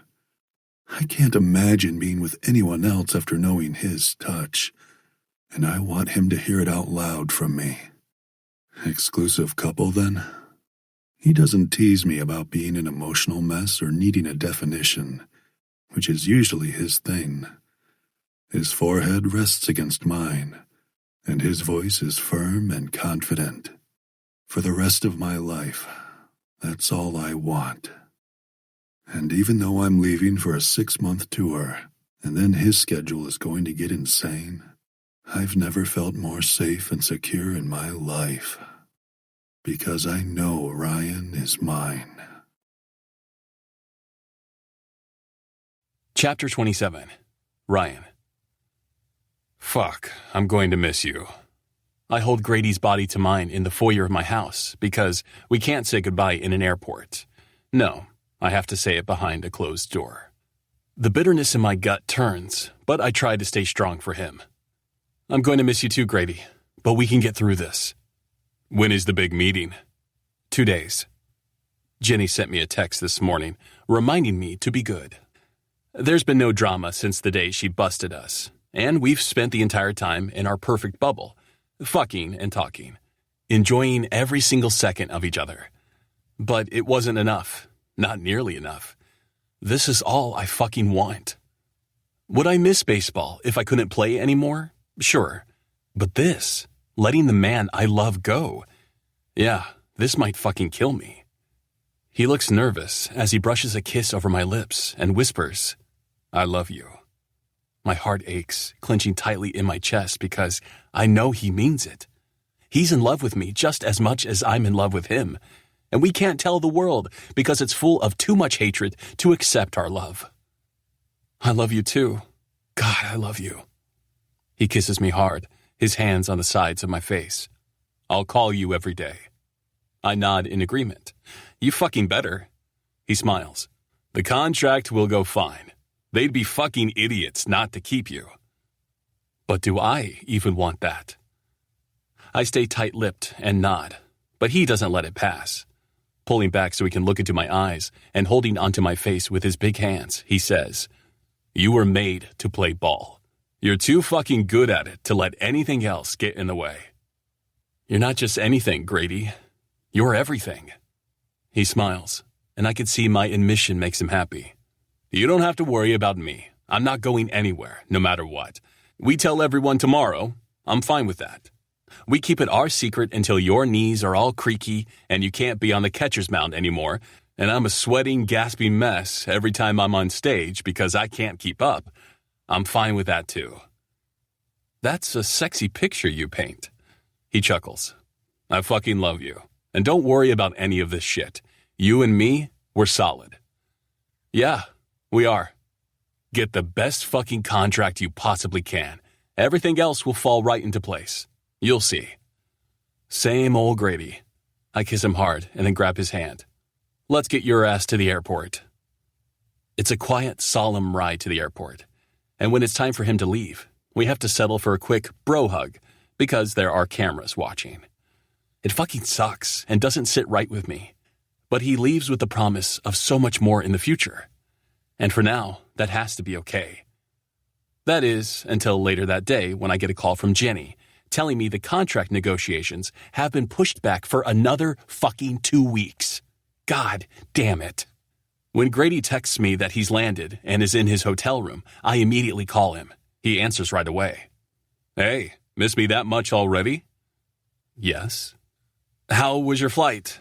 I try, but my voice is shaky, and it must alert him. What's wrong?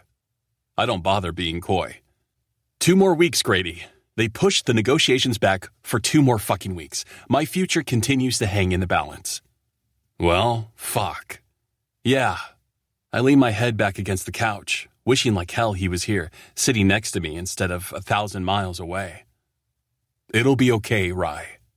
He sighs, and I hear his uncertainty. Jenny thinks it's because of Bennett. Have you talked to him? I haven't talked to him since the party, which is pretty shitty considering he's been the closest thing I've had to a best friend the last few years. No, you should. I smile, trying to make the conversation lighter, even though I feel like shit. I've been kind of busy. He laughs, and I miss the hell out of that laugh, out of this man. Yeah, well, I'm not going to apologize for that, but you should go talk to him. I can't fault him for wanting what his wife wants to make her happy. I can hear him smiling. You should still talk to him. Maybe you could even tell him... I cut him off. I don't know if I can do that. I sigh. Maybe I should take my chances with another team. You love it there. I do. It's what I know, but maybe I'm ready for a change. I think I could love it somewhere else. Maybe I can find somewhere I can be open and free, Grady. We both know, contract or not, it probably won't go over so well in Middle America. Fuck that shit. If you lock in a contract, you can do whatever the fuck you want. He says it, but I'm not sure even he believes it. We know how the world works. How, if the fans aren't happy, the owners can find a way around any contract. Yeah, that's all I can manage to say. All I want is him here and in my arms when I feel so unsteady and out of control. But at least I have him on the phone. At least I know, without a doubt, that no matter where he is in the world, he's mine. And yeah, that's more than enough for me. Chapter 28. Ryan. Well, holy shit. I was sure you were done with my ass. Bennett's smile is vibrant as he opens the door to his home and lets me inside. I decided Grady was right, and I needed to talk to my friend and teammate. So, after a couple of days of sulking, I gave him a call and asked if we could get together. He, of course, told me to come on over.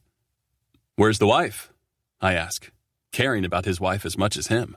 She's always been so fucking kind to me, and I do want her to be happy.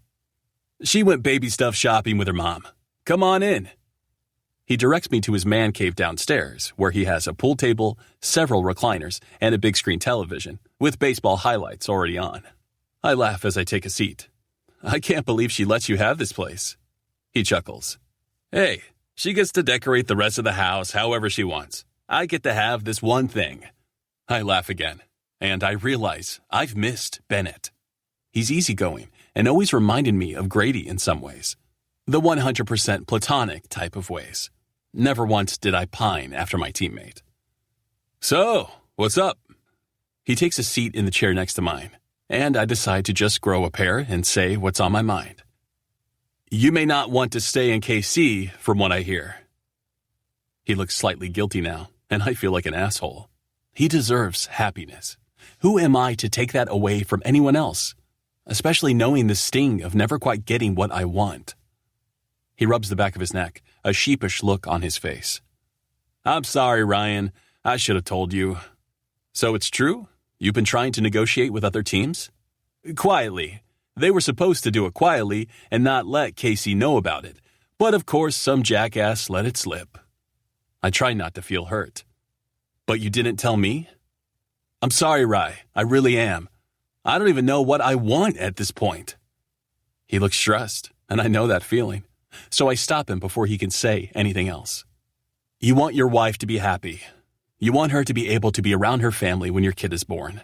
I get that. He looks almost relieved. I should have known you would.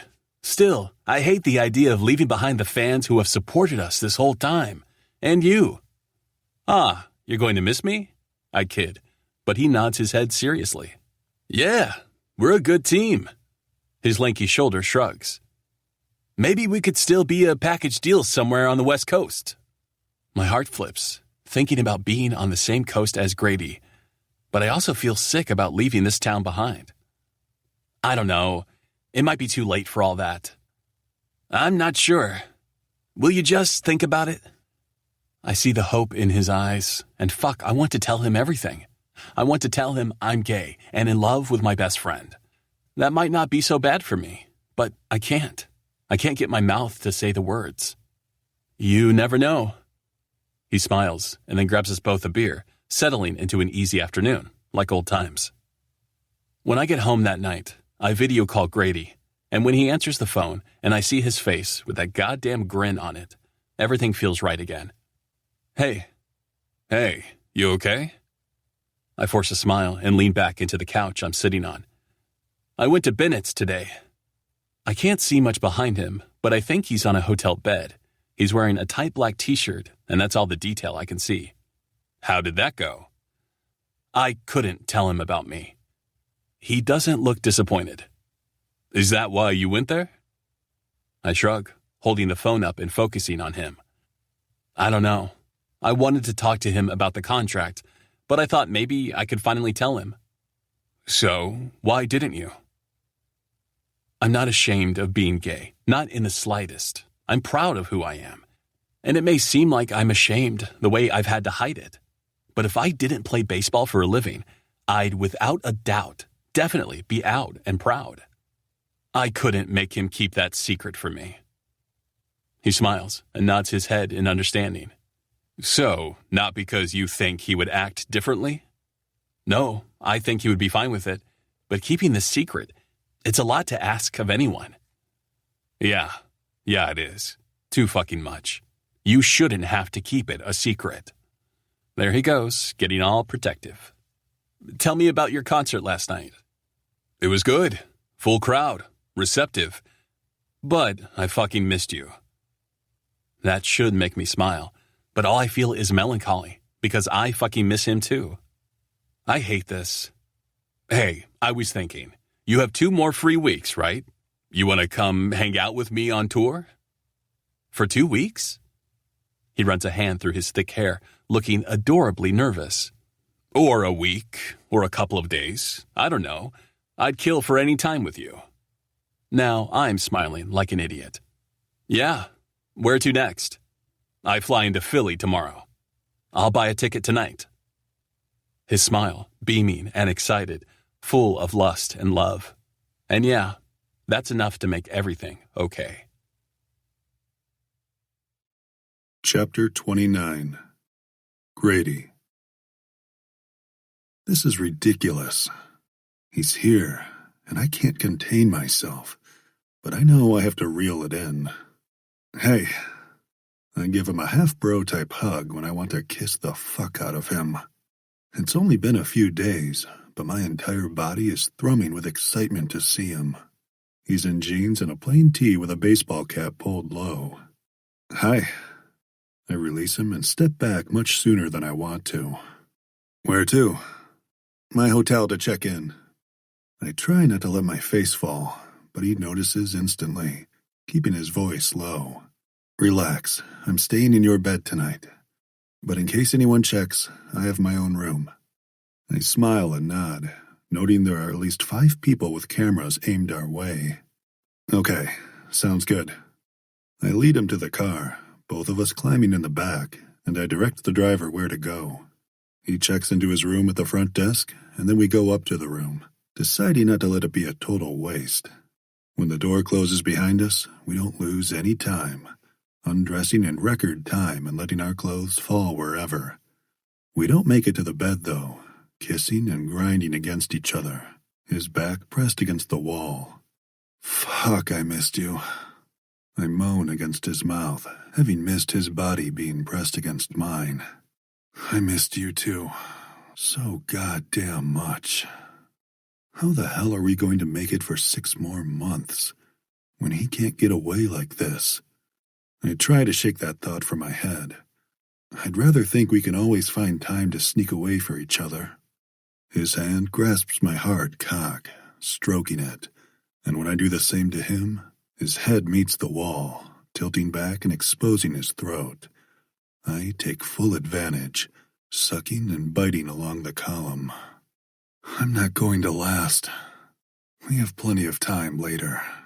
My hand moves faster, loving the feel of him in my grip. When he pushes my hand away from him, using his spit to lubricate his hand and wrapping it around both of us, I thrust against him, bracing myself on the wall with both hands. Fuck, Rye. Come with me, Grady. It doesn't take long before we're both exploding with ecstasy, cum spilling over his hand, and both of us groaning with spent desire. Jesus. Fuck. I really missed you, I say with a smile that makes him laugh and then kiss me. I missed you too, asshole. Apparently. We both take a shower in the hotel bathroom that isn't anywhere near the luxury of his house, but it gets the job done. When we're both cleaned and dressed again, we're ready to head out for dinner when his phone rings. He checks it and curses. Shit, it's my mom. I take a seat on the edge of the bed. Better answer it. He sighs and takes a seat next to me, answering it and putting it on speakerphone. Hey, Mom. Hi, sweetie. What are you up to? I offer him a wicked grin, challenging him to answer that honestly after what we just did, and he shakes his head with a laugh. Hanging with Grady. Grady Bell? She sounds so excited. Yeah, the one and only. I greet her. Hey, Mrs. Bailey. Oh, sweetie, how are you? We've missed seeing you around town. I'm so happy you and Ryan are friends again. I see the shame on his face, and I don't like it. I don't let him get by with it for long. We were both responsible for our time apart. Me too, Mrs. Bailey. He's not getting rid of me this time. I'm so happy to hear that. How are you these days? I've asked your father about you a couple of times, but you know him. He doesn't say much. I cringe at the thought of my father. Yeah, sounds like him. I'm fine, thank you. Ryan gives me a cautious look, knowing how much my father bothers me, but his mother either doesn't notice or doesn't care, and continues. Well, I'm sure he's extremely proud of you, like we are of Ryan. Right, except for ignoring the fact that he's gay. Rye gives me a pleading look, and I comply, keeping my mouth shut even if it grates on me. Right. She switches her focus to Ryan. Ryan, we heard the contract negotiations have been pushed back. What happened? Fuck. My plan was to keep his mind off that shit this week. It'll be fine, Mom. Oh, honey, I hope so. I can see the stress rolling off Rye in waves now, and I'm pissed because I just worked really hard to relieve his tension. Not that it was a hardship. You just have to stay here. Yeah, that's the plan.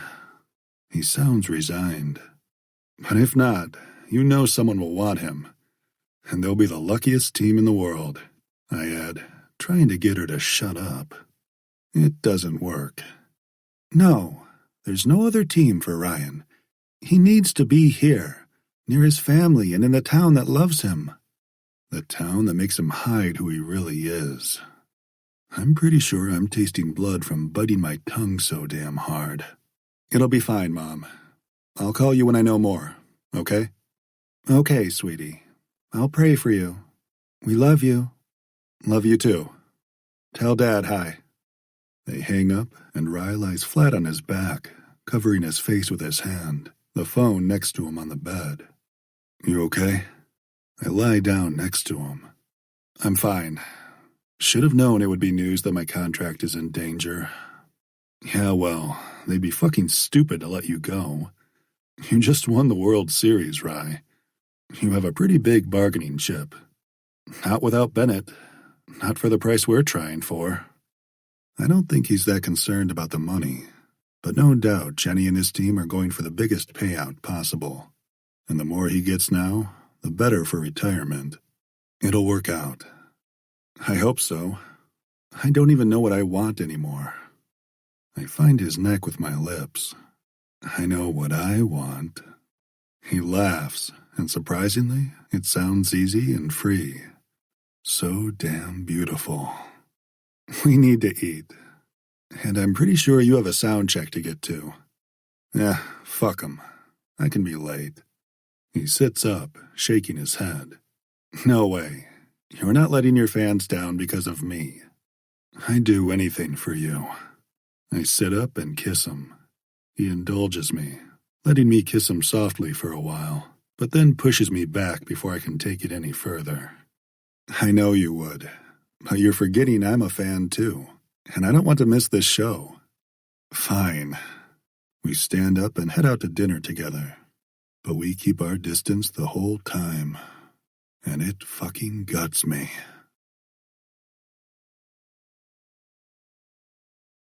Chapter 30. Ryan. Grady was worried I'd be bored with the sound check and all the setup before the concert, but he's insane. Watching him sing and play the guitar is one of my favorite things. Always has been. I still remember when we were 12 and he'd pick up his guitar, making up songs and playing classics. It always made me smile. He's self-taught, something anyone could know from watching his interviews, but no one else actually got to watch the process of him learning, except me. Now, I'm standing backstage next to Waylon, watching Grady warm up the crowd, telling them thank you for being here and how grateful he is to have them all. And I know, without a doubt, it's all genuine. As long as I can remember, we both wanted out of our small hometown. We both had big dreams of becoming rich and famous, but mostly it was the escape we wanted, away from small-minded people. He wanted away from his dad in general, but I wanted a way out of watching my dad struggle. He's a damn good welder and never once complained about providing for his family. Still, over the years, I saw him die slowly inside, watching his beloved game of baseball while his own dreams faded. But then, his faded dreams blossomed into dreams for me. I love baseball, but not like my dad does. I try not to think about the phone call with my mother and how afraid she sounded at the possibility of me not being re-signed. I try not to let it turn in my gut. The decision between making my dad proud, living his dream of playing for KC, and my own dreams. Dreams with Grady. My best friend. The guy I spent all my time with until I was barely 18. Who I laughed with and even occasionally shed tears around. The one who knew all my fears and dreams even before I did. I know deep down what I want, but I don't know if I can face it just yet. I don't know if I can handle disappointing my father, a man who gave everything up for me. I watch as Grady crosses the stage, not to grab his guitar like I expected, but to sit at a piano in the corner. What is he doing? I lean into Waylon. Waylon just smiles and shrugs. I don't know. Sometimes he starts the show with a cover. I watch the band behind him look to Grady for his cue, seemingly not knowing what he's about to play, but it doesn't matter. From the first note, the recognition hits them, and I feel a tingle run through my body, knowing the song instantly. He's not. He totally is.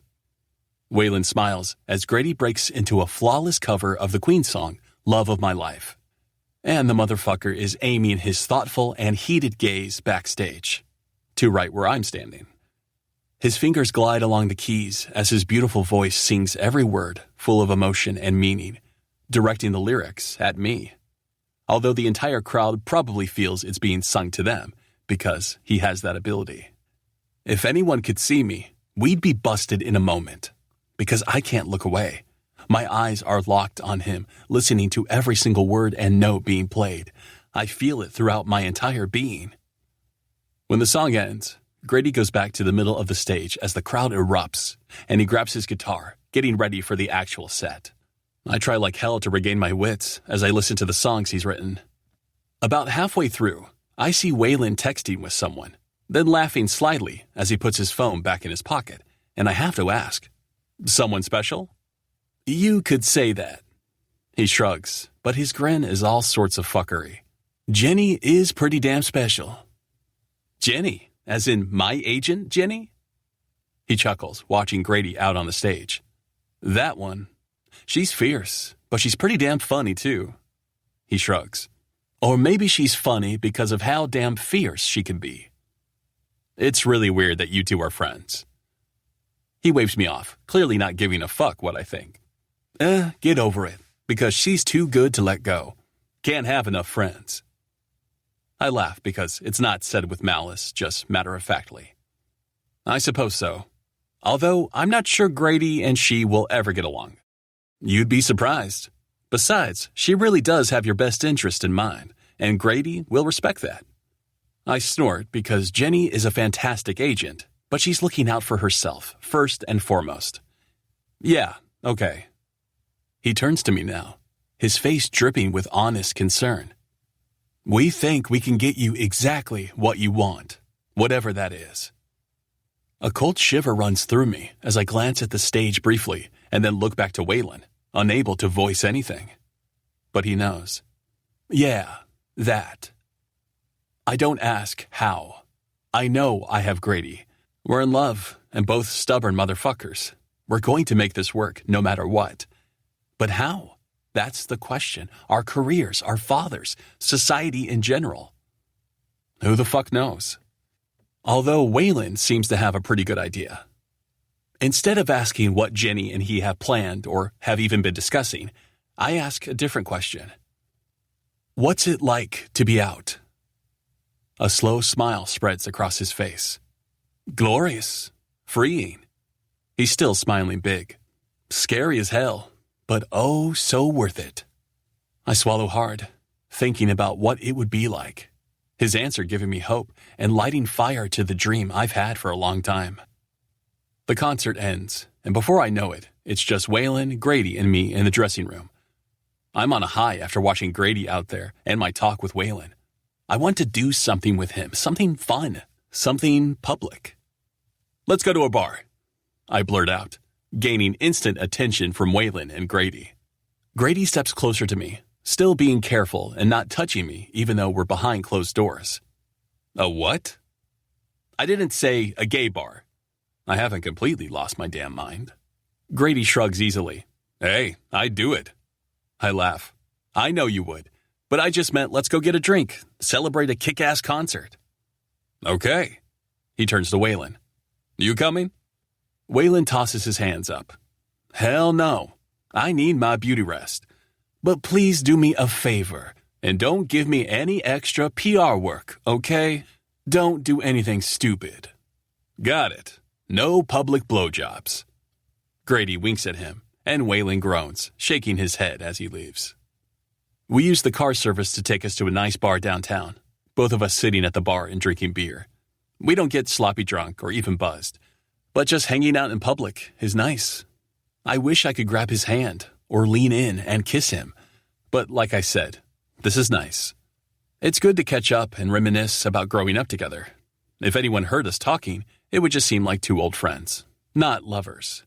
Which, of course, makes me slightly bitter.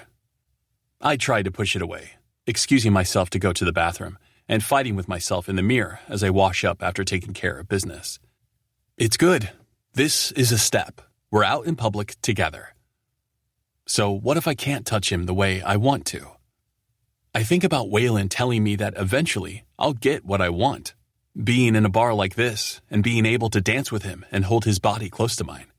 The thought of leaning in for a kiss and not worrying about damaging either of our careers has me taking a deep, relaxing breath and smiling at my reflection in the mirror. Someday. I walk out of the bathroom, which is in the back of the bar, and instantly run into Grady. There you are. I wasn't gone that long. One of his palms flattens against the wall behind me, half caging me in, and I can feel the heat of his body rolling off him. God, I love him. I was worried. I quirk an eyebrow. No, you weren't. He grins, dragging one hand down my jaw, and when I swallow tightly, his finger trails over the column of my throat, his eyes hungry for me. We should get out of here. I nod in agreement, wanting him so goddamn bad. Yes. Before I can overthink it, I lean in closer to him, my lips brushing over his in the briefest of kisses. It's only a moment, but I feel it every fucking where. Let's go, he growls, as we separate and go back to settle our tab.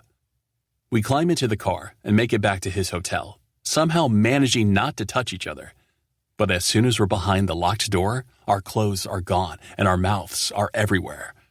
We find ourselves in the bed with a bottle of lube as he gets me ready for him. His fingers probe my hole, scissoring and preparing me for a hungry, desperate fuck we're both dying for. When I'm flipped over on my stomach, my arms holding me slightly up as he thrusts inside me, hitting deep and connecting our bodies, I feel whole. Every single part of me is filled, and my body thrums with pleasure. My hand reaches between my body and the bed and strokes my cock, chasing my release. I meet each thrust to bring him closer to his own euphoria. I feel only happiness, more content than I've ever been in my life. This is what I want. I want him. Chapter 31. Grady. I'm exactly where I want to be. My head is on Ryan's bare chest as we lay in the hotel bed, both of us totally naked and satisfied from the night before. Going to the bar last night may have been a little reckless, but fuck if I care. It was fun. Like old times, just us hanging out. Of course, we weren't old enough to actually hang out in a bar back then, but we did have a small tavern that served as a restaurant and a place to play pool. We'd sit with cokes in our hands for hours, talking about nothing. It's some of my best memories. And last night, we added another one. But my moment of complete contentedness at waking up next to him goes to shit when I realize what actually woke me up was a loud, repetitive banging on my hotel room door. "What the fuck?" Rye grumbles, turning over and shoving his face into the pillow. Still not a morning person. "I don't know. I set out the Do Not Disturb sign last night. Maybe they'll go away," he says, sleep still hanging on to him. "Open the fucking door!" Oh, shit. Ryan sits up straight now at the sound of his agent's shrill, authoritative voice. "What the hell? How does she even know where I am?" "You didn't tell her?" I ask, partially amused. I stand up and pull on a pair of sweats, as does Ryan, and he makes his way to the door where Jenny is still pounding away. "Hell no. I knew she'd freak the fuck out." "Good plan," I say as he opens the door, and both Jenny and Waylon march inside, closing the door. Now I know how Jenny found us. I look at Waylon. Traitor. He doesn't react. He just holds up his phone. With good reason. "I told you not to give me extra work." I don't know what he's talking about until my eyes zone in on a blurry, dark picture on his phone. Oh, fuck.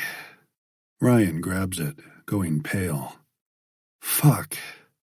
The picture, although low quality, is most definitely from last night. It's of Ryan and me in that hallway outside the bathroom, my arm poised above his hand on the wall and our lips touching. "Yeah, fuck." Jenny takes the phone, looking at the picture for what I'm sure is the 100th time, and then hands it back to Waylon. "Who do I kill?" "Me," Ryan says immediately. "It was my idea to go there." She shakes her head in disappointment, but I don't let her tear into him. It was definitely my idea to kiss him. I think it was, anyway. Really, it was both of us, caught up in the moment. "Don't." Ryan gives me a firm shake of his head. "I kissed you because I wanted it." He turns back to Jenny. "I fucking wanted it." His voice is strained, and it actually chips away at my heart, hearing him like that. And damn, it actually makes Jenny, the Ice Queen, soften ever so slightly. "I know, Ryan." Waylon gently touches him on the arm. "We just need to sit down and figure out how to get ahead of this." Ryan shakes his head but sits down on the sofa, followed by me sitting down next to him. Jenny and Waylon take a seat in opposite chairs. "There's no way to, right? I mean, it's out there." Waylon nods. "It is. I've been tagged so many times overnight, and obviously my followers are thrilled at the possible coupling." I smile at that, but keep it a small smile. Waylon may have more followers than me on social media. He's a bright light in the LGBTQ+ community, bringing them hope and brightness every fucking day. He's involved in several charities and youth programs. The man is an inspiration, having spent his entire career trying to help the world be a better place. But his face darkens now.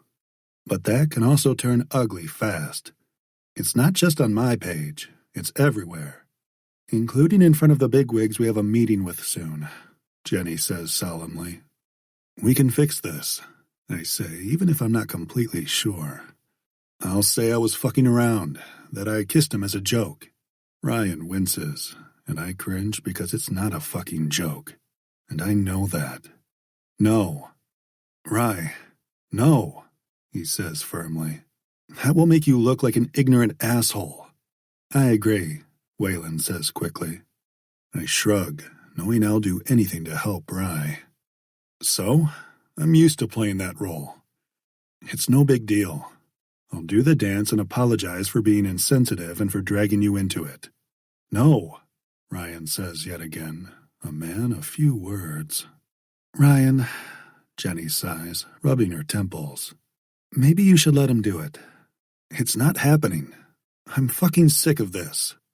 Jenny, to her credit, isn't yelling and doesn't even seem to be freaking out too badly. Honestly, she just seems tired. Okay, Ryan, how do you want to handle this? It's a little over a week before our big meeting. Maybe I don't give a flying fuck about that meeting anymore. Maybe I'm just done. I'm sick of this. Ryan stands up, his entire body pulling tight with visible tension and anger. I want to go to a bar with my boyfriend and hold his hand. I want to be able to kiss him in public without anyone batting an eye. I want to fucking love the man I've been in love with for years. Out loud. Jenny doesn't bite back. She doesn't stand up. She stays in her chair with her back straight and a sympathetic look on her face. Waylon looks pained by Ryan's speech, and I'm sure it hurts him deeply. But it hurts him nowhere as much as it slices me to my core. Because I want that so badly with him. I want to hold him and not worry about where we are when we do what we want to do. I want the freedom to kiss him and say whatever the hell I want to him without thought. I want that for you too, Ryan, I say, standing up and walking to where he's standing, grasping his firm shoulders. But I also want you to have your career. Fuck my career. I've seen him go back and forth on his career, but I've never heard this kind of conviction coming from him about it. Ryan. No. He looks pained. Maybe I don't want this anymore. If I can't freely be me, who I really am, without having to worry about my contract, maybe I don't want it. Jenny looks worried, but not angry as I turn toward her. Why don't you guys go grab some coffee or breakfast? We need to talk. Waylon stands, walking to stand next to her as she rises from her chair, not arguing with me. She looks to Rye. I'll back you, no matter what you want to do. If it's going to the owners and telling them to fuck off, or if it's coming out and me threatening them within an inch of their lives against any sort of discrimination, I'll do it. You just have to tell me what you want. Ryan doesn't say anything, but I know he heard her loud and clear. And damn, I'm actually starting to like her. They leave, and I walk over to Ryan, who's still in a daze. You can't quit. Yes, actually I can. My contract is up. But you aren't done. I grasp his chin to hold his gaze. You aren't. I want you, Grady. Don't you get that? I'm fucking done with this. I see the anger in his eyes, as well as the worn-out expression. I know you are, but I'm not letting you give up your career for me. You say that like you're nothing. He shoves me away. Not hard, but enough to get space between us. Hey, no. I walk him toward the wall until his back hits it. You don't get to push me away. You don't get to fucking run because things get hard. He glares at me. And you don't get to be nonchalant like none of this fucking matters. He throws my biggest flaw at me without a second thought, and I nod in agreement, because I know this isn't something I can brush off. It's not going to just stop being a problem and go away on its own. I grab the back of his neck, pulling his forehead flush against mine. Of course it matters. You're everything to me. You want out of baseball, fine. But if you don't, and I know you don't, then we find a way. You and me, we're a given, not a choice. It's you and me forever, no matter what happens or what is thrown at us. Do you hear me? He nods. I do. I hear you. I know you're tired of this shit. I know you're tired of not genuinely being yourself. I hear you. But I know you still love playing. I know you love the sound of the crowd chanting your name and your teammates' names. I know you love the basics, the smell of the leather and the dirt, the fireworks going off above the stadium, the music.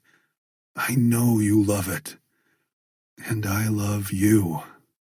I tighten my hold on the back of his neck. We're going to make this happen. And God help me, we are. Chapter 32. Ryan. I have no idea how Grady thinks we can solve this. It seems damn near impossible. They have a picture of us kissing. But even if there was a small amount of fear when I saw the picture, there was also relief, like I was let out of a cage I've been trapped in for years. Waylon, Jenny, Grady, and I had lunch delivered to Grady's hotel room, and we're sitting down to eat and discuss. No one is eating. Okay, so what do you want to do? I look at Jenny after her question, and then turn to Grady. We didn't make a plan, but he doesn't answer for me. I turn back to Jenny. Is it too late to negotiate with L.A., with Bennett? Her eyebrow arches only slightly, giving away her initial surprise. But before she can say anything, Grady apparently has something to say now. You want to leave KC? The nervous feeling I normally get when thinking about leaving isn't there, not even a little bit. It's what I know. I love and appreciate the fans, but I want to move on. I want it more than I could ever say. Yes. He looks stunned by my admission. You don't have to do this for me. We can work around this. I shake my head, not wanting to talk it all out right now. I turn to Jenny. Do you think that would be possible? I think that would be the easiest negotiation I've ever been a part of. You two just won the World Series together. Their team is shit at the moment. Her lips purse like she's carefully considering what she says next. But are you sure this is what you want? I do. I smile at Grady, hoping to lessen his concern. I like the idea of being in the same zip code as you again. That finally lifts his mouth into a fucking grin. I like that idea too. But we both travel so much. Does our zip code really matter? It matters, I confirm quickly. God, I want this. I didn't realize how much until now. Jenny stands, not bothering with her food. Okay, I'll go make some calls. Try to get it settled before the meeting. If all goes well, you'll be signed with LA before they even get wind of it. It feels dirty almost to do it that way. But considering they've been fishing around for new talent and have pushed off my negotiations, I'm kind of at the fuck 'em point. Okay. And what about you two? Jenny asks as she points at me and then drags that finger in Grady's direction. I answer for him this time because I'm fucking done hiding. We're together. And once the ink is dried on the contract, we're going out in public together. To make a statement? Jenny doesn't seem against it. I clear my throat, the prospect of making an official, planned-out statement still making my skin crawl. I look at Grady. No. He raises a questionable eyebrow, and I finish my answer. But I'm not hiding shit. We're going to go out to a restaurant or a bar or whatever the fuck, and if I want to hold his hand, I will. If I want to kiss him, I fucking will. But no public statement. This time it's Waylon with the question. Grady answers easily, always on the same page. No, fuck 'em. I didn't have to make a public statement when I started dating Vicky. They all just saw us out in public and assumed. But every interview you did after that, they asked about your relationship, Waylon points out. So we'll deal with it then, I say, unbothered, because I'm not going on social media and becoming the poster boy for out athletes. Do I hope this will start a change? Sure. Do I want to be a martyr? No. Yeah, casually. Grady smiles comfortably. I like it. I fucking love it, I say with my eyes locked on him. And holy shit, it feels good. I know I still need to lay low until I get my contract executed, but this scandal is out there. If they sign me already suspecting I'm gay, chances are good they aren't going to give a fuck. Jenny takes a deep breath, straightening out her skirt and almost looking like a proud mama. I'm happy for you, Ryan. I really am. Grady gawks at her, surprise on his face. Holy fuck, are you crying? I examine her face more closely and notice her eyes are indeed glossy. She wipes at her eyes quickly and then raises her middle finger at Grady. Fuck off. I have PMS, and I have to deal with you assholes. I grin and stand up, wrapping my arm around her. That does sound awful. Grady leans back in his seat. Yeah, thank God for having balls and a dick. She's shooting daggers at him now, and I decide to walk her out before she kills my boyfriend and blames it on momentary hormonal rage. Thank you, Jenny. Really, I know this hasn't been easy. A strange look passes over her face, but she doesn't confirm how much of a pain in the ass I am. This actually makes my life a hell of a lot easier. You know, you're my only client in the middle of the U.S. All my other ones are on the West Coast. I did know that. I also know she lives in KC because I've been her most lucrative client so far. I appreciate it. I'll call you when they're ready to sign. She leaves, and I go back to take a seat with Waylon and Grady, who are both in cheerful moods. Grady laughs, shaking his head. I can't believe she cried. Waylon has his phone out and is working as he eats. But he sighs, glancing toward the door Jenny just walked through, and then back at Grady and me. She really cares about you. Grady and I both share a look, and then Grady snorts. Yeah, okay, Waylon. Waylon, however, doesn't laugh. You guys, you have to realize how much you mean to her. I think this is a huge weight off her shoulders. What do you mean? I ask, as I pop some food in my mouth, my appetite back. It was killing her to make you keep that secret, trying to put out the fires all the time. Jenny, she's hardcore, but that shit bugged the hell out of her. I don't think he's wrong about that.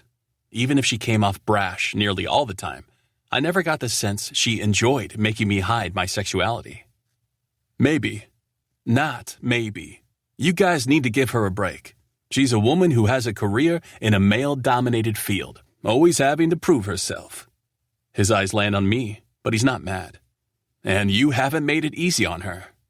Not his fault he's gay and a baseball player in a world of fucking douchebags. I laugh. I'm not arguing about who had it worse. You're right, Waylon. We'll send her a gift basket. What do you get for Satan's assistant? Grady asks, but he's kidding. I know she's grown on him a whole hell of a lot lately. Right, let me handle the gifts. Waylon stands, putting his phone in his pocket. I'm going to let you two celebrate appropriately and get the hell out of here. Please do Jenny and me a favor. He points his gaze at Grady. No more trouble for at least a week. He looks at me. Make it easy on her. I nod in agreement. Grady salutes him like the asshole he is, before Waylon leaves with a sigh, probably assuming they're going to have several fires to put out during the next week, despite his warning. But really, I'm going to do everything I can to make sure this works out. Celebrate? Grady waggles his eyebrows, and I laugh. Of course, but after I eat. I think I'm going to need all the energy I can get. He doesn't argue with that, but he does look troubled, too concerned for his handsome face and normal, easygoing attitude. You really want to move away from KC? You know, if you want to live in the same zip code, I'll fucking move. I know he would. I need a change. I have to stop living for my parents and the fans. I need to do this for me. He moves closer to me, his smile over the top cheesy. And that's something you need to do. That would be me. I roll my eyes, but lean in and kiss him hard. You're a dumbass. He laughs. So, LA, huh? If everything works out. I shovel food in my mouth, and he leans against the back of the seat. Well, your music room is kick-ass, but mine's better. And so is my pool. I think you'll like it. I gape at him, my mouth full of food as I try my best to chew and then finally swallow. Did you just ask me to move in? Why the hell not? Same zip code and you uprooting your life for me? Sounds like this is the logical next step. I laugh, taking a drink of water to get the food down my throat. You really do jump head first into everything. He looks sheepish. If you don't want to. I stop him by pressing my lips to his, hard. I want that. I want that so fucking bad. I love that you jump into what you really want. I love that you don't fucking hold back when it counts. He grins, pressing his lips softly to mine, giving me a reverent kiss and resting his head against mine. I love that you overthink everything. It's good. I always feel like all our bases are covered. We do seem to balance each other out. He stands up, grabbing my hand and pulling me with him toward the bed. Fuck the food. I guess we're celebrating. Chapter 33. Ryan. Fuck. I don't want to leave him again. I look over his sleeping form as he hugs his pillow with a muscled arm. The fucker is actually snoring with a little drool at the corner of his mouth. And still, he's the hottest man I've seen. We've managed to keep a low profile over the past 3 days. And it turns out Jenny was right. The negotiations with LA have been smooth. They saw the picture of Grady and me, but according to Jenny, they didn't even bat an eye. Which bodes well for the future, I suppose. But I don't care if they can handle it or not. If they give me a contract with a loophole in case things get too hot, they can buy my ass out, and I'll be Grady's tour bitch. I love playing baseball. I do. But if baseball can't love me back for who I am, then we need to break up. However, at the moment, there seems to be a glaringly bright possibility that I'll be playing for a while. Jenny thinks they'll be able to sign us by the end of the week, which means I'm on a plane back to KC tonight, where Bennett is, so we can meet with them together. Apparently, they're all set to meet us at our lawyer's office. It'll all be worth it soon enough. Will the fans be pissed? Yeah, for sure. Will my parents fucking lose it? Yeah, probably. But I can't keep living like this. It's never been worth it before, but as soon as Grady came back into my life, and there was hope I'd get to be with him, everything changed for me. All of this will be 100% worth it if I can just finally have him. Hey. I look over to see Grady's eyes cracked open and peering at me. You're thinking too hard. I grin and move closer to his body, reaching under the sheet and stroking his already stirring cock. Hard, you say? Not quite. He laughs. Now who's the corny one? I kiss him, not caring about morning breath or anything else because, God damn it, it's my last day with him and I need him. And he doesn't seem to mind either when he grasps my hair and shoves his tongue in my mouth. Show me how much you're going to miss me. I do just that, stroking his now fully erect shaft, paying special attention to the sensitive tip and making his hips involuntarily thrust upward. Like this? That's good. He tips his head back, exposing his throat to me. I take full advantage, sliding my mouth over his skin that's pulled tight with erotic tension. I really am going to miss you.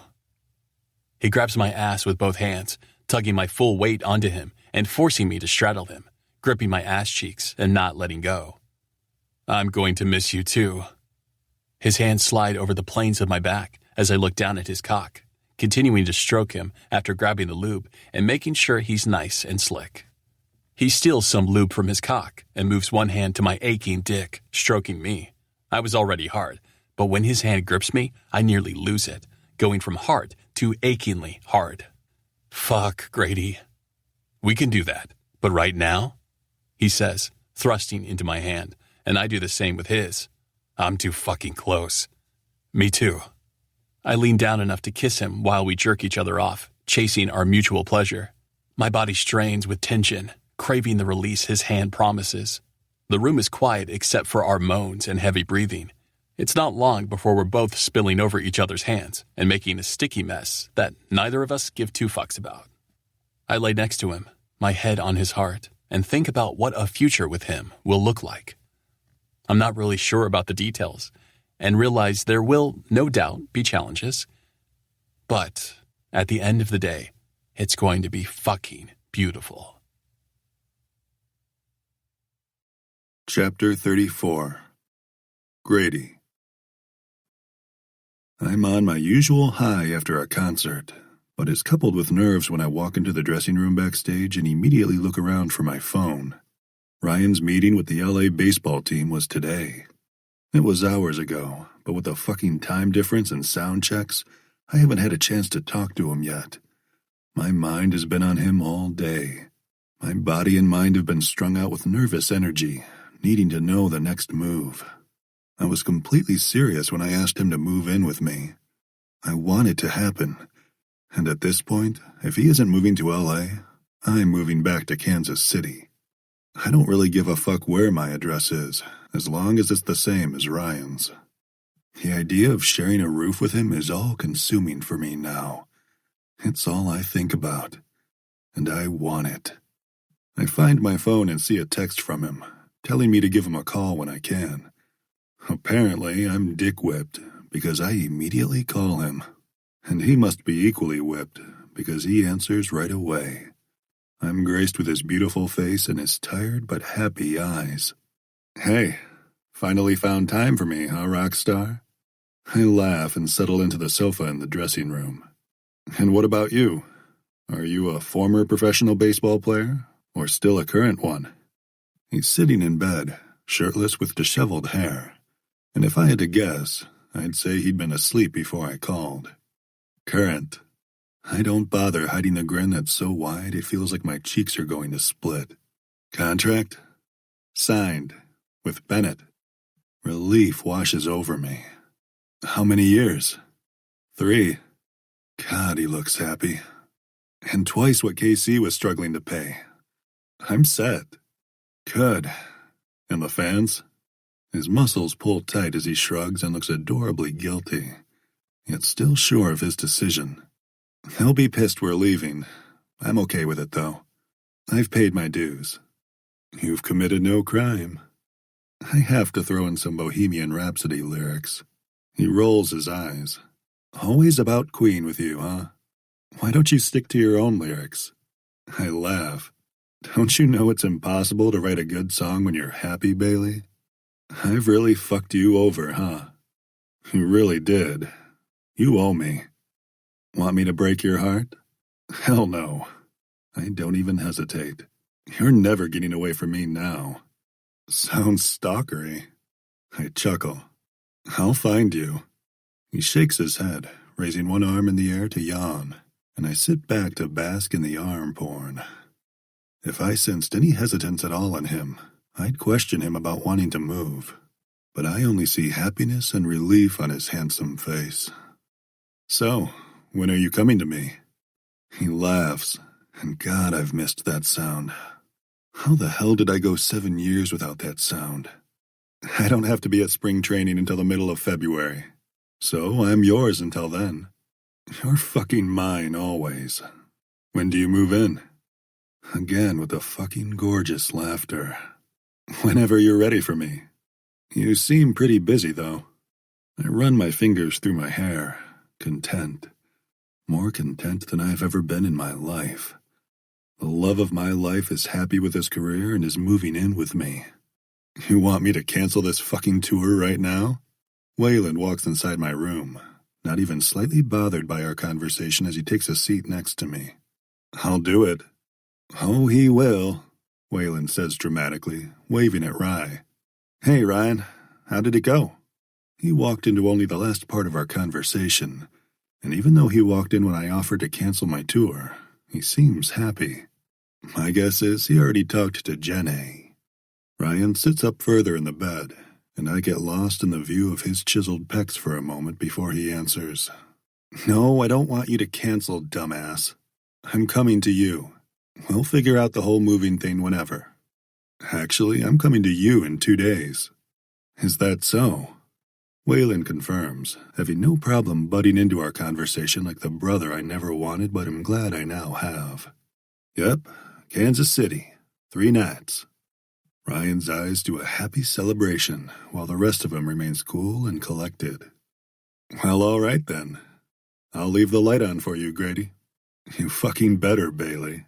I'm so fucking proud of you. And I mean it. None of this is easy. He doesn't want to hide anymore, and I get that. But it doesn't mean any of this is going to be easy, regardless of his new team seemingly being cool with it. The world still has a ways to go. Love you. Love you. I love you both, Wayland sings, and we all laugh before I hang up with Ryan. He's moving in with me in L.A. We're going to share not only a zip code, but an address. And I finally feel whole. After 7 years of trying to figure out the source of this emptiness inside me, despite having what the world would say was everything, I found the missing piece. and I'm not letting him go. Chapter 35. Ryan. I can't believe you're really doing this, Ryan. How can you leave your fans behind? You're home. Mom, they didn't want to pay for me to stay. It's a business decision. My mother waves me off, extremely irate on the dreaded video call I knew I'd receive. The news broke pretty damn fast that Bennett and I are done with Kansas City, and we'll start the new season out on the West Coast.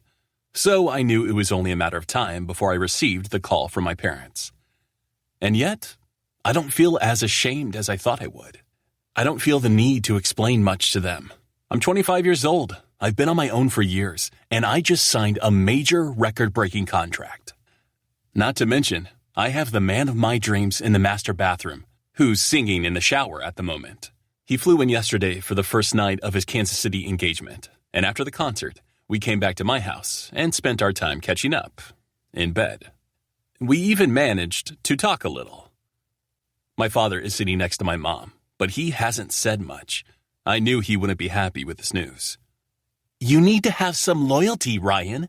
Is this about your dating life? I wince. She did not just imply that I want to go to LA because I'm gay. I'm happy, Mom, and I'm already dating someone from here. She looks slightly pale and opens her mouth to say something, but then doesn't. Good. I don't want to hear her lecture me about how I haven't found the right woman. You're leaving home. I left home 7 years ago. She waves me off. You know what I mean. You're killing your father. I look at my dad, who's stayed quiet throughout the entire conversation. Then he can tell me that himself. But still, I lessen the bite in my tone. It wouldn't change anything. I'm happy. For the first time in a long time, I'm happy. I have everything I want. I hear the shower turn off, and Grady saunters in with a towel around his waist, walking to his duffel bag across the room. I gotta go. Love you guys. I barely let them say their goodbyes before I hang up and walk to Grady, untying the knot around his waist as he finds his jeans, picking them up. You okay? I nod absently, my front against his back, and kiss the top of his spine. His skin is warm and still moist from the shower. My parents are having a hard time with my move. I pull the towel away and let my fingers slide over his taut abs. And are you? Oh, I'm hard. I press my growing erection against his naked ass. I'm in sweats, but not for long. He chuckles and turns to face me. You really okay? You having second thoughts? He shakes his head immediately, never letting any doubt creep in. Never. His fingers move through my hair. I'm so fucking sorry, Rye. I'm taken aback, my heart speeding up while I tried to figure out what he's talking about. About what? I should have come after you years ago. I wave him off, moving back to my bed and sitting on the edge. I'm sorry I ran. I could have found you. I guess we aren't playing at the moment. He tugs his jeans on, sans briefs, and sits down next to me. I should have found you. Instead, I let us walk around numbly for 7 years without each other. He waves his arms around my bedroom. We could have had this for 7 years. I shake my head. Don't do that. Do what? The what ifs. They'll fucking kill us. I was a chicken shit and ran. You were a chicken shit and let me stay gone. But maybe we wouldn't have all this. I mimic his previous gesture. If we hadn't done that. I'm still sorry. Fine. I pull him to me, my hand on the back of his neck. We're both sorry motherfuckers. But I love you, and all that matters now is that I'm never letting you go. Good. He kisses me. Let's go get some coffee. His eyebrow arches. Coffee? Yep, it's fucking cold outside, but the coffee is worth it. He stands up, finding his shirt and tugging it on while I grab my tennis shoes. You think Justin will be there? I roll my eyes as we walk downstairs to grab our coats. Be nice. He doesn't agree, of course, and when we arrive at the coffee shop, mischief is written all over his beautiful face. This was probably a bad idea. And not because I'm worried about the photographers that are somehow already here when we walk inside. No, it's because for a moment, I forgot that Grady is one seriously jealous man. Not gonna lie, I don't hate it. We walk up to the counter, and his eyes are locked on me just as Justin approaches with a happy grin. "Ryan Bailey, you're here!" Pouting playfully, he adds, "But I heard you're leaving us." Grady wraps an arm around my waist and pulls me to him tightly. I know if I shoved him away right now, he wouldn't say anything, but I don't do that. Instead, I lean in. I am. Justin's eyes track our close proximity, but he says nothing. "Your usual?" I nod, and he looks to Grady.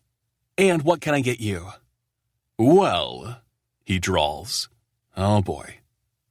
"You know, I recently tried new things and found I love it. So, I'll take that sugary drink you made last time. Nothing wrong with experimenting, Justin. But there's nothing wrong with sticking to what you love either." A smile plays on my lips, as well as Justin's, as he nods and gets to work. I lean into Grady's ear. "You're an idiot." "I'm your idiot." He doesn't whisper it, and I don't tense up at the possibility of anyone hearing. Rumors are going to spread fast, and most of them will be true. But not one part of me can find it in myself to give a fuck. He's my idiot, all right. Chapter 36. Grady. "Mr. Bell, one question, please?" I look over at the kid outside the arena in downtown Denver and take pity on him. He looks fresh out of college. Maybe. Hell, he may still be in school and probably dying to get an exclusive interview. Luckily, I have Waylon right there with me in case I get in a jam. Not that Ryan and I have been shy about our relationship. He went on tour with me for a month before he had to report to training camp last week, and we didn't bother to hide a goddamn thing. Waylon gives me a quick nod of permission, and I approach the kid instead of going inside. "No problem, but I needed to be at sound check 10 minutes ago." The guy, who's small in stature and honestly kind of cute with his wide eyes behind thick black-framed glasses, grabs his iPhone excitedly. "Okay, thank you. I'll only be a minute. This is for my followers, and I know they love you just as much as I do. Well, maybe." He grins and I laugh. "Sounds good."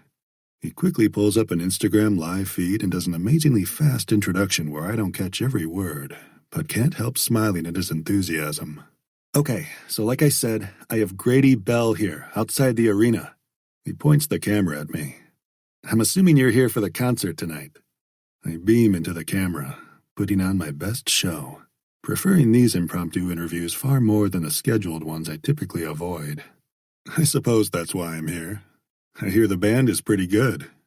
The kid laughs, but I can tell it's real and not forced for his followers on Insta. "So, we won't keep you long, but I just wanted to say you're a true inspiration, singing songs that really speak to the heart and then following your heart, doing what you want." He doesn't specifically say anything about my relationship with Ryan, and fuck if I don't want to stake my claim on him right now, where I know it'll eventually be shared all over. But I can't just yet. I want Ryan to get settled into his new role in LA first. I appreciate that. Music has a way of saying things we can't always get out when we're just talking. "Oh, I agree. Your music saved me. I talk about it all the time." I wonder what exactly that means, and pause, seeing the tears sliding down his cheek as he wipes it away. I pull him into a quick side hug. "I'm happy to hear that. You're a good person. You deserve all good things. I can feel it."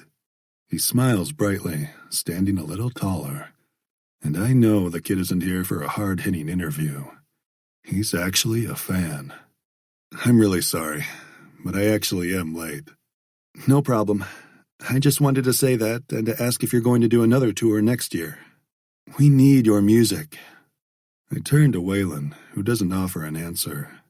I've pretty much already told him I'm taking time off after this tour, but it's not public knowledge yet, and I know it will be a headache for Waylon if it is. You know I never say never. I wink at the camera, and the kid laughs. Not exactly an answer, but we'll take it. Thanks so much, Grady Bell. I laugh at the use of my whole name, and we say a quick goodbye to his followers before he logs off and then shakes my hand excitedly. Thank you, thank you, thank you. I've been a huge fan for so long, and I wasn't bullshitting when I said you saved me. Thank you for not bringing up certain things. I'm careful, but he knows what I mean. He shrugs. I'm never going to out anyone. That's a shitty move. I mean, I pretty much came out as soon as I was out of the womb, but it doesn't matter. Until you're ready to share that, if you ever are, it's no one's business. I wink at him and start toward the door, but then turn toward him. Hey, kid, what's your name? Dawson. He cringes. My mom was a big fan of that Creek show. I laugh at that. Okay, I can't shake my smile. When we're ready, I'd love to give you the exclusive. Really? He brightens up. I nod toward Waylon. Can you get his info? Waylon is already at his side. On it. Now go. I laugh because he's a manager first. Thanks. I turn to Dawson. We'll talk soon. He's giddy, and I'm grinning from ear to ear as I walk into sound check. We aren't totally out yet, but it's coming. And I have a good feeling about this kid. Hopefully, Rye will be on the same page.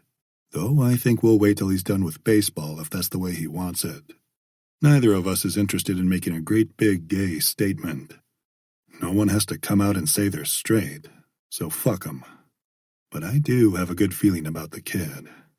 Still, we're going to do it our way, and at our time. Chapter 37. Ryan. I sit on the bench in the locker room as Bennett ties the laces on his cleats. Most of the guys have filtered out of the locker room already, and I try like hell not to let my nerves get to me. Most of my new teammates seem to have accepted Bennett and me with open arms, but I'm still wary. It feels like the first day of school. We both know we have something to prove tonight. Prove to the fans and the team we're worth every penny. But still, Bennett and I are fucking solid. Training went smoothly, and we're ready for this shit.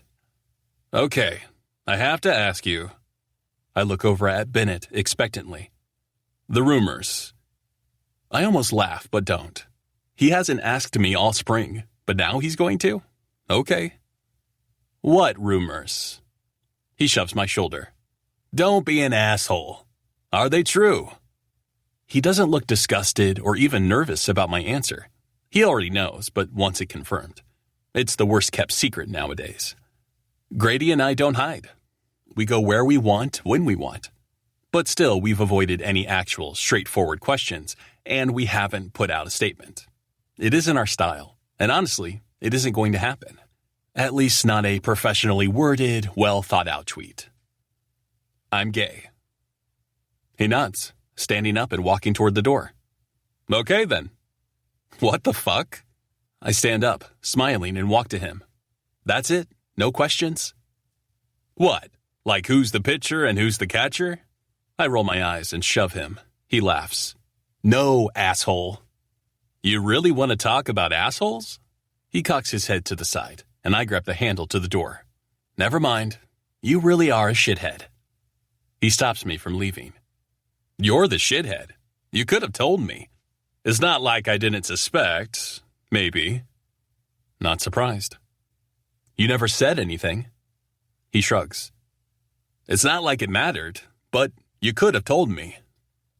I do feel shitty for keeping it a secret all this time. I'm sorry.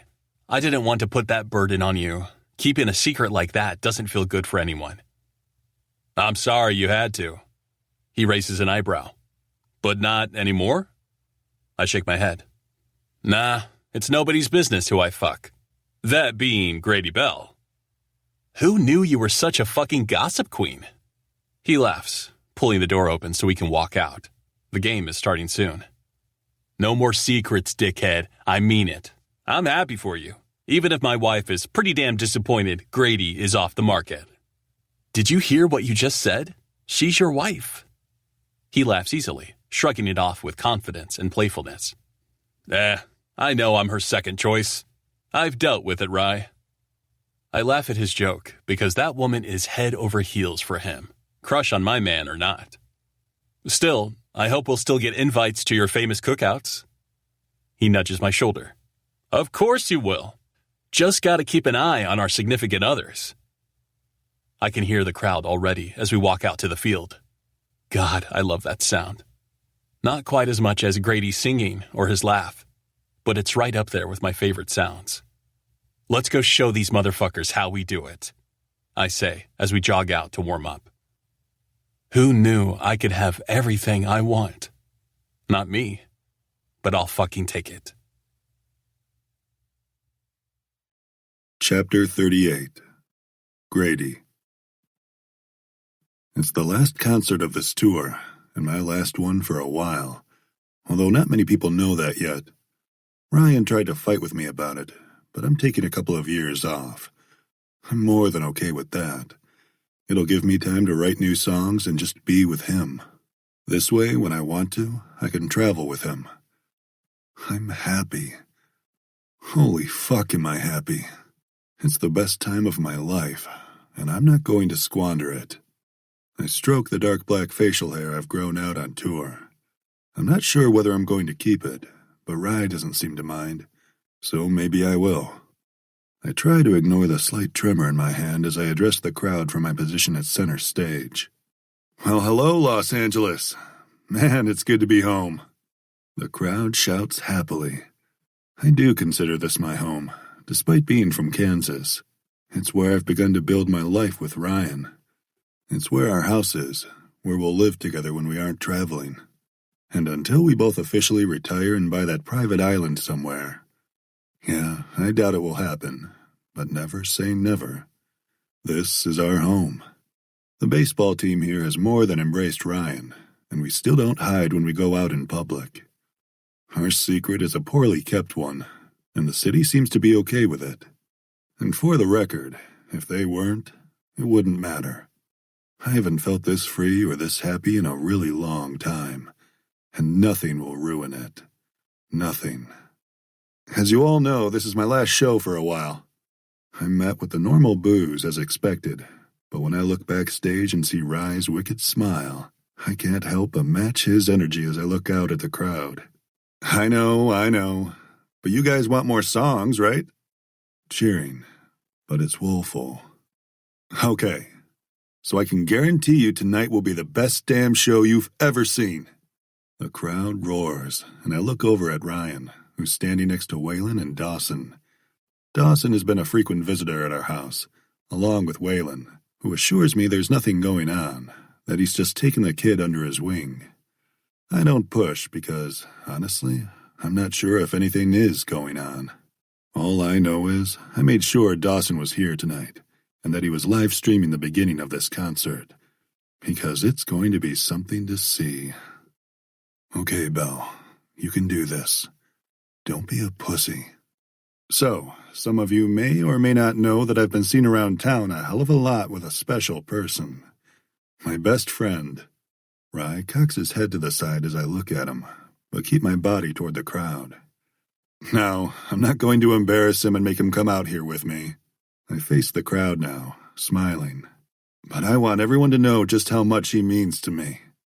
The crowd goes wild, and I mean they're losing their shit. When I turn to see what has them so riled up, I see Ryan approaching me, walking with that strong, confident glide in my direction until he stops only a foot from me, stealing my mic. I don't embarrass easily. I laugh because that's true. Rye is stone cold most of the time. People can't read him. I take the microphone back. True, but I bet I can make you blush. He gives me a don't you dare look, and I laugh. The crowd hoots and hollers as my heart punches rapidly in my chest. So, the thing about my best friend, the man I've known nearly my entire life, is that he loves hard. Fiercely. Particularly. First baseball, I grin at him. And then me. He rolls his eyes, leaning into the mic. I think that's the wrong order. And again the crowd loses it. And it's a big, big audience, so it's loud. The thing about me is, I sing about love and how it tears you apart. I wasn't sure I believed in it, because I saw too much hate. But Rye, he makes me believe. In everything. A collective awe comes from the crowd. Then I drop to one knee, and I think my eardrums might explode from the roar of the crowd. But all I can do is look up at Rye as I take his hand in mine. I know we said no big announcements, no tweets. Right? Rye wants to be mad. I can see it. But I can also see he's not. Not even a little. He looks almost childlike with that grin on his face. But a crowded arena with our friend Dawson live streaming? Go big or go home, right, Bailey? He chuckles. Get on with it. Marry me. Not a question. It's a demand, because it's the only thing that makes sense. Yes, I'll marry you. Yeah, I think my ears are bleeding. I didn't think this through, because I've never heard a crowd so frenzied as when he raises me up to him and pulls me in for a kiss. I love you, you fucking asshole. You love my asshole? He rolls his eyes and covers the mic with his hand. I love you too. When he releases me, we still hug our bodies close. I look over at Dawson, who's tearing up as he tells the world that Ryan Bailey is mine. Officially. Chapter 39. Ryan. After that kind of proposal, who wouldn't be on the high? After the concert, we came home, fucked, talked for a bit, had champagne, fucked again, and then passed out. And now, we're in our bed the next morning, and I can't stop smiling. An affliction I'm not used to, but I like. So, when do you want to do this? I'm thinking right after you win the World Series for the second time. I laugh because the team has improved, but we aren't going to the World Series this year. Maybe next year, though. Or after the regular season ends. He pulls me in for a kiss. Or right fucking now. I can't wait. I laugh against his lips. Always 100% all in, aren't you? When it comes to you, yeah. I know.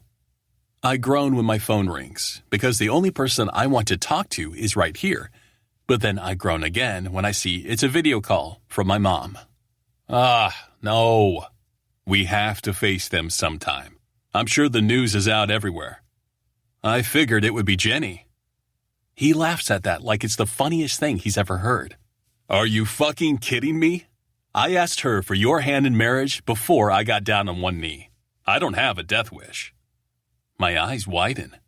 You asked Jenny? Of course I did. I can't hold back the bark of laughter and shake my head.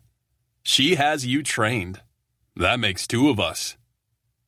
I don't argue because she's helped so damn much with the new contract and fielding questions we weren't ready to answer yet. I'm glad he let her know. He hits answer on my phone, and I glare at him before my mom's face pops up on my phone. I see my dad right next to her. Ryan? She sounds distraught. Just fucking great. Hey, Mom. Her eyes dart next to me to where Grady is sitting. We're both bare-chested, and there's no hiding the fact that we're in bed together. Not that I would. Grady?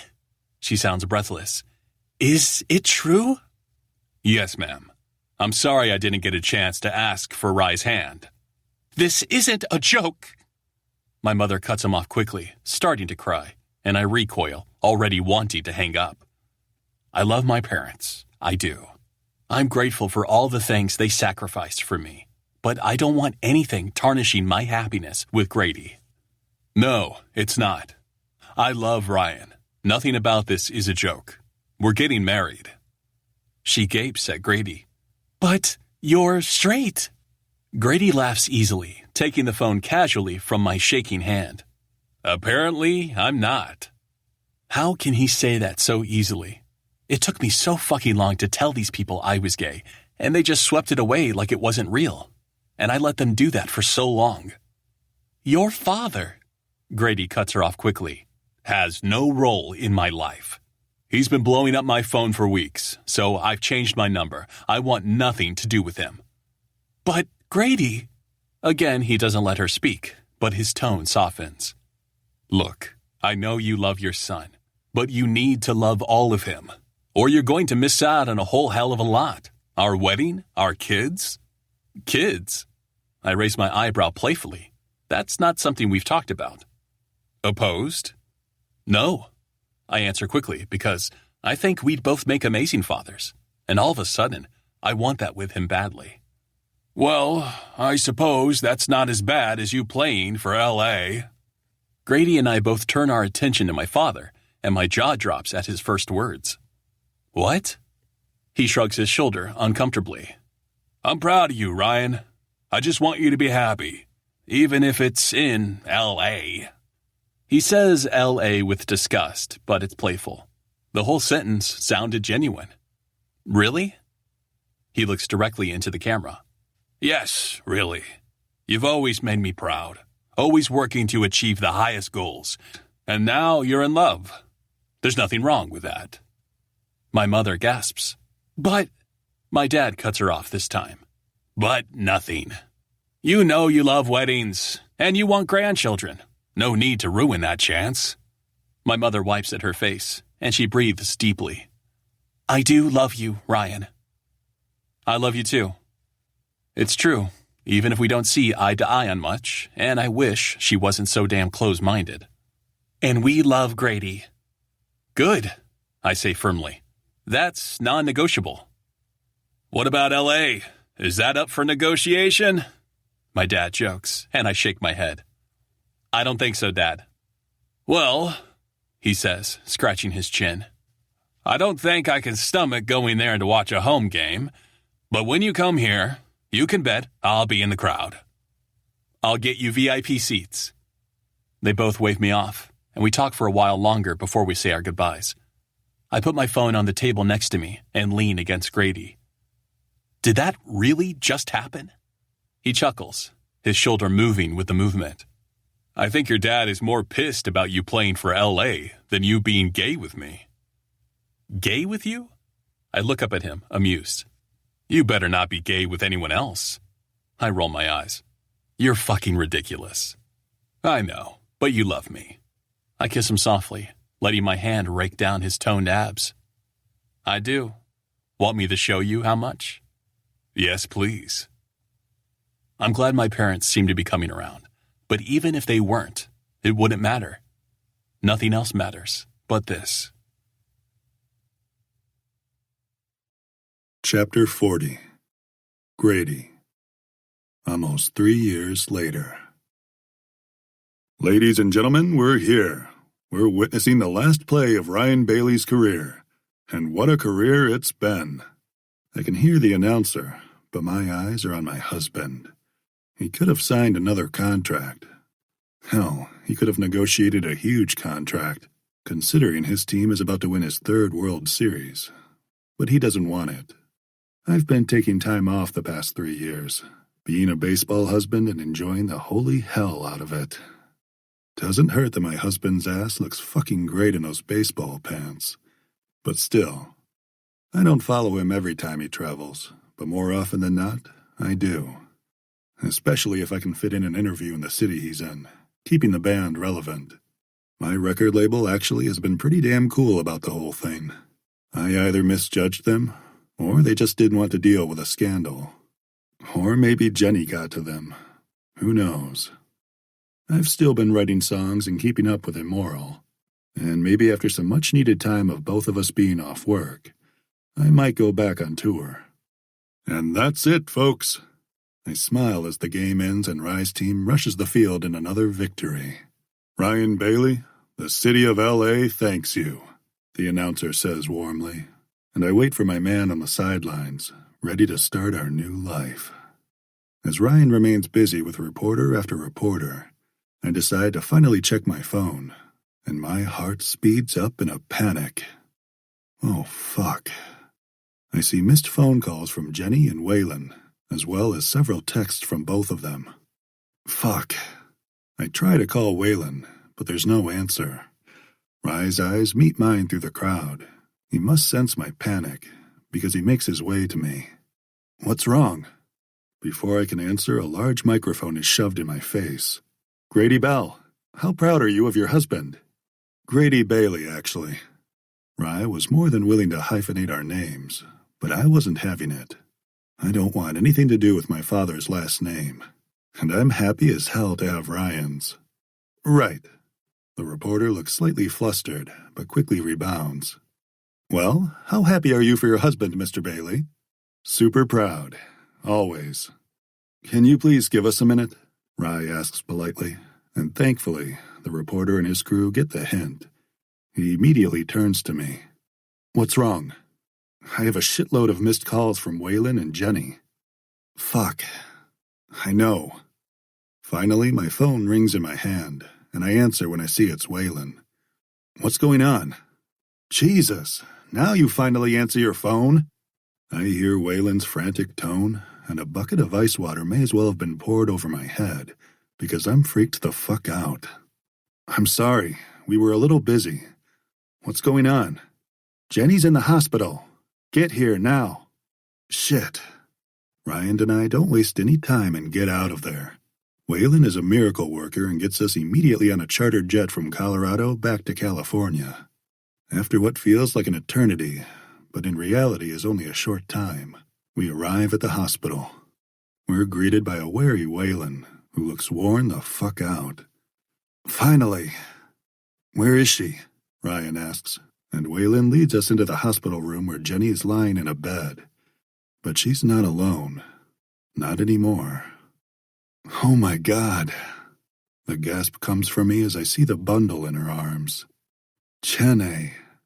She looks beautiful with her black hair tied up and no makeup on, but she's smiling even through the glare she directs my way. I gave birth to your kid and you still use that stupid nickname? He's sorry.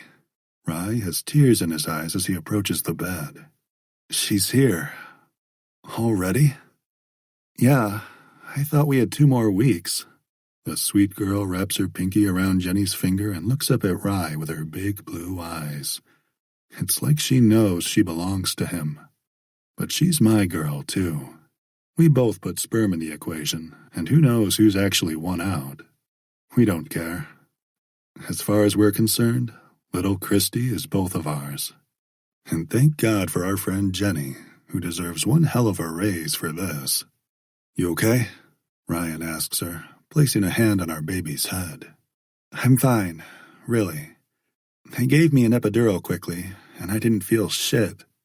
I was there for that gore fest, though, and I'd appreciate a raise, Waylon says from his seat next to the bed. Ryan and I both chuckle as Jenny situates herself in the bed and smiles at Ryan. Since you're my favorite, you take her first. Ryan doesn't argue. When he lifts our girl into his arms, I realize I thought I was whole before, but that was only one chapter of our story.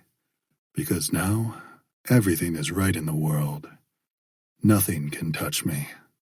The love of my life is holding the love of our lives, and that's it for me. I'm fucking done. Wow.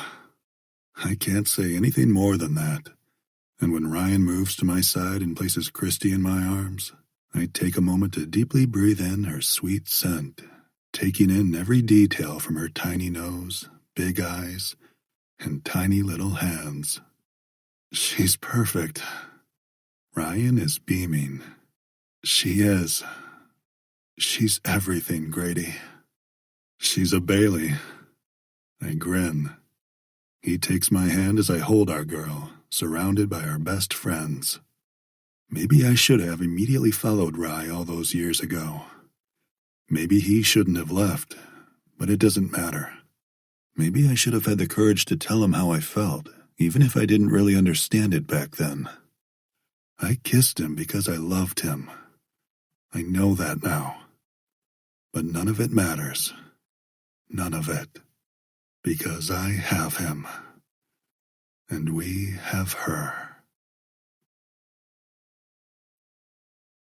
Chapter 41. Ryan. Things aren't 100% perfect. I mean, are they ever? But they're as close to perfect as I can imagine. Christy is a perfect, happy baby. But she has her own personality, and she fusses, letting us know when she isn't pleased with her dad's. And yeah, she's going to be spoiled as hell, but we don't care. Fuck, I'll get her. Grady grumbles from his side of the bed, but I laugh him off. I'll get her. It was your turn last time. It's the middle of the day anyway, and we were trying to do what they say and nap when the baby is napping. Nah, you got her 3 times before that. He climbs out of bed, wearing only a pair of gray joggers that hug his ass perfectly and still turn me the fuck on, even sleep-deprived and after nearly 4 years together. There's nothing he can do to turn me off. But when he holds our 2-month-old baby to his bare chest, bouncing her and soothing her, yeah, nothing fucking hotter in this universe. I don't miss baseball as much as I thought I would. I figure in a few years, if I do miss it, maybe I'll go into sports broadcasting or something sports-related. But I wouldn't mind having a few more Christies either. Of course, I'm pretty sure Jenny is out. She loves being Aunt Jenny, but she told me, and I quote, "I'm not pushing anything else out of my vagina." After that horrible image, Waylon, Grady, and I decided we were okay with that. We can get another surrogate who won't talk about all the gory details. But we love Jenny. She's not only my manager, but has become one of our best friends, and we can never repay her for giving us Christy. I think she's hungry, Grady says, laying her in my arms as he goes to heat a bottle. I smile when I see a text from my mom, telling me they got their flight confirmation. I text her back, telling her we can't wait, and send her a quick baby pic to tide her over. Christy sucks on my finger as she waits somewhat patiently for Grady to get back. When he does, he takes her and moves to the rocking chair in the corner to feed our girl. Mom and Dad will be here next Wednesday. Good. He smiles, and it's real. My parents attended our wedding, and now seem to be pretty damn open and supportive of our marriage. My mom especially is excited about her beautiful granddaughter, and never lectures us. She refers to Grady as my husband, as she should, and for now, all is right in the world. Grady's father has openly spewed hatred toward us, but we just ignore and block him. Because no one deserves that kind of toxicity in their lives. That's what the block button is for. And yeah, you can use it in real life. No love lost there. And thankfully, we have more than enough love in this house to make up for it. Our kids are going to grow up in a house full of love and acceptance where nothing else is tolerated. And it's a beautiful thing. The end. This has been Immoral, written by Nicole Dykes, performed by Christian Black and Dash Coleman. This audiobook has been produced and published by Pink Flamingo Productions in 2023. No part of this audiobook can be copied or played for an audience. To find out more about Pink Flamingo Productions and our collection of work, please visit www.pinkflamingoproductions.com.